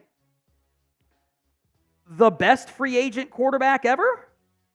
Like, seriously. Like, Peyton Manning and Tom Brady were obviously better players. They're Hall of Famers for a reason. But those guys were at the end of their careers. Peyton Manning was coming off a potentially career-ending neck injury. Tom Brady, people thought he was cooked altogether. Clearly wasn't. But there wouldn't have been a all-pro caliber quarterback, which is what Dak Prescott is right now, entering free agency. That hasn't happened before. I think he would get the highest, the largest quarterback contract in NFL history if he plays well and stays healthy. The injury stuff is actually probably a bigger concern for me, frankly. That's why you need to make a decision. If you don't want to pay Dak, let's say it's 60 right now. Whatever the number is, they haven't talked, no one knows what it is. If you don't want to pay Dak 60 now, you're going to pay him 65 next year? Because the market's only going to go up. How much are Jordan Love and Tua going to get? You know what else to do for a new deal in the not too distant future? Josh Allen are not that far away from getting paid again. Like, there's another wave of quarterback contracts coming, and it only goes up. So if this team believes that, you know what, they can wait and it'll be better for them, they're just wrong. That's not how it ever goes, unless something bad happens to your quarterback, in which case, are you cheering for that? It's less about the deal and the money, and more like, this is the money, this is the reality of the quarterback contract market. Soon to be 36-year-old Kirk Cousins got $100 million guaranteed on a $45 million per year deal on one leg. That should be like, wow, the quarterback market is only going up. From Zachary, to fix the Cowboys in a situation where they sign a free agent or a day 2 draft pick or both. If I can throw in, midday 3, I would say both. I think they sign somebody and they draft somebody. The Omega. If the Cowboys don't make it to the Super Bowl, they should relocate to Mexico. They love Cancun. Burn. It's a good one there, Omega. I appreciate that. Leroy Pearson Jr. How much are we currently under the cap? Couple $1 million with the ability to free up even more money. You could free up $30 million like that. Even just a restructure of Dak's deal, which is not what I would advise, but whatever. We're kind of past that point at this stage with free agency here and not doing anything. You can restructure Trayvon Diggs if you're the guys, $30 million. And your cap hits for the guys you signed would be about half of their average per year. That's not that bad. If they sign multi-year deals, obviously. Like, that's exceedingly doable. If you want to. They've never shown a want to. Ever. And in the years we've been doing this since Brandon Carr, they've never done it. Roman Wolf Gaming, call me crazy, but I wouldn't mind trying Chase Young. I would be a little bit anxious about Chase Young. In large part because Chase Young is just not. There were times he got, as Clarence Hill got by Patrick Queen, a fake Adam Schefter account, which is at Penix to Metcalf. Jesus, guys. You get God on Twitter that bad, you have to log off for an hour. It's not even close. He has the blue check. Unbelievable. Anyway, I think Chase Young's going to be too expensive for a player that they just don't, I think is too inconsistent. Is too inconsistent. And at times kind of checks out mentally and tries to go rogue a bit too often. Just a little bit. Tom's second kid. By the way, Aaron Jones is being cut. He is being released. Let me go find my Cowboy meme folder here. I'm going to tweet that one out. I would like to get Aaron Jones on this team. I don't think he's going to be that expensive. Cowboy killer. I think you can get him for a couple $1 million. Somewhere in that range. I think that makes sense for Dallas. I really do. Where's my damn Cowboy meme folder? There it is. Got it. Boom. I think Aaron Jones makes sense. Also, why isn't Zeke on this free agent list? Oh, I put the good players on there. I don't want a 3.5 yard per carry back who's old. I can go get Aaron Jones instead. Now, Gibson got more than I thought he was going to get. He got a 3-year deal. You got Aaron Jones out there as a free agent. I would have interest there. He was due $12 million. Can I get him for half of that? Can I get him for 6? I have interest there. Packers might need to draft a back now, too. They're going to overhaul that running back room. A.J. Dillon's a free agent. I have interest there. I don't think he'd be as expensive as Derrick Henry would be, probably. Can I get him for 6? I would go to 6 for a guy like Derrick Henry or Aaron Jones. With the Cowboys? I don't know. But it just, I don't know. 4.6 yards per carry last year. Ran all over you in the second half of the playoff game, too. Injuries are a concern. That's why the value is going to go lower. Bring in the UTEP boy. I'm just throwing it out there. This is the type of move that I think I'd have some interest in. And I think would be the affordable type of move that makes sense for Dallas. Elite 360s is my boy. Appreciate your work. Thank you, my friend. Aaron Jones, I'll take. I would too. There's a lot of running backs out there still. We also still don't know the Josh Jacobs number. Still don't know that, which is very interesting. We know almost all the numbers except for Jacobs. Someone didn't get a deal that they liked. We'll see. Hunya, with no Biadasz and no Tyron, what's the plan at offensive line? Let's go to the depth chart here. Survey says draft. I think they would. Now we'll see about Tyron. He is still not signed anywhere yet, and maybe we'll get news on that in the not too distant future. But I'm looking at, I think, Brock Hoffman as the option at center. And that's the internal option, and I don't love that. I think you could maybe survive, but I want an upgrade at center, and I don't know if Brock Hoffman's an upgrade at center. Cash difference is notable, but I'd love to draft somebody. But I also got to figure out left tackle too. Because right now at left tackle, I've got my top 2 options are free agents. Can Awesome Richards go over there and play some? I don't know. I could put Tyler Smith there, but then is TJ Bass starting left guard? Because you know what? In a year or two, I might think that TJ Bass is my right guard. I think that could make a lot of sense. So I need help along the offensive line. And I've got a bunch of needs. And I can't fill all of them. And that is that is my concern. I can't fill all of them via the draft. I can fill a couple of them, but I don't want them to do that. I need to find 2 backs if I lose Rico Dowdle. I need to find a cornerback if I lose one or both of Jordan Lewis, Stephon Gilmore. I got to find a center and a left side starter. I need help at linebacker. I need D-line help. I don't have enough picks to make that work. So at some point, I got to sign somebody. I don't know as my hair gets really poofy back there. It's weird. I gotta go do something.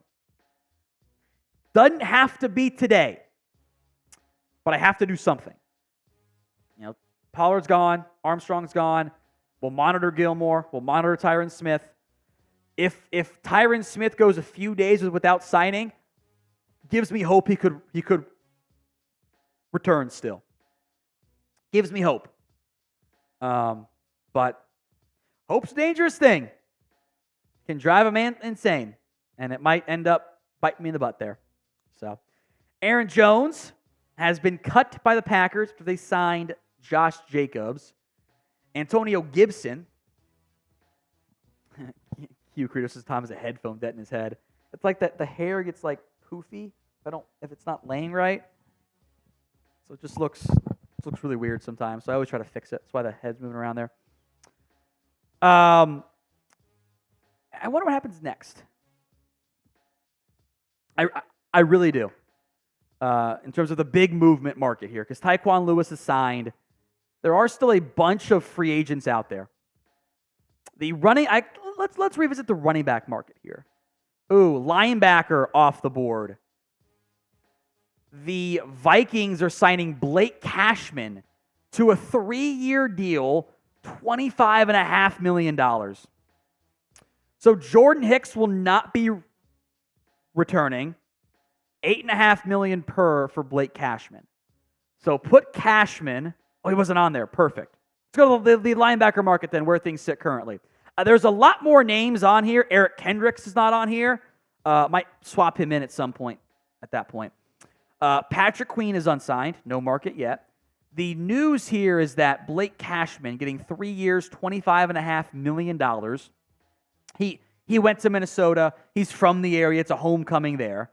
Levante David, I think, is going to go back to Tampa. Frankie Luvo, Josie Jewell. Jordan Hicks will not be back in Minnesota. He is going to stay. Or he's going to go somewhere else, excuse me. Aziz Al-Shaair is out there.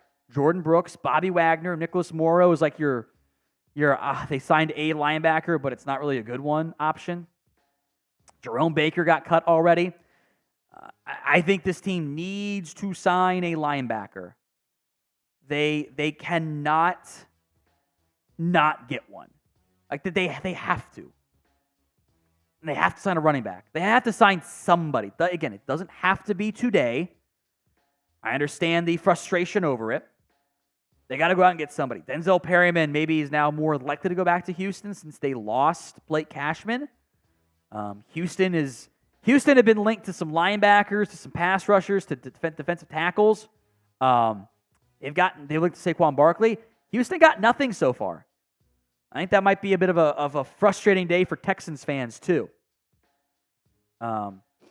They've got to find ways to make some moves, and so does Dallas in the end. By the way, some buzz at running back that the Aaron Jones market could go quickly, that he has suitors. He's a good player. If it goes quickly, does not bode well for Dallas because they don't move quickly. Maybe they're on their yacht. Who knows?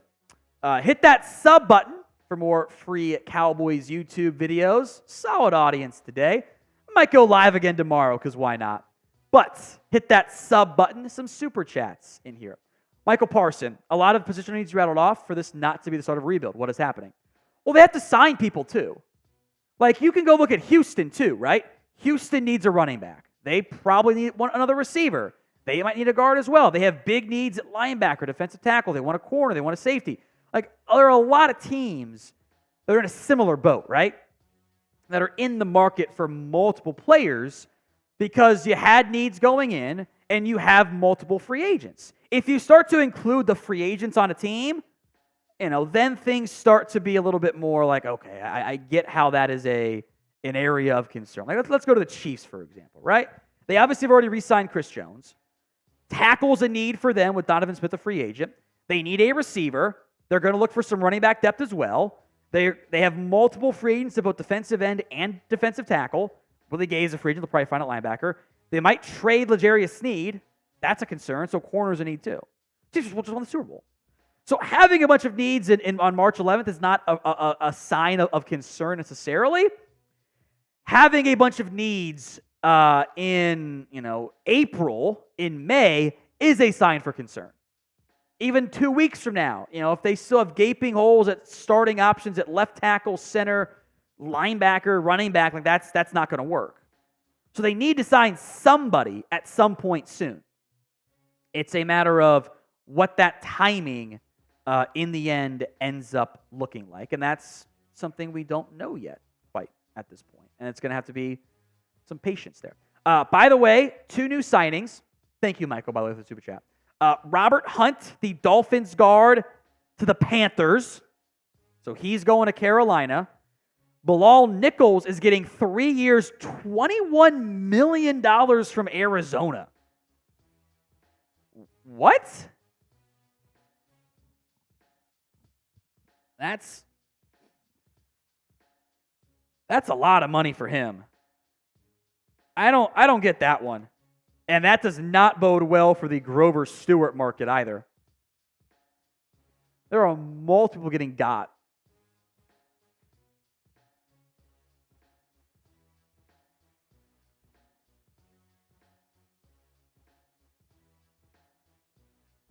By that fake Schefter account of Patrick Queen. 3 years, $21 million for Bilal Nichols is wild to me. He's not that good.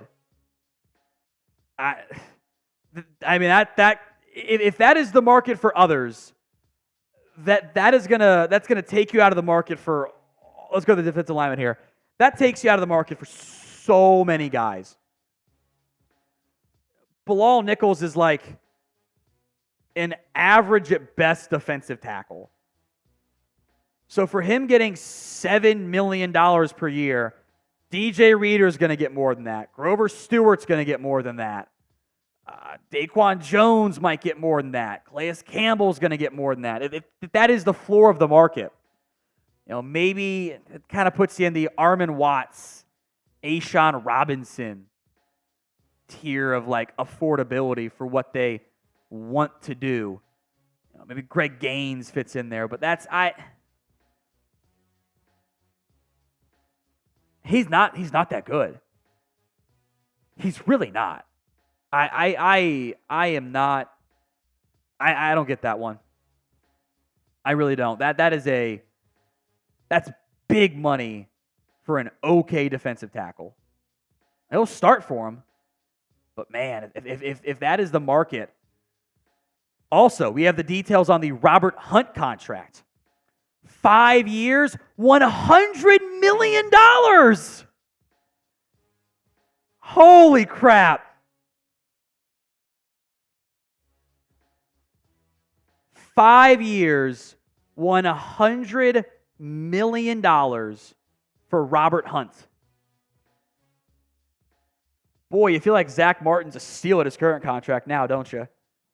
$20 million per year for Robert Hunt.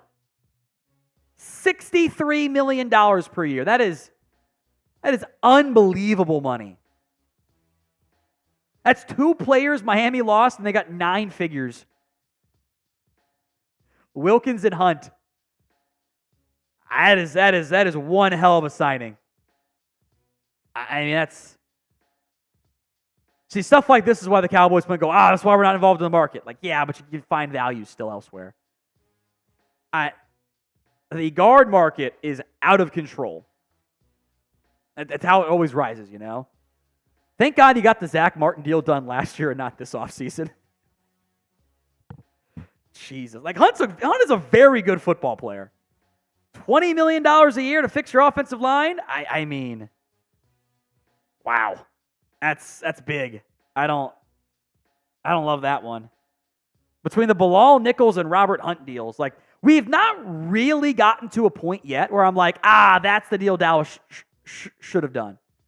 We haven't really gotten that quite yet. There's a couple of them like, that's fine.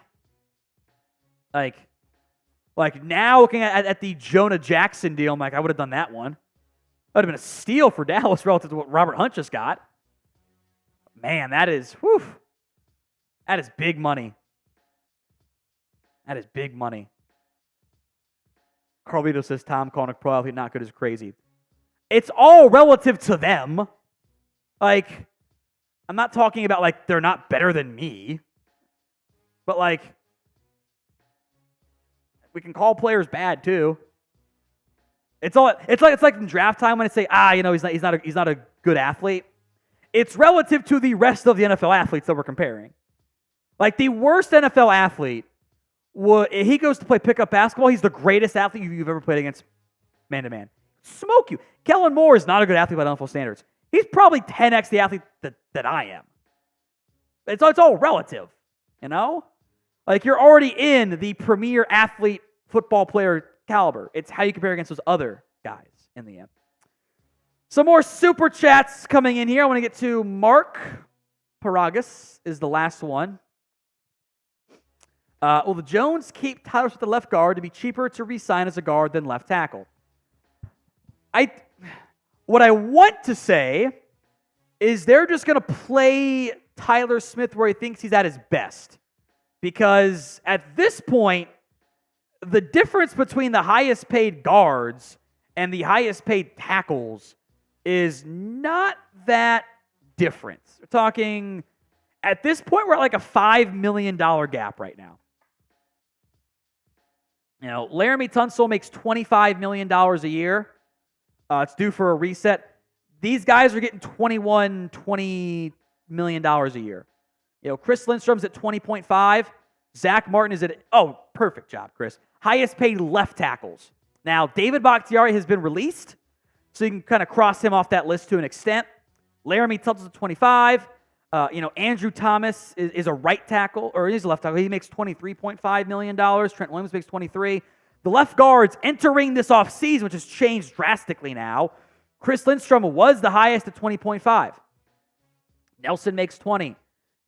Robert Hunt just got $20 million per year. The market is massive for the guards. So at that, maybe it's $7 million by that time. Maybe it's not that points in the end for Dallas. Maybe it's not as the gap's bigger, but I don't know how much it matters. I would hope that they would want to keep Tyler Smith where he's at his best. And if that's left guard or left tackle, now is the time to make that decision. Maybe after the draft, you make that choice. Landon, how was Solari still our O-line coach when there are much better out there? He's originally never been reason to sticks to his theme. And Cowboys, please sign Connor. I was a little surprised. Maybe it was a Jerry Block that they didn't go after James Campen, who I think is a better offensive line coach. To be fair, not many coaches tend to stick around in one spot. Like, a lot of those guys tend to jump jobs because the head coach gets fired. There's not a lot of, in general, unless you're head coach or an OC, there's not a ton of job stability. Like, Bill Callahan, I think, is the best offensive line coach, right? Eagles for 3 years. Raiders for 3 years. Raiders head coach for 2 years. Nebraska head coach for 4 years. Jets O-line coach for 3 years. Cowboys O-line coach for 3 years. Commanders O-line coach for 4 years, then interim head coach. Browns O-line coach for 3 years. Now is the Titans offensive line coach. So there's not as much stability as you might expect for even the best of the best when it comes to coaching staffs because their bosses end up getting fired. Now, for every 250 likes, we will do a beer cheers. We are very close to doing another one. 750 is our next goal. We are at 714 at this stage. I might need some water too, Chris, if you want to grab me some of that, because I'm almost out of Dr. Pepper and my throat's starting to dry up a little bit there. 25 likes away from the 250 next like margin there. I've got about one more beer cheers left in this one. So 7 likes away now. Hit that like button if you've enjoyed our live stream coverage today, as the Cowboys have done nothing so far, which is how most teams have operated. While Chris is getting my water here, and as the likes come in, let me run through all the moves that have happened and see who has signed somebody and who has not signed somebody at this stage. It's by position. That's not what I wanted. Team. Let's do by team. Who has the best free agency tracker? It's probably gonna be Spotrac, honestly. No, it's not by team. It's got to be NFL.com. It's got to be. They updated 5 minutes ago. All right, so teams that have not signed an outside free agent yet: Bills, Dolphins, Patriots have. Don't think the Jets have, unless I'm missing something on NFL.com. Ravens have not. Bengals have not. Browns have not. We'll count the Steelers for Russell Wilson. We're up to 6. Texans have not. Colts have not. Jags have. Titans have. Broncos have. Chiefs have not yet. Raiders have. Chargers not, so 10 teams. Cowboys have not. Giants have not. Commanders obviously have. Bears have. Lions have not. Packers have. Vikings have. Falcons have. Panthers just did. Saints have not. Bucks have not. Cardinals have. Rams have. Niners have not. That's 16. Seattle has not. So over half the NFL has not yet signed an outside free agent. Not quite panic time yet, as far as I'm concerned. Oh, you're right. Giants did sign John Runyon. That's right. Sorry, that was not. The trackers are not always right. So you're right. Thank you for calling me out. Giants have not. The Giants have. So still 16. Half the league. For 750 on the like side. JT, not surprised with lack of external signings. Am surprised they have not re-signed some of their own / restructured more. I am disappointed by the lack of restructures. It's how you create some money and go be a little bit aggressive or do something, maybe.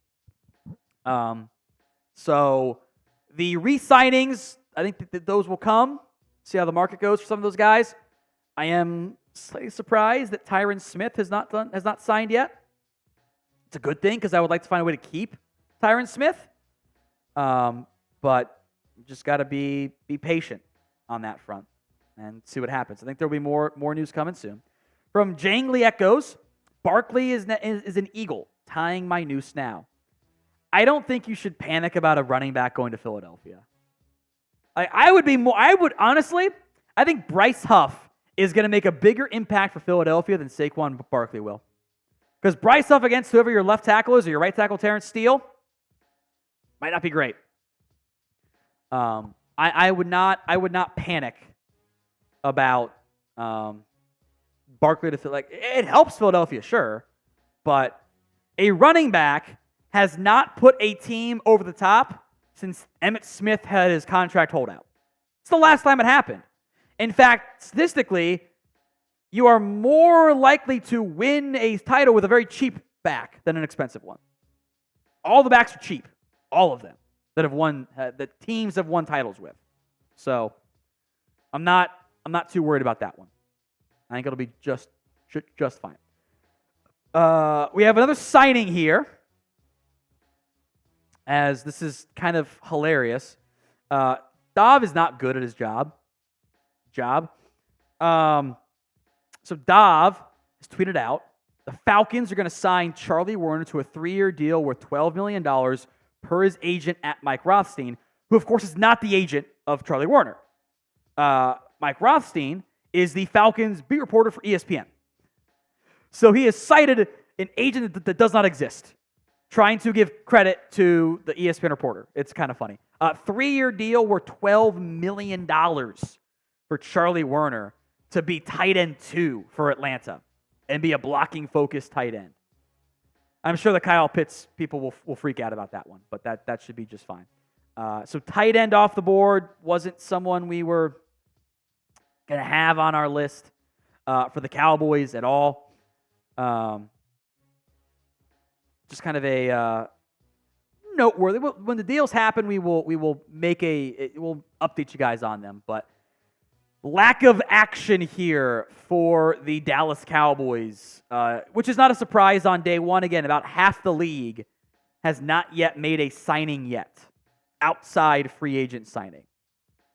Now, what we do know will happen is it is very likely the Dallas Cowboys will end up being among the last to do a signing. So with that in mind, and knowing the Cowboys probably won't spend more than $5 or $6 million on any one given player, name a player who you guys want to sign. Sound off for me in the comment section right now. Aaron Jones. I like it. I'd do it. I think he could be at maybe on the upper echelon of that range. I'm worried he's going to go to Houston. Houston wanted Saquon Barkley. They missed on him. I think they might pivot to that direction. There's a market there, and I think Jones. I think some of these backs don't want to wait if they think they can get some money. Now maybe Zach Moss and guys like Devin Singletary will wait, which would benefit the Cowboys. In theory. Let's see what else we got there. Gus Edwards. C.J. Henderson. It's affordable corner. He has not been very good. Maybe Zim can fix him. Like he can play man. He's athletic enough. I don't hate it. David Bakhtiari. Feel like he's a Jet. And he's also kind of not able to stay healthy. Aaron Jones, Derrick Henry, Deonta Foreman, Denico Autrey. It's a great name. I would love Autrey. I am anxious about the price tag given out to Bilal Nichols and how that might impact the DT market, but I would love to bring in Denico Autrey. T. Higgins is not going to happen. You're not trading one of your top 2 picks and paying him $25 million. Fun troll answer here by Ryan Nall. Jeremy Fowler got by the fake Schefter account.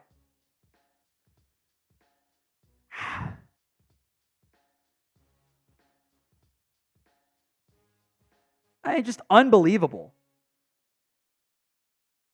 How are y'all falling for this?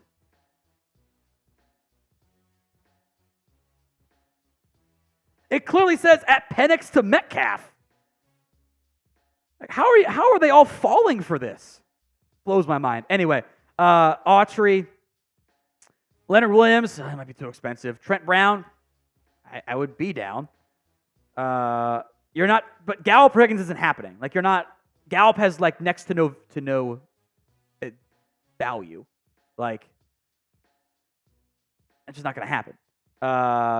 Bobby Wagner, Calvin Ridley, you're not going to pay big money for him. Joe Burrow, let's get Patrick Mahomes in there too. Quarterback competition. Cedric Wilson could very well happen. Hingle McCringleberry. Now we're talking. East-West Shrine Bowl legend. The Patriots are cutting Devontae Parker, by the way. No surprise there. That was a bad signing, Chris. He doesn't separate. I think my suspicion was the Parker market and the Gallup market was probably pretty similar for like who wanted to trade for them or not. So we'll see. Name a player who you guys want to sign. LeBron. If LeBron ever, Cowboys offered him a contract. Again, Queen has not signed with Seattle. That's what I'm talking about. That is the at Penix to Metcalf account. Like, literally, multiple ESPN coworkers have retweeted it from Schefter. Jeremy Fowler, and I think it was Mort got him too. Like, it was just like, it was ridiculous. How many people, or Ed Warder. Like, there are so many people who have got by him. I don't know why I said Mort. That was dumb of me. Like, stop falling for a fake account. You fall for an account, you got to take a 10-minute break. Log off. Like, take time out. It's not feasible there. Player you guys want to sign. Luvu and Kendricks. There you go. We have the base package money for Dorance Armstrong now, Chris. 3 years, $33 million. That's much more feasible. But that's still almost double what he was making last time. up to 45. 11 million is more affordable there. Like, everyone getting got by the fake Penix account. Or fake at Penix to Schefter or Metcalf. Come on. So 3-year deal, $33 million base for Dorance Armstrong, up to $45 million from that perspective. Fowler has now said sorry. All right, some more shout-outs here. Marquise Brown. They're going to pay big money. Bo Callahan. No one went to his birthday party. It's kind of a red flag. Jawan Jennings. I wonder what he commands. I wonder what he ends up getting. I could see him getting more than you might think. It's a bad receiver market. My grandpa, Derrick Henry, Mbappe, however you pronounce his name, the soccer player. Did I say it right? Look at me. I know Grass Fairy. David Montgomery. Oh, he's not a free agent. Xavier McKinney, I think, is going to get more money elsewhere. Ronaldo. Now we're just naming soccer players. Hey, they could be your kicker, but you have a kicker. It's what you literally did. JT. I'd be happy with J.K. Dobbins. Cowboys special right there. Deonta Foreman would be good too, and a first-year player. I think that's the path you're going to pursue. I think you're going to sign a cheaper veteran who I think can be a good. Oh no! Hold on. Let me look at this.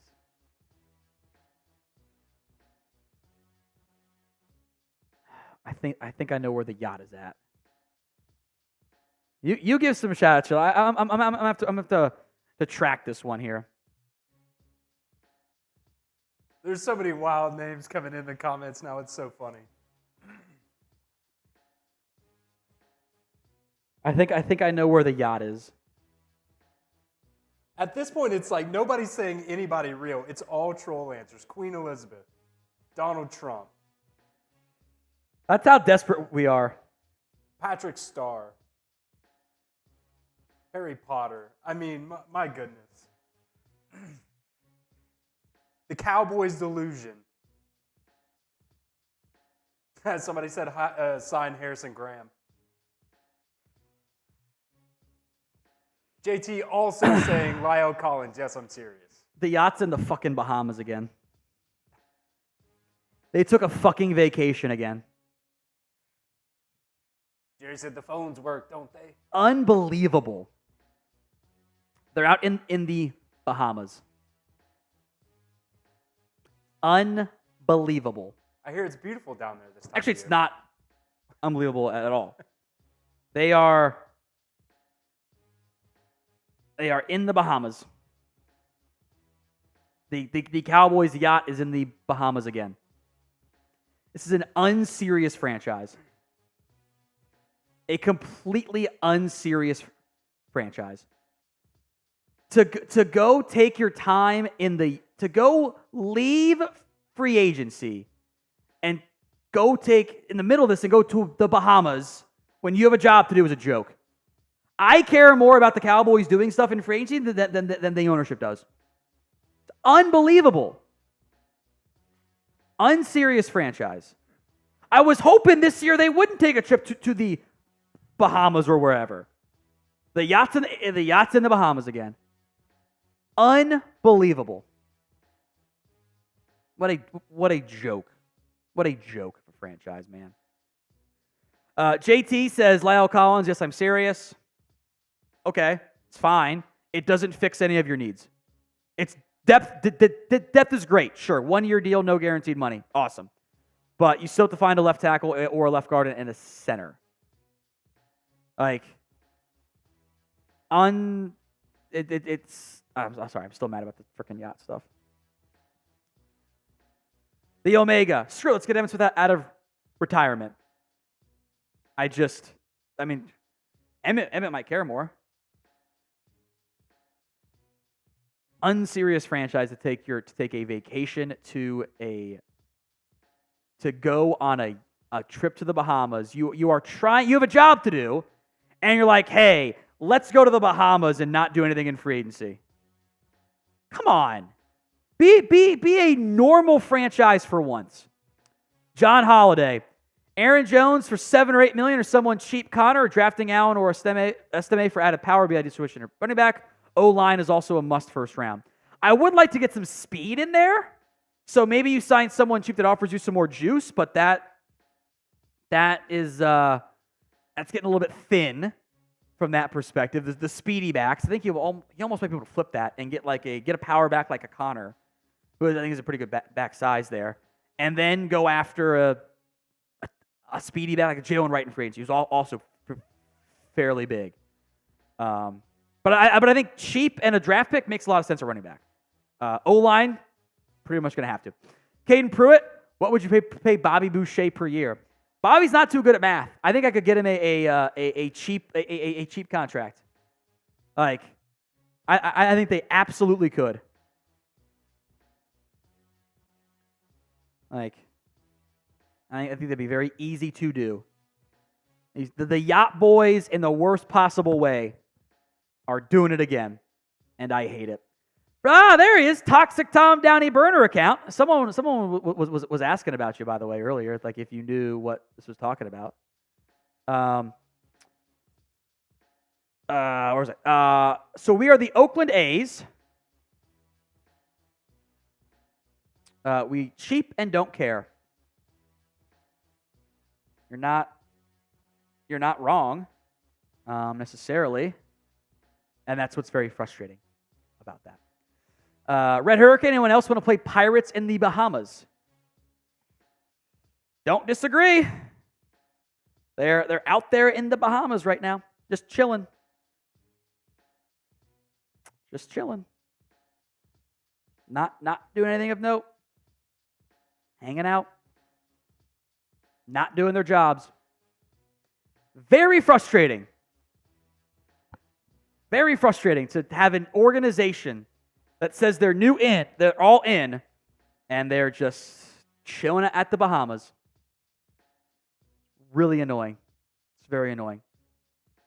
Right outside the port of Nassau. I think I pronounced that correctly. What are we doing? Come on. What are we doing? It's a joke. Lone Wolf just joined. It's been a while. What did I miss? Let's recap. Let's recap the moves that directly impact the Dallas Cowboys as the Yacht currently sits in the Bahamas. They are not doing anything. Of note, the Cowboys have signed nobody. 3 players are gone in free agency, however. First one you see right there is Dorance Armstrong, a 3-year deal. It's up to $45 million. It's really going to be 33. $33 million with some good guaranteed monies there. Big bonus points there for the Commanders. Tony Pollard has signed a 3-year, $24 million deal with the Tennessee Titans. That one was one of the first deals to break, actually. $324 for Tony Pollard and $330 for Tyler Biadasz. So big money for him. So all 3 players, they'll probably check in the 5th round comp pick range. And I wouldn't have paid any of those guys what they got. So I'm not bothered by it. It's the lack of doing anything at all that bothers me in the end. By the way, Jeffrey Okudah, 1-year, $4.75 million deal. As the Texans do something, I think that puts the teams that have made an outside signing under 50%, or over 50% now. Half the league, just under half the league still to go. So Okudah goes there. I thought there was another deal I missed. Maybe it's just the Okudah one. Oh, Antonio Gibson money is in. This seems noteworthy because this will impact Dallas. 3 years, $11.25 million for Antonio Gibson. So just under $4 million per year. That would have been doable for Dallas. I doubt they wanted to go to the 3 years for him. So that's noteworthy in terms of that's kind of going to be, I think, the floor of some of those more notable backs. Zach Moss is going to get 4+, I think, now. Aaron Jones might get double. than that, potentially. Devin Singletary should get more than that, which is the tricky bit. Lance Dunbar's burner, a $10 super chat. Put him into the February super chat raffle, or the March super chat raffle. Sorry, I thought it was the Cowboys there and got confused what month it was. That's for the signed Drew Pearson mini helmets. You can be the GM for 10 years. You have to keep the same coaching staff throughout. Do you win a championship? Is it this staff? Because if so, no. I don't think Mike's going to win a championship in Dallas. I don't think he's good enough. I think it was a Hall of Fame quarterback that won a championship previously. Like, where are we ranking Mike McCarthy among head coaches? Is he top half? Because I'm not so sure that he is. So at that point, it's like I have a below average head coach. That's kind of an issue for me. So no, if I had to keep Mike, then no. If I could pick my staff, sure, I think I can make that happen. But if it's this staff, no, I don't think so. I see 20, top 15, 14. There's 12, 17. Like, it's makes sense. Not Jeremy Chugg's burner. Would you rather a random subscriber be the GM or the Joneses? I'm currently dumping a 12 wiper, waiting for any sign of help. Wow. Look, how about this? Give me the random subscriber. The random subscriber could be anything. It could even be a boat. You know, if the Joneses are going to operate this way, they're going to need to get a lot of luck, and that's not how I think it's going to go down in the end. Landon, sorry, go ahead, producer Chris. You're going to say something. I was just going to say, for the record, I will be using the phrase a 12 wiper from now on. Yeah, that's hilarious. That might be a medical condition. Landon Baptista, they are scouting the town in the Bahamas. What is this, baseball season? Gonna go import someone from Cuba next? Like, come on. It's a very funny joke. It's unserious. How are you going to position yourself as a real football team when you're out in the Bahamas during free agency? You're not at the office doing your job. If I try to take a vacation with my family at the start of NFL free agency, I would probably get fired. Like, I can't do that. And the Cowboys do it every year, it seems like. Like, I care more about the Cowboys in free agency than the ownership does. And there are, 2,000 people watching who care more about the Cowboys than ownership does. That's so frustrating. It's embarrassing. It really is. Eddie Joe, $1 super chat. Thank you, Eddie. I appreciate that. Michael, I guess when Jerry said all in, he meant the money was going to be all in his wallet. No faith in this team. He actually meant all inclusive trip to the Bahamas. Is what I saw one from Twitter. It's a good one though. It's just not good. Like it's embarrassing to have it happen over and over and over every year of this team not trying. Take the vacation later. Honestly, Jerry, convince the school district or wherever you're at to change spring break to not be the first week of free agency.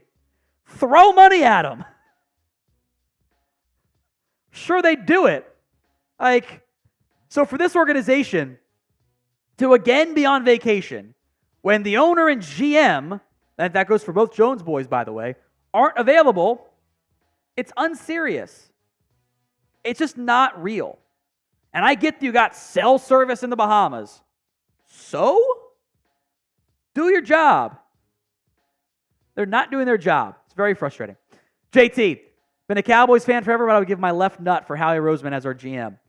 Now, Howie's kind of more on the extreme side of aggression, but you can't sit there and say, we're very worried about about our future stuff when the Eagles keep doing it. Like, you can fudge the cap fairly heavily. I remember when the Rams were screwed because they went all in for a championship. And they're just as good as you are right now, and they just paid $16 million to 2 guards in free agency. Like, they're aggressive. They are always aggressive. They are able to make this happen. The Cowboys choose not to be aggressive. The Omega, they might actually move to Cancun. Sure, let them. Be pretty funny. Zach Crosby, $10 super chat into our giveaway at the end of the month for the signed Drew Pearson mini helmet. I wrote a letter to 6th grade after the Des incident and told him to fire Jason Garrett. It took him a while, but he did. Should I tell him to sign free agent so he might get one in 5 years? Yes. Take one for the team, Zach. Send him the letter. And also shout out your parents for allowing you to do that. I respect the hell out of it. Appreciate it. Ants 400. Chances we get Derrick Henry. I think low. Unless his market is bad, in which case then it starts to make some sense. I know there was one account that said it was executives think it. Made it up. Sorry. I've seen some DMs from that account. It's not realistic. He was not actually having sources there. It was all just a guess, which is very frustrating to me. When those big aggregate accounts just like throw shit at the wall and go, this time it'll happen for me. Like, no, like just don't try to do stupid stuff there. Today's show is made possible by Prize Picks. Go to prizepicks.com/CLNS and use code CLNS for a first deposit match up to $100. Links in the comment section and the description of today's show. Prize Picks is daily fantasy made easy. It's NBA, NHL, college basketball, PGA Tour, esports, golf, when that ends up going down, or NFL when it comes back to. Here are my PGA Tour prize picks. Scotty Scheffler, more than 4.5 birdies at the Players at TPC Sawgrass this week. Make that happen. Matthew Fitzpatrick, less than $4 million. Birdies, or less than 4 birdies or better. I'm in NFL free agency mode. I keep saying million. I'm an idiot. You guys can see it, though, which makes it helpful. Shane Lowry, more than 4 birdies. And Justin Thomas, more than 4.5 birdies. Go to prizepicks.com/CLNS and use code CLNS for a first deposit match up to $100. Link will be in the comment section and the description of today's show. That's prizepicks.com/CLNS. Gavin Hall, Jerry purchasing hookers instead of free agents. We have a new deal, by the way. Denico Autrey, 2 years, $10 million with Houston. That's the one. That's the deal the Cowboys should have done. 2 years, $10 million for Denico Autrey is an awesome contract. That is the deal I would have done if I were the Dallas Cowboys. Of all the deals so far, I go, that one. That fixes your run defense. He's very productive. $5 million a year for an older player in Denico Autrey would have been a no-brainer move for me. That is the deal that they should have done. That's a really good move for Houston. He can play defensive end, he can play defensive tackle. That is the one that it's the first time that I'm like, you know what, that one stings. Darnell Savage got 3 years, $21 million. It's a lot of money for a guy that wasn't good in Green Bay down the stretch last year. That would have been a good one. Chris B. Fortunately, they don't even try. They suck at their jobs.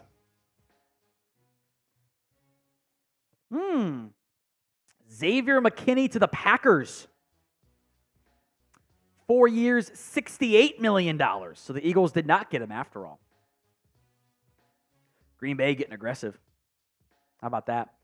I probably wouldn't have. I love McKinney. I think that's a fair deal for him, but like they weren't gonna pay him that. No, the Cowboys weren't there. We'll get the details on because I do want to go to the Autrey. Would you have done that deal once we get the stats in there and once the player comes through? So Xavier McKinney to Green Bay, 4 years, $68 million. We still don't have the Josh Jacobs contract details, do we? Highly suspicious. Which I'm going to see if I can, maybe one of the Packers reporters has them instead. Let me see if I can find this here. Should get some more of those deals in there momentarily. I don't see it yet for Jacobs. That's very interesting. I figure it's got to be around $14 million. But so Denico Autrey, 2 years, $10 million. Whoever's putting those links in, not doing a great job. The Dallas office of updating those. 2 years, $10 million for Denico Autrey. Xavier McKinney. Oh, wait a minute. 2 years, $20 million for Denico Autrey. Different number here.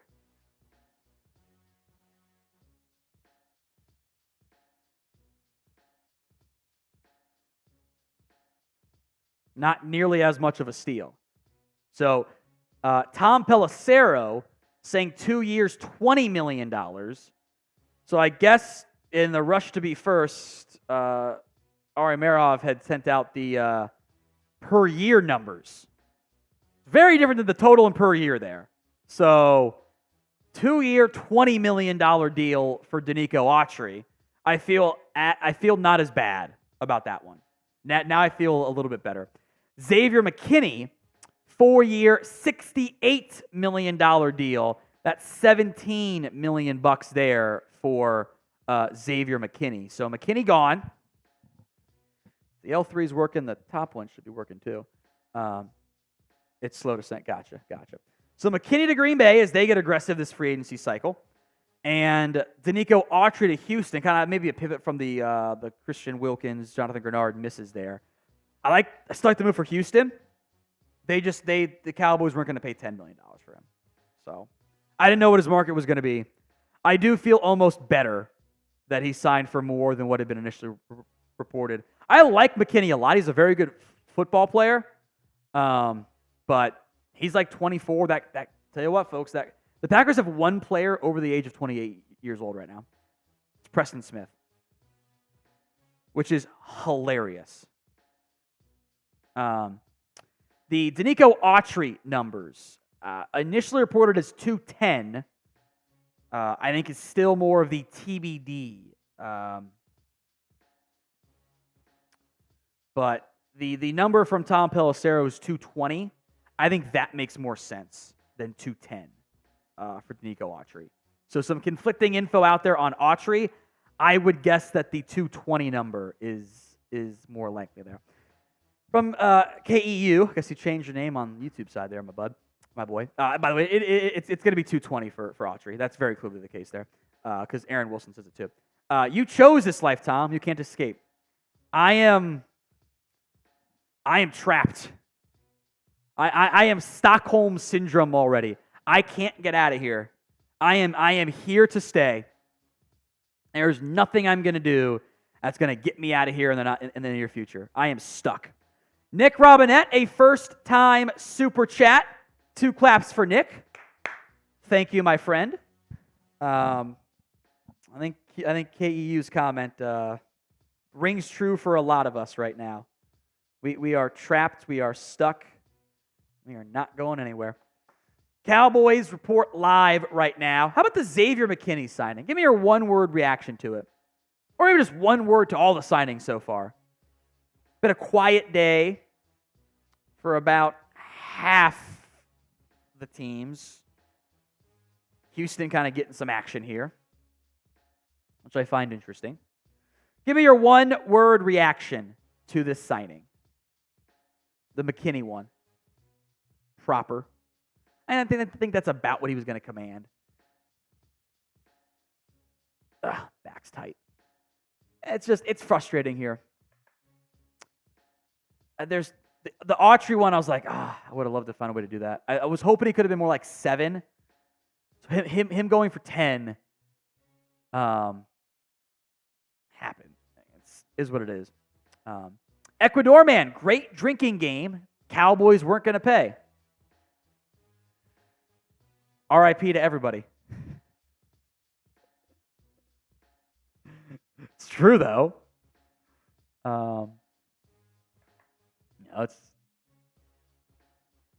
They weren't. I think Gibson and Autrey are the ones that I thought were realistic targets that still went for a little bit more than what I think Dallas would have preferred to. We have a Giant signing. Devin Singletary is heading to the New York Giants. So let's update that listicle and check in on the running back market here. So that takes off another team, another thought that I thought could have worked for the Cowboys.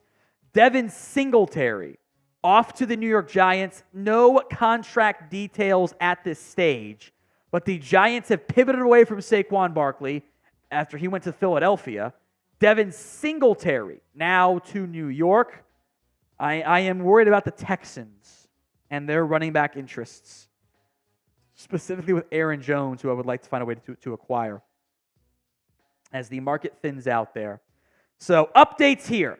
Notable free agents. Now, we don't have Aaron Jones on this list. Is a name to monitor, make no mistake about it. Jerick McKinnon, I think, and Clyde Edwards-Helaire are cheap third down backs that you'd still need to go get somebody. Zach Moss is a free agent.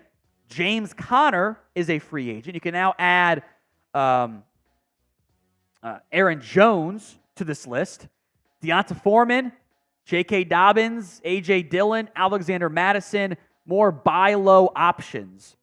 But I think some of your top candidates, Gibson and Singletary, off the board. But Derrick Henry is still a free agent out there, who I didn't even put on this list. I think it's going to be affordable for them.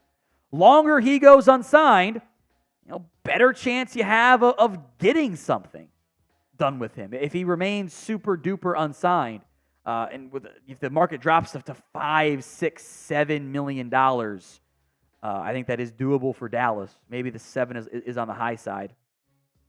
But Zach Moss, unsigned. James Conner, cheap option.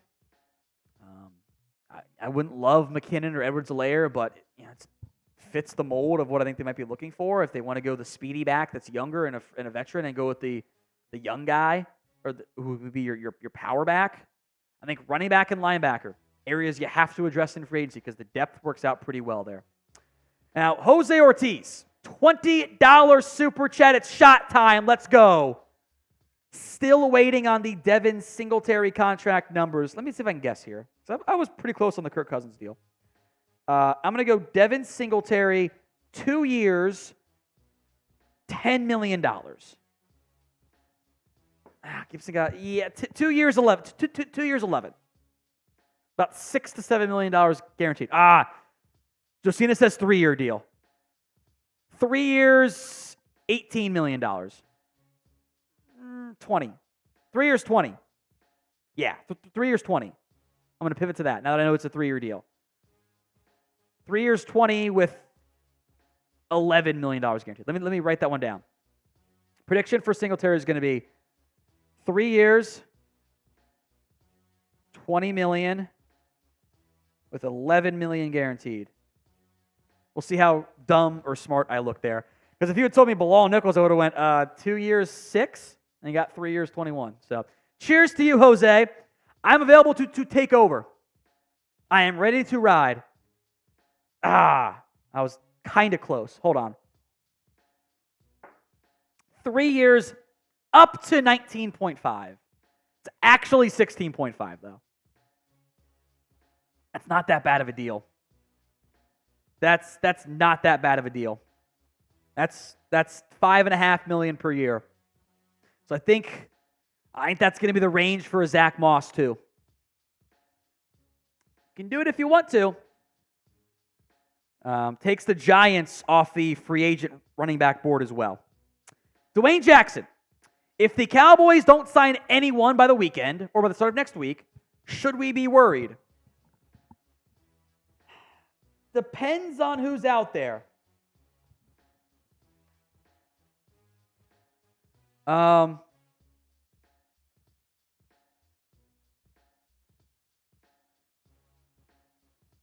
Depends on who's still out there. Like, if the market's gone, like the linebackers are all gone and the running backs are all gone, it kind of gets anxious for me. If a lot of players are still unsigned and the running back market's kind of stagnated, okay. But, I mean, if they don't sign anybody, even their own players by the weekend, and they're all gone, I don't know what they're going to do. And then it'll be worried. From Jihad, love you, Tom, but very tired of the owners. I agree.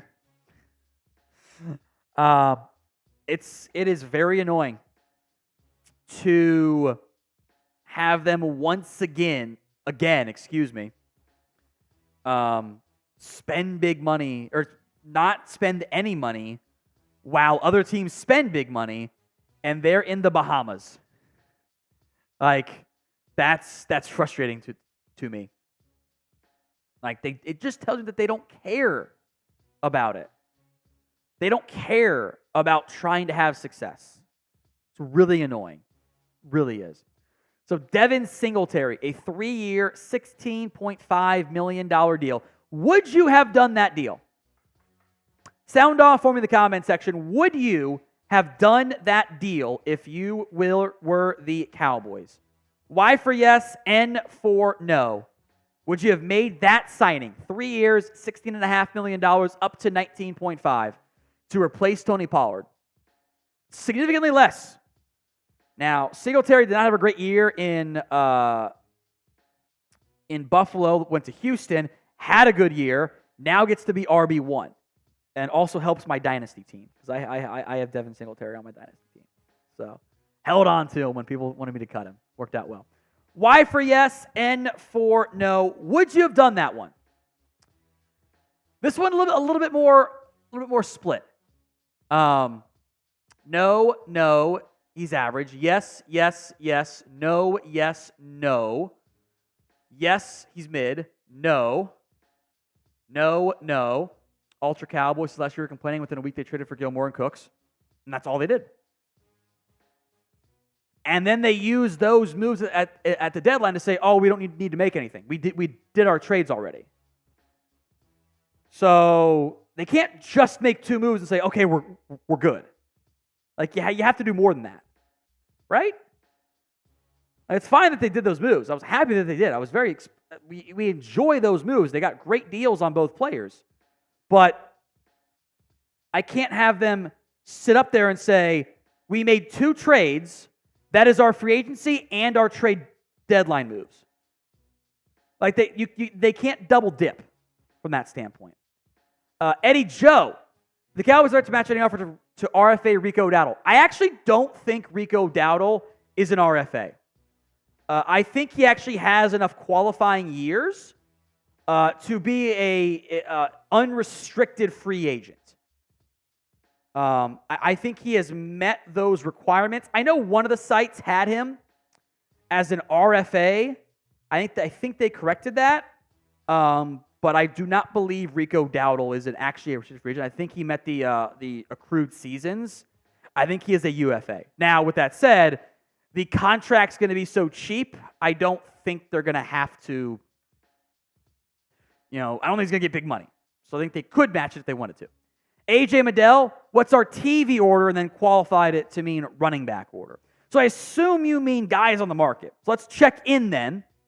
I will make note, Derrick Henry, Aaron Jones are not on the list you are about to see, in large part because these aren't even ranked necessarily. I think they might be more expensive, and Jones got cut today. So Jones kind of stands out there as an outlier. If you want to make Jones the L3, by the way. Probably got to hit that one. Cheap third down backs. Jerick McKinnon, Clyde Edwards-Helaire, who might end up being more of like post draft options for you, maybe. Zach Moss is out there, and Moss stands out to me as I think he could go for around the Devin Singletary contract. And if the guaranteed money's out after a year and a half, I'm interested there. James Conner, I think, might command no more than $5 million. And I'm putting the 5 as like the Cowboys over-under. Tennessee came through with the big offer, J.K. Dobbins, see what the medical's like, but That's a red flag. Deontay Foreman is a veteran power back. A.J. Dillon will be super cheap. Alexander Madison was a lead back last year for Minnesota and was pretty middling, all things considered. So I'm not anxious yet at the running back spot. The Gibson one kind of stung for me. Under $4 million on a 3-year deal. A little bit more than I thought he would have gotten. That's why he went on day one. They sign quickly when they get more than they think they're going to get. But I do think the running back market still has depth. There's still Aaron Jones. There's still Derrick Henry. Austin Eckler. I don't really want Eckler. I think he's kind of washed, but he's out there. Damian Harris. The Gus bus is out there. Gus Edwards. Maybe you give a shot to Ty Johnson. He ran over you the last time those two teams played. There's options out there in the free agency market. Even though some big names have gone off the board, like I said, the supply outweighed the demand. Now the issue is you might not get your pick. You might not get first pick. You're a fantasy draft snake order. At that point where it's not the greatest. The depth chart, meanwhile, sits like this at the running back spot. Rico Dowdle, I'll keep him on there until he signs somewhere. He is a running back option. I don't want him to start. I think you need somebody else in there before the draft, frankly. But Deuce Vaughn, Malik Davis, fullback, hybrid running back is Hunter Lipke as well. Snoop Connor also on the roster. I think 1 to 2 of these 5 guys would make your roster. Is what I would guess. One to two of those guys make it if Dowdle resigns. So that's your kind of running back situation there. Emmett Lambert. I don't understand this front office. If you aren't going to do anything, blow it up. So upsetting. It's really annoying when they just don't do anything. Like we all know that they have needs. They don't have to be ultra aggressive right now. But it'd be cool if they did something. And honestly, you know what the negative Nancy in me thinks, the Debbie Downey, if you will? They haven't done the restructures, so they can tell themselves and the fans, we have no salary cap space. We can't do anything. Even though they could flip 3 switches and make $30 million in an instant. They don't want to spend money, so they're creating these salary cap excuses. What they will do is they will not sign big names, and they will sit up there and say, we got the Dak deal, we got to pay Lamb and got to pay Micah, as if other teams aren't going like, yeah, we still sign people. That's what's frustrating, and it's all very predictable. Dwayne Jackson, a $20 super chat, another shot. Do you think the Cowboys wait on? Do you think the more the Cowboys are getting certain players, the players have more leverage, their price could potentially go up? Because the Cowboys put themselves in a position where in an uncomfortable spot. I think for extensions, yes. I think that creates leverage in the extension contract spot, where it's like, well, what are you going to do? But when it comes to outside free agents, they like to wait because it's, well, where are you going to go? Like, think about all those running backs. We named all those backs who are free agents. Where are they going to sign?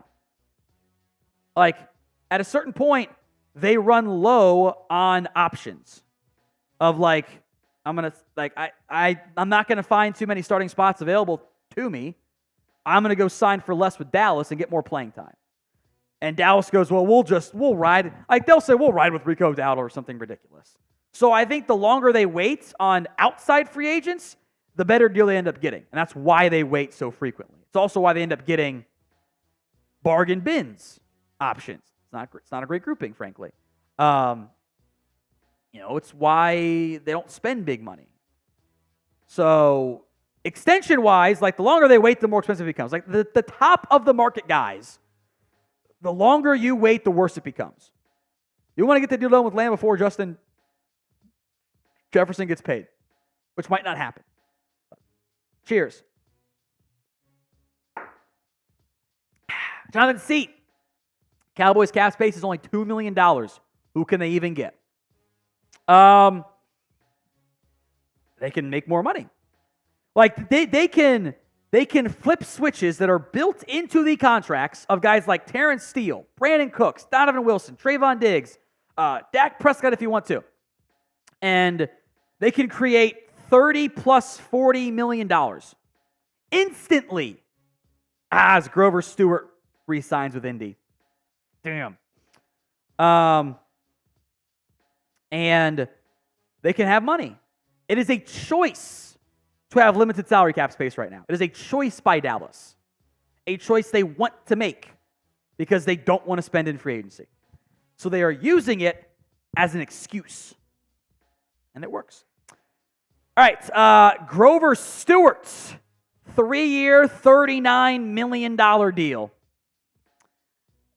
There's a reason I never thought he'd be available in the end. 3 years, almost $40 million is pretty good money for him. Like, that's another big contract at DT. It's a good one. So the updated defensive tackle list that I had made. DJ Reader, we'll see about his medicals. Grover Stewart, back with the Colts. Gus Edwards off the board. To the Chargers. The Gus bus. Wonder what's going to happen with Derrick Henry. I feel like Derrick Henry's a Raven, man. I feel like he's a Raven. DJ Reader, injury concerns there. Daquan Jones, Calais Campbell, Javon Kinlaw, Malcolm Roach. These right side guys are cheap. Roach, Rankins might be a little bit more expensive. Armin Watts, Ashawn Robinson, Greg Gaines. All those guys are pretty affordable. I think. Who knows? It's free agency. When the free market comes into town, things can get a little bit expensive. So take Gus Edwards off your list as well. A 2-year deal with the Chargers. And I feel like they're going to draft Blake Corum to pair with him. Would be pretty funny on that front.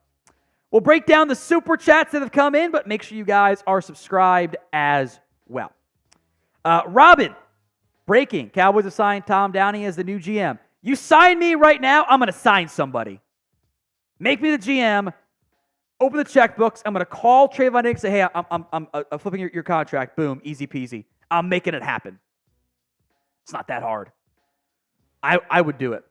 And you'd be happy with me, at least in the offseason for once. The Omega. Dre went to go watch Kung Fu Panda 4. They got a fourth one of that now? Jeez. There you go. I'm sure it's actually fine. Those movies are pretty decent, I suppose. But yeah, wouldn't be surprised. Hunya. Stephen Jones doesn't want to spend his inheritance. There is a general historical, mental angle to how second-generation wealth, when they take over the business, how it sometimes fails, and the reason behind that. And I think a lot of those apply to Stephen Jones. By the way, I think one of the truest things Jerry Jones ever said was he was sitting, it was the Johnny Manziel, Zach Martin draft. And Jerry wanted to draft Johnny Manziel. And he's like, hey, I want Johnny. Let's take Johnny. And Steven said no. He stopped him, gave us hope for Stephen Jones of like, he can be the savior. Steven can save us. Then Jerry said, you know what, fine. But you don't get to make the best life decisions. You don't get to do all the things that come with greatness of being an owner if you just play everything down the middle. And taking Zach Martin over Johnny Manziel was playing it right down the middle. Now, Steven was right. And he was right to stop Jerry from drafting Johnny football. However,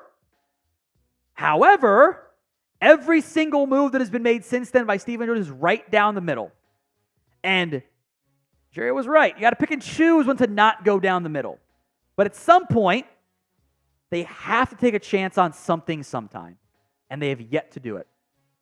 James Carr, Northerners have no clue what they're doing. Well, they're partying in the Bahamas again. Of course they have no clue what they're doing. Why would they? Christopher, what do you mean the Jones boys? They're spending big money in the Bahamas. Yes, they are. I'm sure they are. There's no salary cap on that. I suppose. Like, No salary cap on that front. Just their empty pocketbooks. Chris B, they're going to blame Dak, CD, and Micah contracts. Of course. You're not wrong. Of course they will. Ignore the fact that the Eagles have spent gobs of money. Ignore the fact that all these other teams have handled things. Like, that also spend money and pay top-of-the-market deals to other people. People will buy it, too. They'll buy it. Michael, what does a Chauncey Gardner-Johnson look after McKinney signing? Think it would be worth it for Dallas? I don't know how much Zimmer would like Chauncey Gardner-Johnson because, he's a little bit of a crazy person sometimes, which is, maybe a bit of a red flag at points. But I think he'd be a fun, safety nickel corner fit. You don't have that guy. You got safety box guys, but not a safety nickel corner hybrid. So yeah, I would have interest there. The safety market at the top of it was for Xavier McKinney. I don't think he's going to get top of the safety market. He didn't get a good deal last year and didn't make that much money in 2023 and then barely played. So assuming this is Chauncey Gardner-Johnson, I think you can find a pretty cheap deal there. I think he's going to go for no more than $6 million. And it is a deep safety class. So you can find a safety and make it affordable. But if that's the route you're going to go, we got to be patient because they are not going to do it in the first day. So it's a good question, Michael. It would be pretty cheap. Joe is exhausting seeing Dallas do nothing in free agency year in and year out. Don't disagree there either. It's incredibly frustrating. J.L. Chanel, I assume that's how it's pronounced. Ooh, Geno Stone to the Bengals. That one, we knew they were going to do a safety move. Probably beat out the Seahawks for them. Hey, what's up? Can you explain more on the salary cap? What are other teams doing to work around the cap the Cowboys are not? So the simplest thing is structures and restructures. You can add fake years. You can backload money. And the way that the more aggressive teams do it is this. They will backload contracts. And they will do a 5-year, $10 million a year deal, and it'll kind of be a staggered contract where you're paying 5-ish the first 2 years. The last 2 years carry extra money, and they're going to limit the guarantee so they can cut a player if they need to later on in the contract, or they can restructure and push money off in the future. Now, at a certain point, that money does come due. You do a 5-year, $10 million deal with half of it guaranteed, and he plays for only the full guarantees. You have to pay all that at some point. However, if you always push off contract money, you can infinitely push that money out. And what you're basically doing is you're not paying $10 million right now. You're paying $10 million next year. And then next year you're paying 11, but you push the 11 into the future year. And you're always generating more available cash in the short term to pay people. To an extent, it's kind of like putting salary and contracts onto a credit card. Except the difference is your credit card bill has an almost unlimited number of available funds to spend, and your credit card limit, is going to go up every year by $10 to $15 to $20 million. The cap always rises. So if you always borrow $10 million each year, it's an extra 10 you always have. Because you can just push it off in the future. The cap's not going to drop off. And what you want to do is be aggressive in your window. And then take that bigger cap hit in a year you are rebuilding. When you are bad, it's what the Saints didn't do. The Saints were very aggressive. It didn't work out. That was fine. Instead of taking their medicine and eating the big contract dead money for a year, and maybe 2 at most, they're like, let's go sign Derek Carr. That was their mistake. The Eagles are pushing money off into the future. Eventually, they'll have a down year or 2 or 3, and it'll be okay because they were aggressive in that window. That's the way to go about it. So it's complicated, yes, but it is how aggressive teams focus on their cash spending than on their salary cap spending. And per the NFLPA's numbers, the Cowboys spent the 3rd fewest amount of cash the past 3 seasons. They're not spending money. They're spending cap space, but not real money. From Justin, damn, we are cooked. I don't know about all that, but it's not a great spot because they do a great job of drafting, and they're not good in free agency. They're okay on trades. From Dwayne Jackson's, if the Jones boys were in the draft, where would Steven go and where would Jerry go? I mean, like the ownership draft? That's a good deal for Geno. That's a good deal for the Bengals and Geno still. It's not very expensive. 2 years, $15 million. I think your safety market's going to come in under 7 for a lot of players. Anyway, Steven would be a bottom 3 pick. Josh Harris and I think the Panthers owner would maybe be below him because Harris is still such an unknown. Mike Brown's going before him. Bengals are paying big money to they got deals for T. Higgins coming up. They've paid Orlando Brown big money. They paid Joe Burrow a record-setting amount of money. Here they are dropping $7 million on a safety. And they paid B.J. Hill. They want to pay DJ Reader. They'll spend. The new fun Bengals do stuff in free agency. Jerry would go earlier. Steven's in charge right now, and that's the issue. The Omega, Tom, you should replace Skip on Undisputed. I don't want to do that. I don't want to be the person who is arguing and just making up arguments for the sake of having an argument. I don't want to do that. And Skip sucks too, so I don't want to go. I don't want to go that route. I don't want to go that route. Daniel says Kirk got $45 million APY. Dak isn't getting $40+ million. What? Yes, he is. Dak's better than Kirk Cousins. He's younger, and he's not coming off an Achilles injury. He also already got $40 million. So I don't. He's getting like 50 to 60 easily on the open market. We have never seen a quarterback of that age and those results hit the open market before. They're always older or not as good.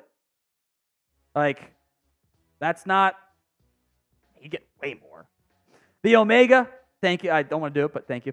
KEU, there's a reason Jerry goes puppet coaches. It's Steven and Will McClay too, frankly. The Cowboys like what they have.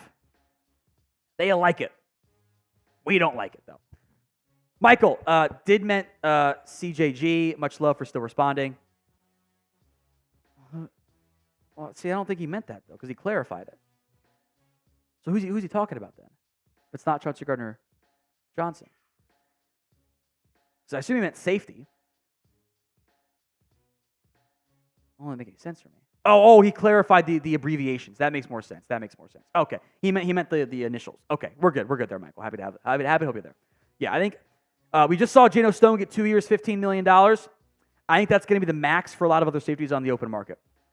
I think that's going to be the top deal. 7.5 probably going to come in around that figure or less.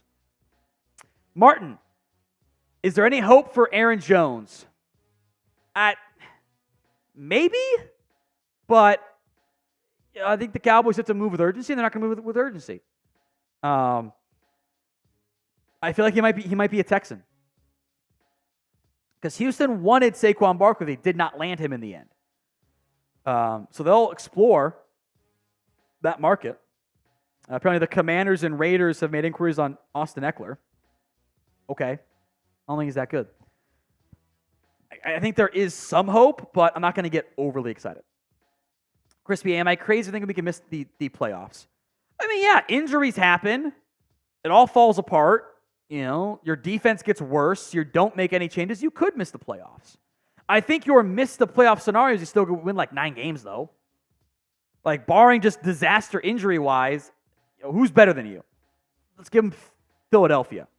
All right? That's one. The Niners are better than you, obviously. I think the Lions are better than you. I think you got to get the Packers are better than you, right? I think the Rams are better than you. I think there's an NFC South team in there. That's 6. So who's that 7th team that's going to catch you? It's not Carolina. Maybe the Falcons could make some noise this year. They're going to try, but that's Falcons or Bucks. I think only one of those teams make the postseason. I don't think they're that good. You know, Eagles might not be that much better this year. They kind of had a bad year, right? You know, there's probably going to be a bad team that we think is bad, it ends up being decent, and a good team thinks it's being bad. Maybe that's you. But the Bears aren't going to be bad. The Vikings aren't. I don't think Seattle's going to be, frankly. Maybe Seattle is. So maybe you're fighting for that 7 seed, but I don't think you're going to be a non-playoff team. I think you're going to win 10 to 11 games as long as the quarterback stays healthy. It's what it's been from Dak and Romo. Quarterback's healthy. Defense isn't a complete disaster. They're a 500 or better team. That's how it's been. Here is today's Super Chat menu. $10 signed Drew Pearson mini helmet entry. Every $10 gets you in on that front. The beer bong is $50. $50 Super Chat. You go in the Beer Bong Hall of Fame. We'll crack one open and have some fun with it. The deal of the day is a $20 shot. Had a couple shots so far today. We'll enjoy those, crack it open, and drink some of the not a sponsor Northern Aggression. Get it? Get it? I think Ari Marov has done a bad job of his reporting today. It's actually 3 years, 25.5 for Sean Murphy Bunting. He keeps putting the guaranteed money as like the total money, which is dumb of him. Might take him off the list. Who knows? So 325.5 for Sean Murphy Bunting. That's a lot more than I thought he was going to get. A lot more. How many outside free agents do you think the Dallas Cowboys are going to end up signing when it's all said and done? How many outside free agents? Go ahead and drop that for me in the comment section right now. Outside free agents you think the Dallas Cowboys will get in total? 1, 2, 3. I think I'm going to put the over-under 4.5. And that includes like your Chuma Adoga-esque signings. I'm going to go 4.5 on that one.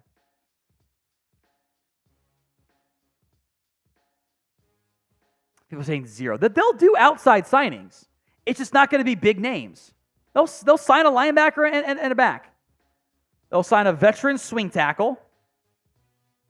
And they'll do something else. And that'll be kind of it. Maybe they'll sign a defensive lineman in a corner. Would be my guess. So how many outside free agents will the Cowboys end up signing?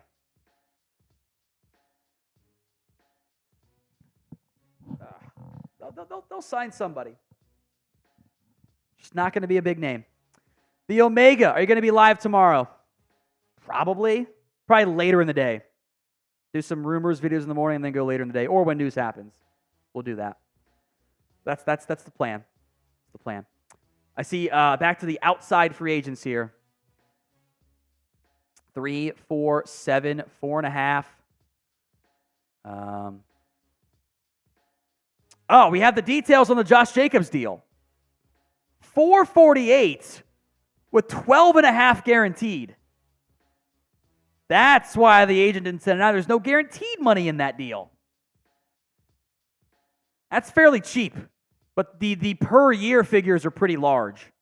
Guaranteed's low, which is really, that can't be right. That's got to be the wrong. It's got to be the wrong guaranteed money. Oh, he's taking the guaranteed money off now. Jordan Schultz edited his tweet again. It says $448. The guaranteed money made no sense to me. 12.5. That doesn't make any sense. So $12 million then for Josh Jacobs. Adjust my headset here. Ugh.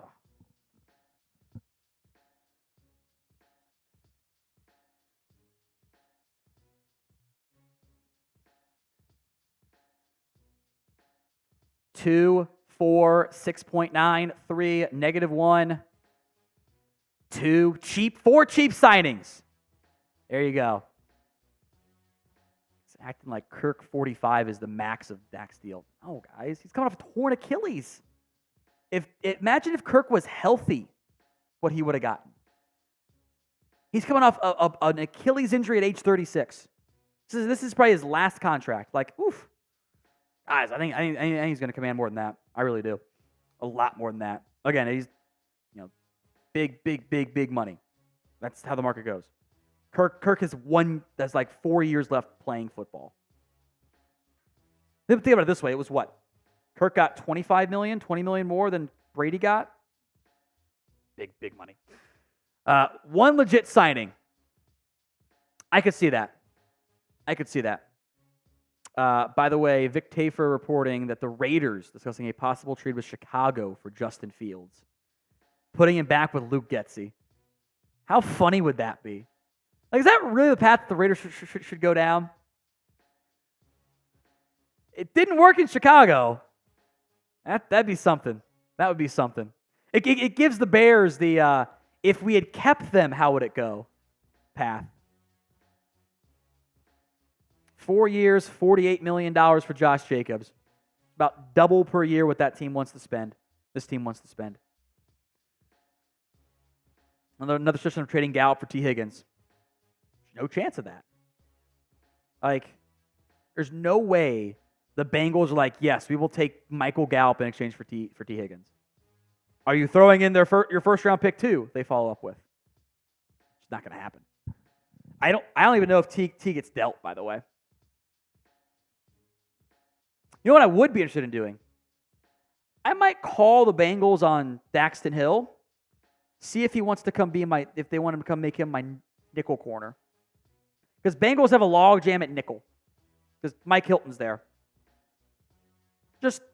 I might call them. Say, hey, what's the cost? You're going to cut him? What's going on? At least maybe cut Mike Hilton, save some money. Just out there. So we have the Josh Jacobs contract details. 4 years, $48 million with the Green Bay Packers. Who would have seen that one coming? I did not have Green Bay on my destination list at the running back position. I really did not. Thought Aaron Jones and a draft pick, you know?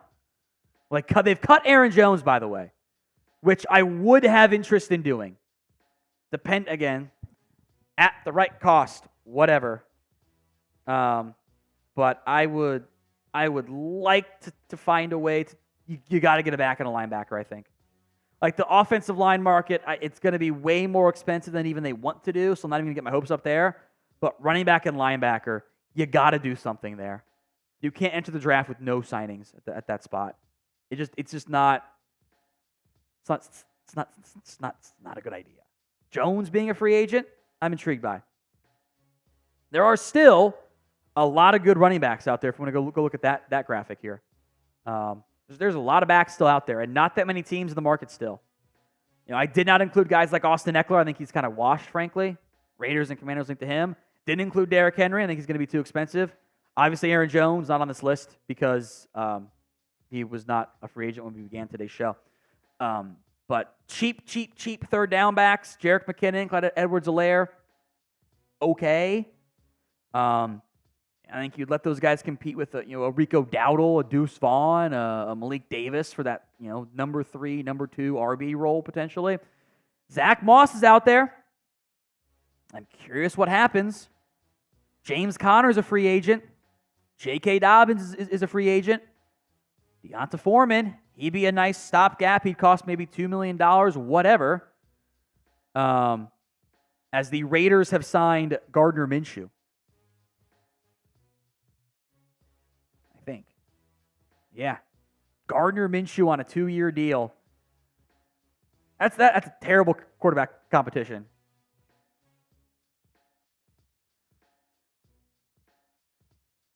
I'm going to get a quick tweet off there. Who else was in the Chad Hutchinson quarterback competition?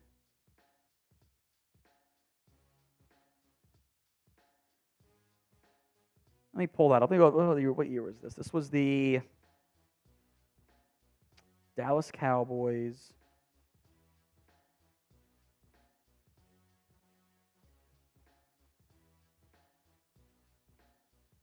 I mean, it's the succession plan of that quarterback team. Chad Hutchinson versus Quincy Carter quarterback comp.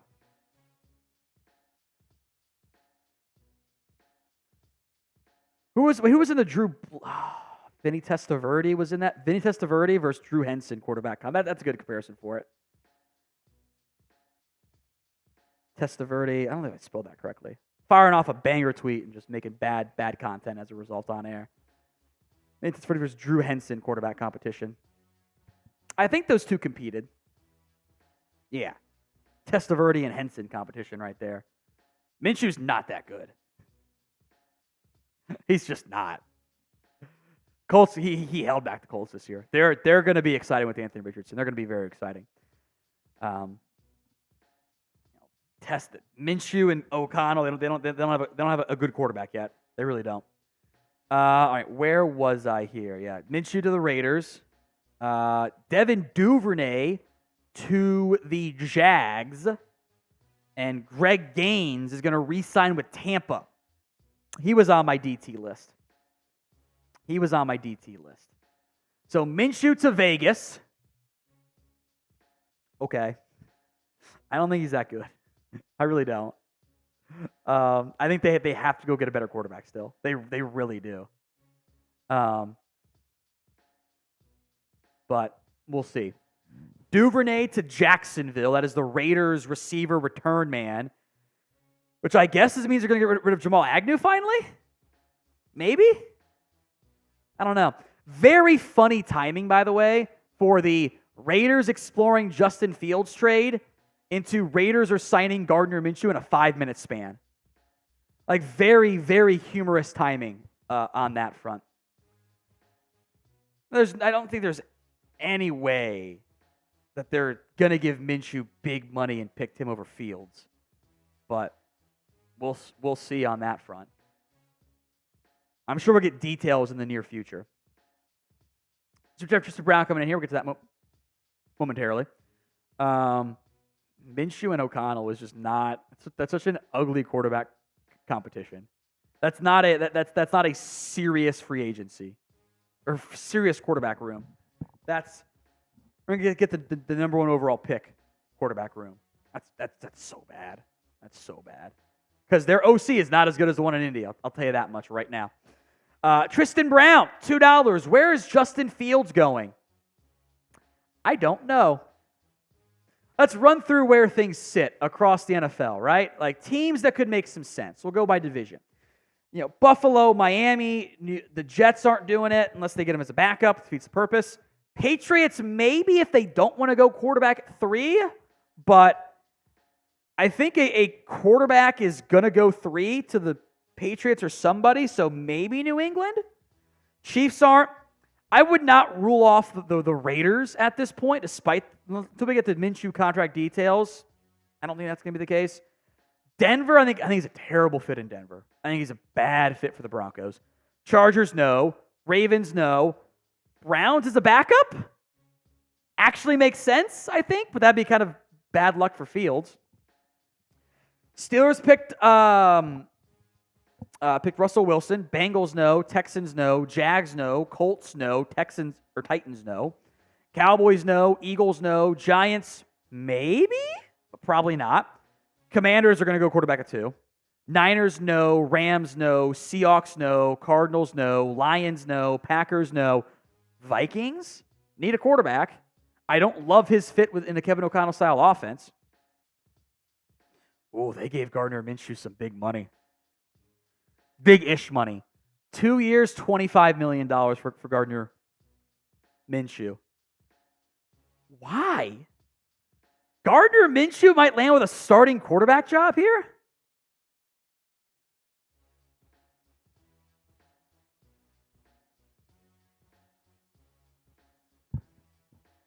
I don't think he's good. 225. That's above backup quarterback money range. Like backup quarterback money isn't getting to $10 million a year. That's getting to, hey, you might start for us, and if not, we'll cut him after a year and pay him $15 million. It's probably going to be like 7 and then backloaded. That's you're giving him $15 million for 1 year, worst case. I don't get it, man. I really don't get it. Like I don't understand it. I don't get it.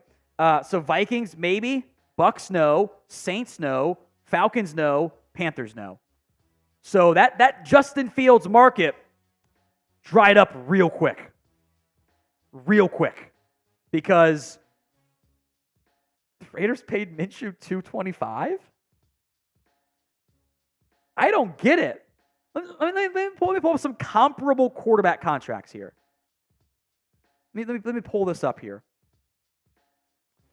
So we're already down into the average per year of 14. So they gave Jimmy Garoppolo 24.5.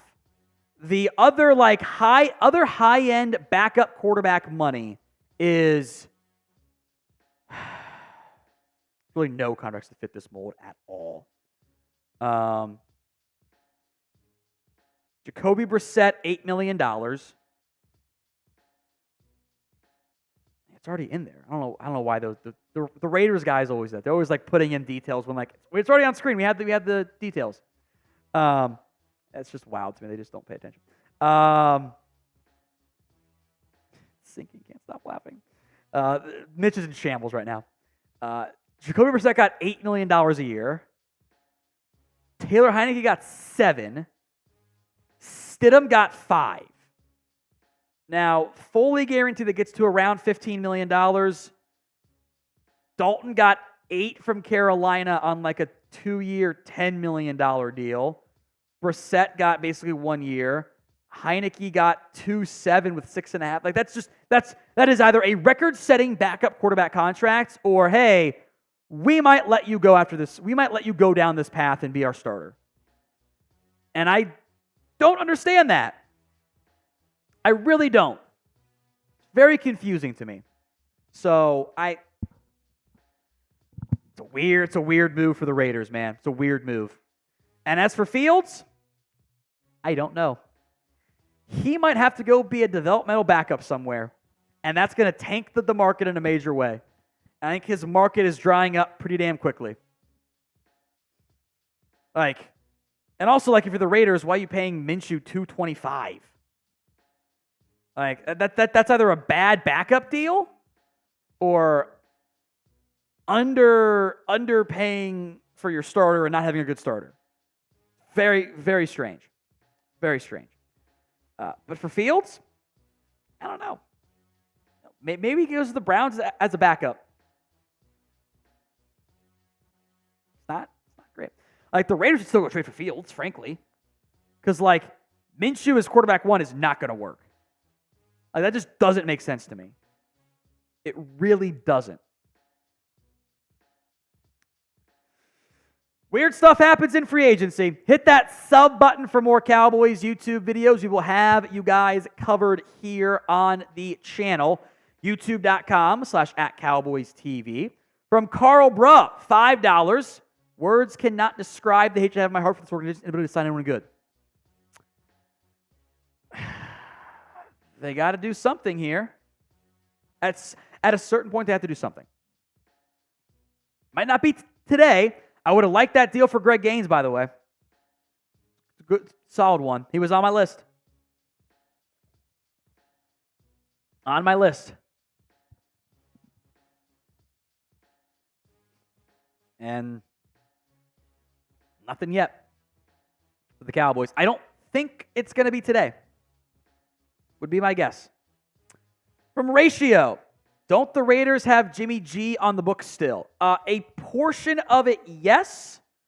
They should be releasing him soon. Let me pull up the numbers here. They got out of a lot of the guarantees because he was going to be guaranteed $11.25 million. They got out of that, and they'll cut him and save about $12 million this year. So, not great, but not as bad as it would have been. I just wonder, I think that going with Minshew was really weird. Really weird. Jeremy Rutherford. Tom, are we going to get anybody today at all? Maybe a re-signing. I'm kind of hoping Tyron Smith signs here soon. That'd kind of be my preference at this point. That he signs either with Dallas or the tackle market has not moved, by the way. I think that is telling. That there, as of right now, knock on wood, no tackles have signed. Which normally means the market isn't great. So we'll have to monitor that one there. Connor Hughes reporting that the Giants have interest in Brian Burns, which is telling and would be fun, but also like they're going to trade their second rounder for him, and that's all the Panthers get? Ugh, it'd be weird. Let's go to the tackle market here. Now, I don't have Tyron Smith on this list because I think he's not going to be back. I don't have Jonah Williams on this. I think Jonah Williams is going to command big money at right tackle. And I think I'm probably being overly aggressive to put Michael Onwenu and even Trent Brown on here. But Mekhi Becton, he might be a Bengal, by the way, when it's all said and done. Because Frank Pollock, Cowboys legend, knows him well from their time in New York. Josh Jones. I'm looking more at the swing tackle market. Like, I don't think they're going to spend money at tackle. I know. But can you get a veteran who can be a stopgap at either tackle spot? Can George Fant be that guy? Can Yosh Neiman be that guy? Can Kendall Lamb fit in there? Can Jerron Christian fit in there? Can Jake Curran fit in there? As he's an RFA, but I don't think he's going to be back. Chris Hubbard could be your swing tackle. You've lost Tyler Biadasz. He is now a Commander at $10 million a year, by the way. Brock Hoffman, I think the Cowboys like Hoffman more than I do, and I think he's better as like your 7th or 8th offensive lineman. Maybe your second or best, interior offensive lineman as a backup. I don't necessarily want to start him. I don't want to go down that path. I would rather draft somebody and have a veteran tackle, but I'm probably going to lose Tyron Smith. So that makes it all challenging and tough in terms of when this team doesn't want to spend money in free agency, how do you fill all these needs? You need a linebacker. You need a running back, if not 2 of them. You need 1 to 2 offensive linemen minimum. You want some defensive linemen. You might want a corner or a safety potentially. You got to do something here. I think line draft pick makes a ton of sense. But what I would like to have myself set up to be is I can take the best offensive lineman, whether it's a center or just an offensive lineman in general. So if, I don't think Latham's a great fit, but I'll mention because Fuaga's not going to get to you. Not a chance. Amarius Mims, Tyler Guyton. Maybe you want to gamble on a Patrick Paul or Kingsley Suamataia, which would have made more sense if they had re-signed Tyron Smith. Jordan Morgan, I think, could play guard or tackle. Troy Fatano, I think, could play guard or tackle. I would love him. Graham Barton is a guard or a center. Other center prospects, like if you can take care of your guard need or your tackle need, what if Jackson Powers Johnson is there for you in round 1? Do you jump all over that? Do you get lucky and have Zach Frazier slide to round 2? Maybe, probably not. Graham Barton would be a round 1 option. Do you want to gamble on a day 2 or day 3 pick with a Cedric Van Pran, a Bo Limmer, or a Tanner Borlini and continue your Wisconsin center tradition? Maybe, maybe not. There are some centers out there in free agency. Connor Williams is coming off an ACL tear. He actually was great at center when he went to Miami. He was playing incredible because they planned to give him center chances, and it worked better than trying it last second and seeing what happened. Other guys are veterans. Bradley Bozeman, Aaron Brewer, Evan Brown. He wasn't great, but he knows Mike Solari and can play some position flex. Mason Cole was pretty bad in Pittsburgh. Lucas Patrick did not live up to expectations in Chicago. Coleman Shelton might be decent, but, Dolphins still in the market for a center. What if they don't bring back Connor Williams? They'll snipe Jackson Powers Johnson potentially before you are on the clock. Steelers need a center too, so it all gets a little bit dicey at that point. From Carl Bruh, would you be willing to pawn off the next 3 to 5 years for Super Bowl to win, but after that they turn teams to shit? The team turns to shit. If it gives me a title, yeah, I don't care. Isn't that what the Rams did? Didn't the Rams be ultra aggressive and make a move and spend money, spend draft picks, and they were a playoff team last year? It was 1 year of rebuilding. You can be aggressive and take your medicine for a year or 2 and be fine. As long as your quarterback's good. You should maximize your quarterback window. This team has not done that in a very long time, and it shows. It's why they're a good football team every year. They're a top 10 team. They're not a top 4 team, and that is a big, big difference. Now, today's show is made possible by Prize Picks. Go to prizepicks.com/CLNS and use code CLNS for a first deposit match up to $100. Links in the comments section and the description of today's show. That's prizepicks.com/CLNS and use code CLNS for that first deposit match up to $100. You can do NBA, March Madness college basketball prize picks, NHL, PGA Tour, and more, even some esports. My guy Rolly putting together this college basketball prize pick slate. Ryan Nemhard, more than 13.5 points.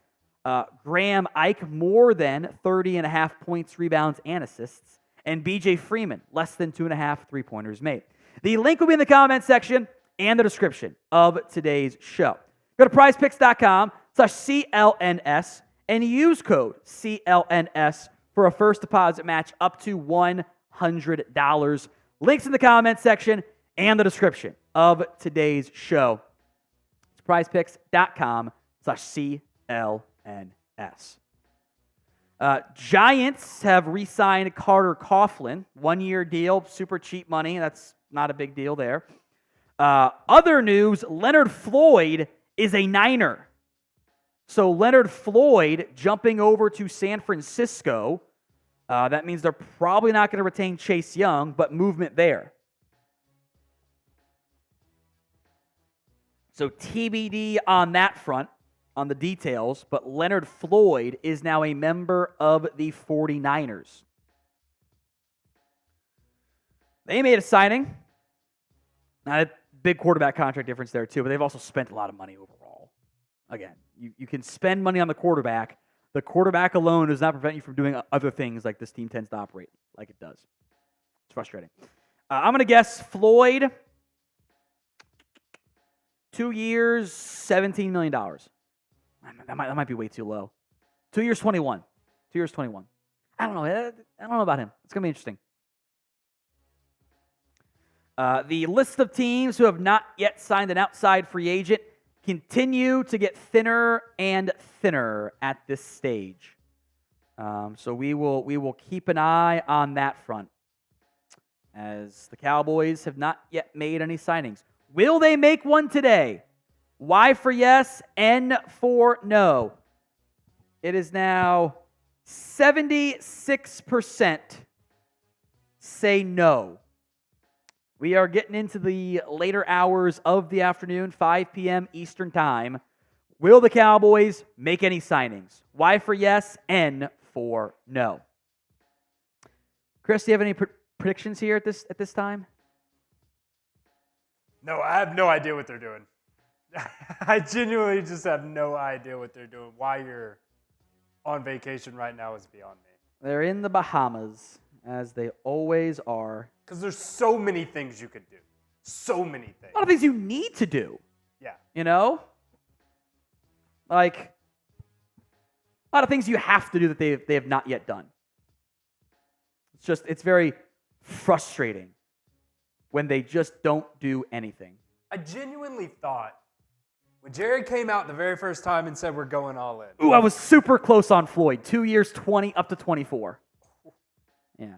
The first thing super close. The first thing that I thought was, okay, Jerry knows he's getting close to retirement. He wants to win a Super Bowl. That means he's actually going to do it. Actually going to go all in. That's the thing. He's passed over the power to Steven. And yeah, Steven has no desperation. He's still the owner. Like, grow some balls. This is my theory. Jerry saw what happened to Al Davis. And Al Davis, at the end, just not making good decisions, was in charge, making bad choices. I don't think Jerry wanted to go down the Al Davis path. He's like, I'm getting up there in age. I'm not as sharp as I once was. I'm going to let my son take over. And I'll still be involved. I'll have veto power. But I'm going to trust all of these people that I have worked with and I've hired. I'm going to let them make the decisions for me. And I'm going to trust them with the occasional exception. That's why you let the Cowboys say no to Johnny Manziel. He could have said, F you, I'm taking Johnny. I'm in charge. He didn't do it that way. That was the turning point. So I think that is noteworthy in the end. And I think they don't want that exact same thing. They don't want to be Al Davis 2.0. The problem is they hired a bad Stephen Jones to be in charge. Seth's Super Chat. In a moment, though, we have our first change of the plans in free agency. Will Lutz, who had agreed to a deal with the Jags, is going to stay in Denver after all. So he said, no, I am staying in Denver. Not going to go to Jacksonville. Just hilarious. Happens about once a year. That ends up going down and it's a kicker this time. That's just very funny. Very funny. Seth, should we sign Marquise Brown, James Conner, Derrick Henry, or I don't know what the princess or it's got a crown emoji, so I think that should be Derrick Henry. They're not going to sign Marquise Brown. The receiver market is stagnant right now. It's going to be too expensive. They don't want to pay Brandon Cooks $10 million, and I'm actually okay with this plan. They don't want to pay Cooks and then move on from Gallup, not save money short term, and then also pay a receiver and then pay Lamb. Like if they're gonna do anything, they're gonna draft anybody, or they'll sign a super cheap free agent at receiver spot. And there are guys out there who I think would be very cheap. Curtis Samuel, maybe DJ Chark or Darnell Mooney, probably not. Osborne, wouldn't it be on brand if they just brought in Cedric Wilson? Like that, and I'm okay with doing that. Oh, Queen is in Patrick Queen. That makes more sense. Yeah, they're not going to break the bank for Patrick Queen. Promise you that. Jalen Reagor, Quez Watkins, Paris Campbell are all super cheap potential wide receiver 3s, and Reagor is maybe more of a receiver 4 that might not make the team. It'd be your James Washington signing. Wouldn't that make sense? So expectations remain low. CJ DeYoung III. Hey, Tom, just want to say thanks for doing the show for us, even though we know the Jonas ain't doing jack today. Appreciate that. Sorry they haven't done anything. We'll try it again tomorrow, probably. So we'll see on that front. It's just not been an explosive day for the Cowboys. Also, a little bit more quiet than I thought it was going to be, Chris. If you want to chime in here on the moves you or maybe thought could go down, etc., I want to message Brett here. Yeah, I definitely thought there was going to be a whole lot more going on. I did not see Saquon Barkley going to the Eagles. Did not either. That one was wild. Let's see. I thought Van Ginkel, I kind of thought he was going to stay in Miami.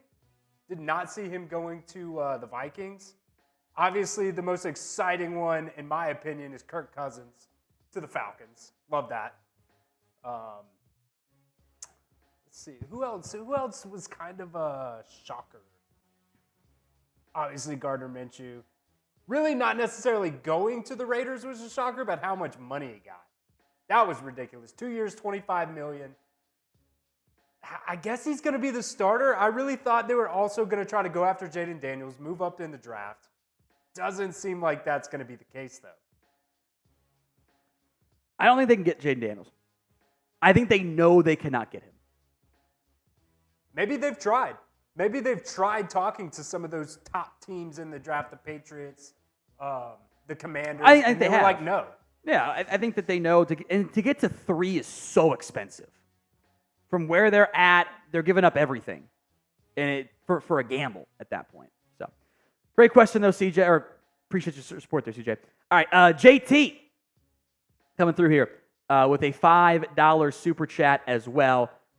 So I have to wonder if the Cowboys fans are just psycho. Same thing over and over, and everyone is shocked expecting a different result. Me included, LOL.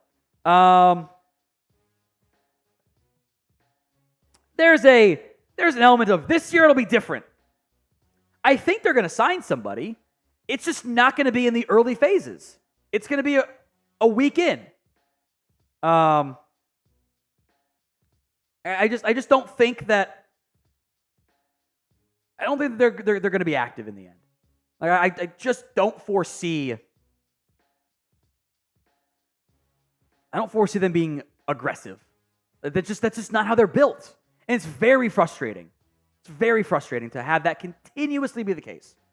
They're on the damn yacht in the Bahamas again. It's really, really annoying, you know?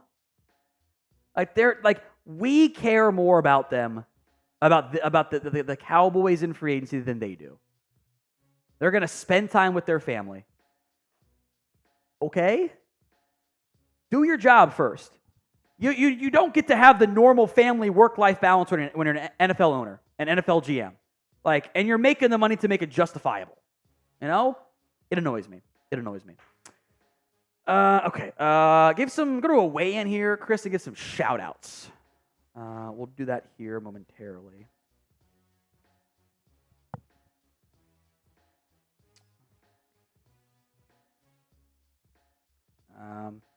Got 1,600 people. Ooh, news. Chidobe Awuzie to the Titans on a 3-year deal. That one makes sense. Another Bengals connection there in Tennessee. Give some shout-outs here, Chris. What position should the Cowboys sign in free agency? Here we go. Get this in the comment section right now.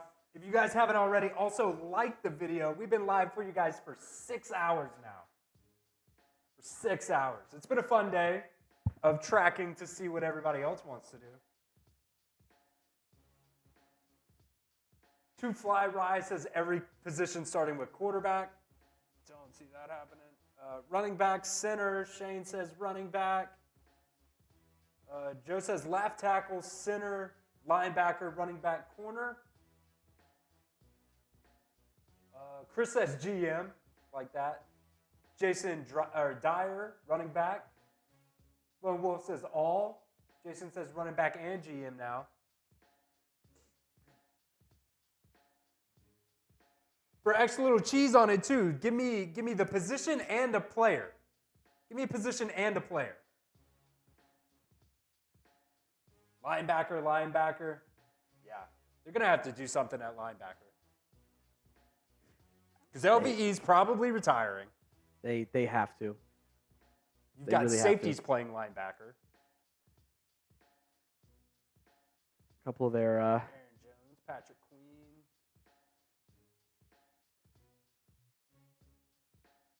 James Conner. There's a lot of guys, too, that haven't signed anywhere that I thought would be signed by now. The lack of a tackle market movement is very interesting to me. It's very interesting that there's just been nothing that's happened so far.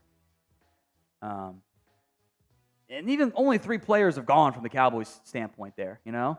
We didn't think Biadasz back to the Commanders getting was kind of the surprise. Dorance Armstrong, we knew he was gone. Bigger contract than expected. Pollard was the one that was a surprise, him jumping over to Tennessee. So, linebacker, running back, safety. Cowboys legend Chidobe Awuzie goes to the Tennessee Titans. I should probably fire off a Cowboys legend tweet, shouldn't I? Cowboys legend tweet. That one isn't a surprise. It means Christian Fulton's not going to be back. That could be your buy low corner option. We'll see. So what position should the Cowboys sign? I see some players in there too. Jones or Connor, Aziz, Luvo. I'd love it. Linebacker market's also pretty stagnant. You know, we saw Blake Cashman go, and that's kind of it. So early phase, not a ton of action at this point. Which is a good thing. I think for Dallas and the way they want to spend money. I almost nailed that. Justin Jones just got $10 million too. How? What are the Cardinals doing? The Cardinals are fucking up the defensive tackle market.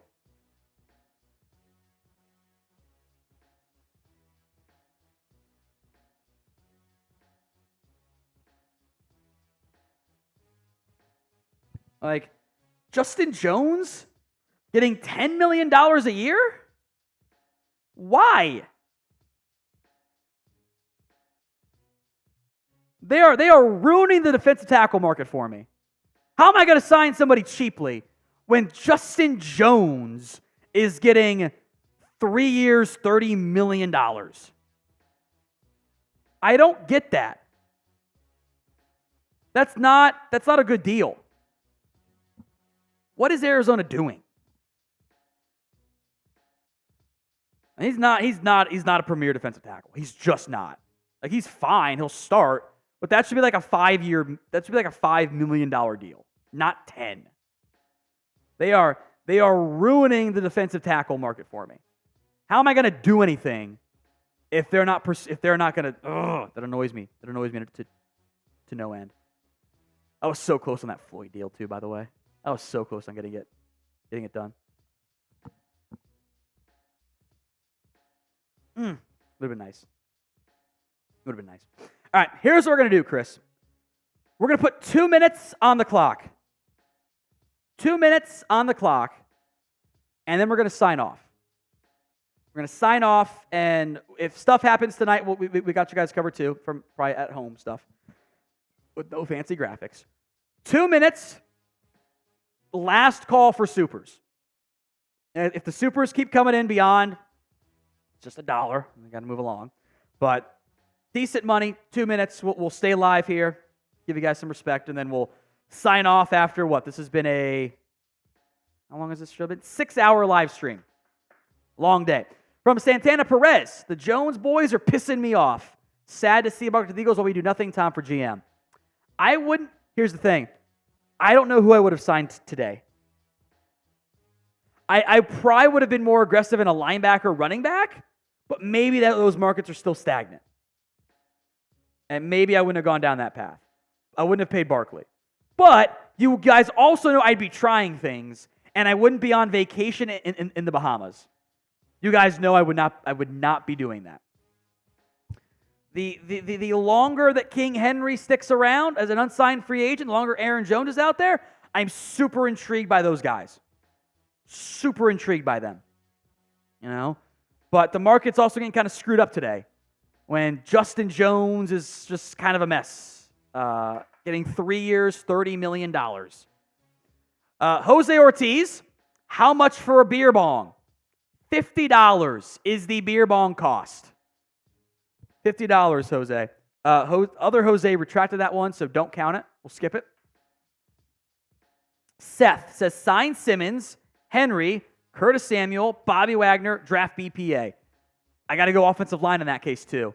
I would love it if Justin Simmons would be affordable. Be super intriguing to me. If you can get Derrick Henry cheaply, I'm in. But I think a veteran safety and a veteran running back, I think you can get affordably. So I'd love that. Curtis Samuel shouldn't be very expensive. I'm down. Bobby Wagner, I'm in. And now I can go offensive line focused and then go BPA beyond that. I would have no issues with that one whatsoever. So I'm on board with that one, Seth. Jose Ruiz, first rounder for T. Higgins. They won't do it. Now, the Bengals might get pretty comparable value at that point. But they're not. The Cowboys aren't and should not do it because you're trading away your first round pick, and you're going to have to pay T. Higgins like $25 million a season. Maybe it's only 22 or something. At that point, I don't have my first round pick. I'm not going to make my offensive line better. I got to pay CeeDee Lamb too. It's not a path the Cowboys should be pursuing, by the way. A lot of buzz on Brian Burns' trade coming through here. So that one could be very interesting to the Giants. That is coming from a Panthers beat writer. Brian Burns is about to be a Giant. Curious what they give up there. All right, 30 seconds left here on the clock for the Supers. Then we will sign off here. We'll be live again tomorrow. We'll come back in, have some fun. Marshall's excited about OG Anunoby returning. Growing buzz about Brian Burns to the Giants. What's their plan at quarterback? They're giving up draft assets for a pass rusher? It means they're not going to trade up. I don't know. Interesting. We will be live again tomorrow. Probably the same Super Chat menu would be my guess. Stick with the current price tags there. But no deals yet for Dallas. If something happens tonight, I'm not going to sleep much. I'll be awake because we'll have some fun there. as Jose Ortiz coming through the $50 beer bong. That's the way we'll end that one. I think that is the perfect way to end today's live stream with a beer bong to cap off a lack of traction day. Everyone spam Jose in the comment section. There we go. Got the white one. Make sure this is shut. Nice. This is the I still cannot figure out what the white haze is.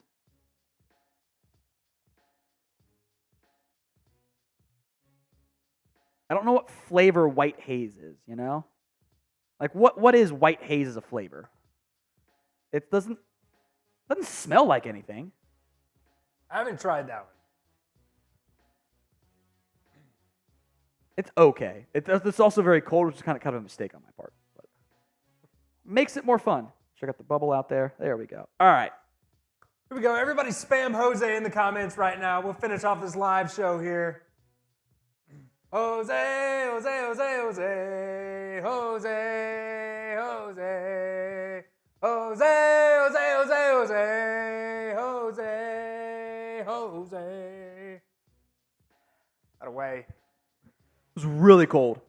That one really hurt, I'm not going to lie. My throat sore from talking for 7 straight hours, too. That one stung a little bit. Ooh. Whew. All right. We will sign off. Sounds like Brian Burns on the verge of being a Giant, which is just, I don't know what Carolina's doing, man. I really don't know. Another fake account got somebody saying Eli Apple signed a 4-year, $55 million deal. It's funny. All right. We'll sign off here. We will be live again tomorrow. That's the plan. We'll have some fun as well.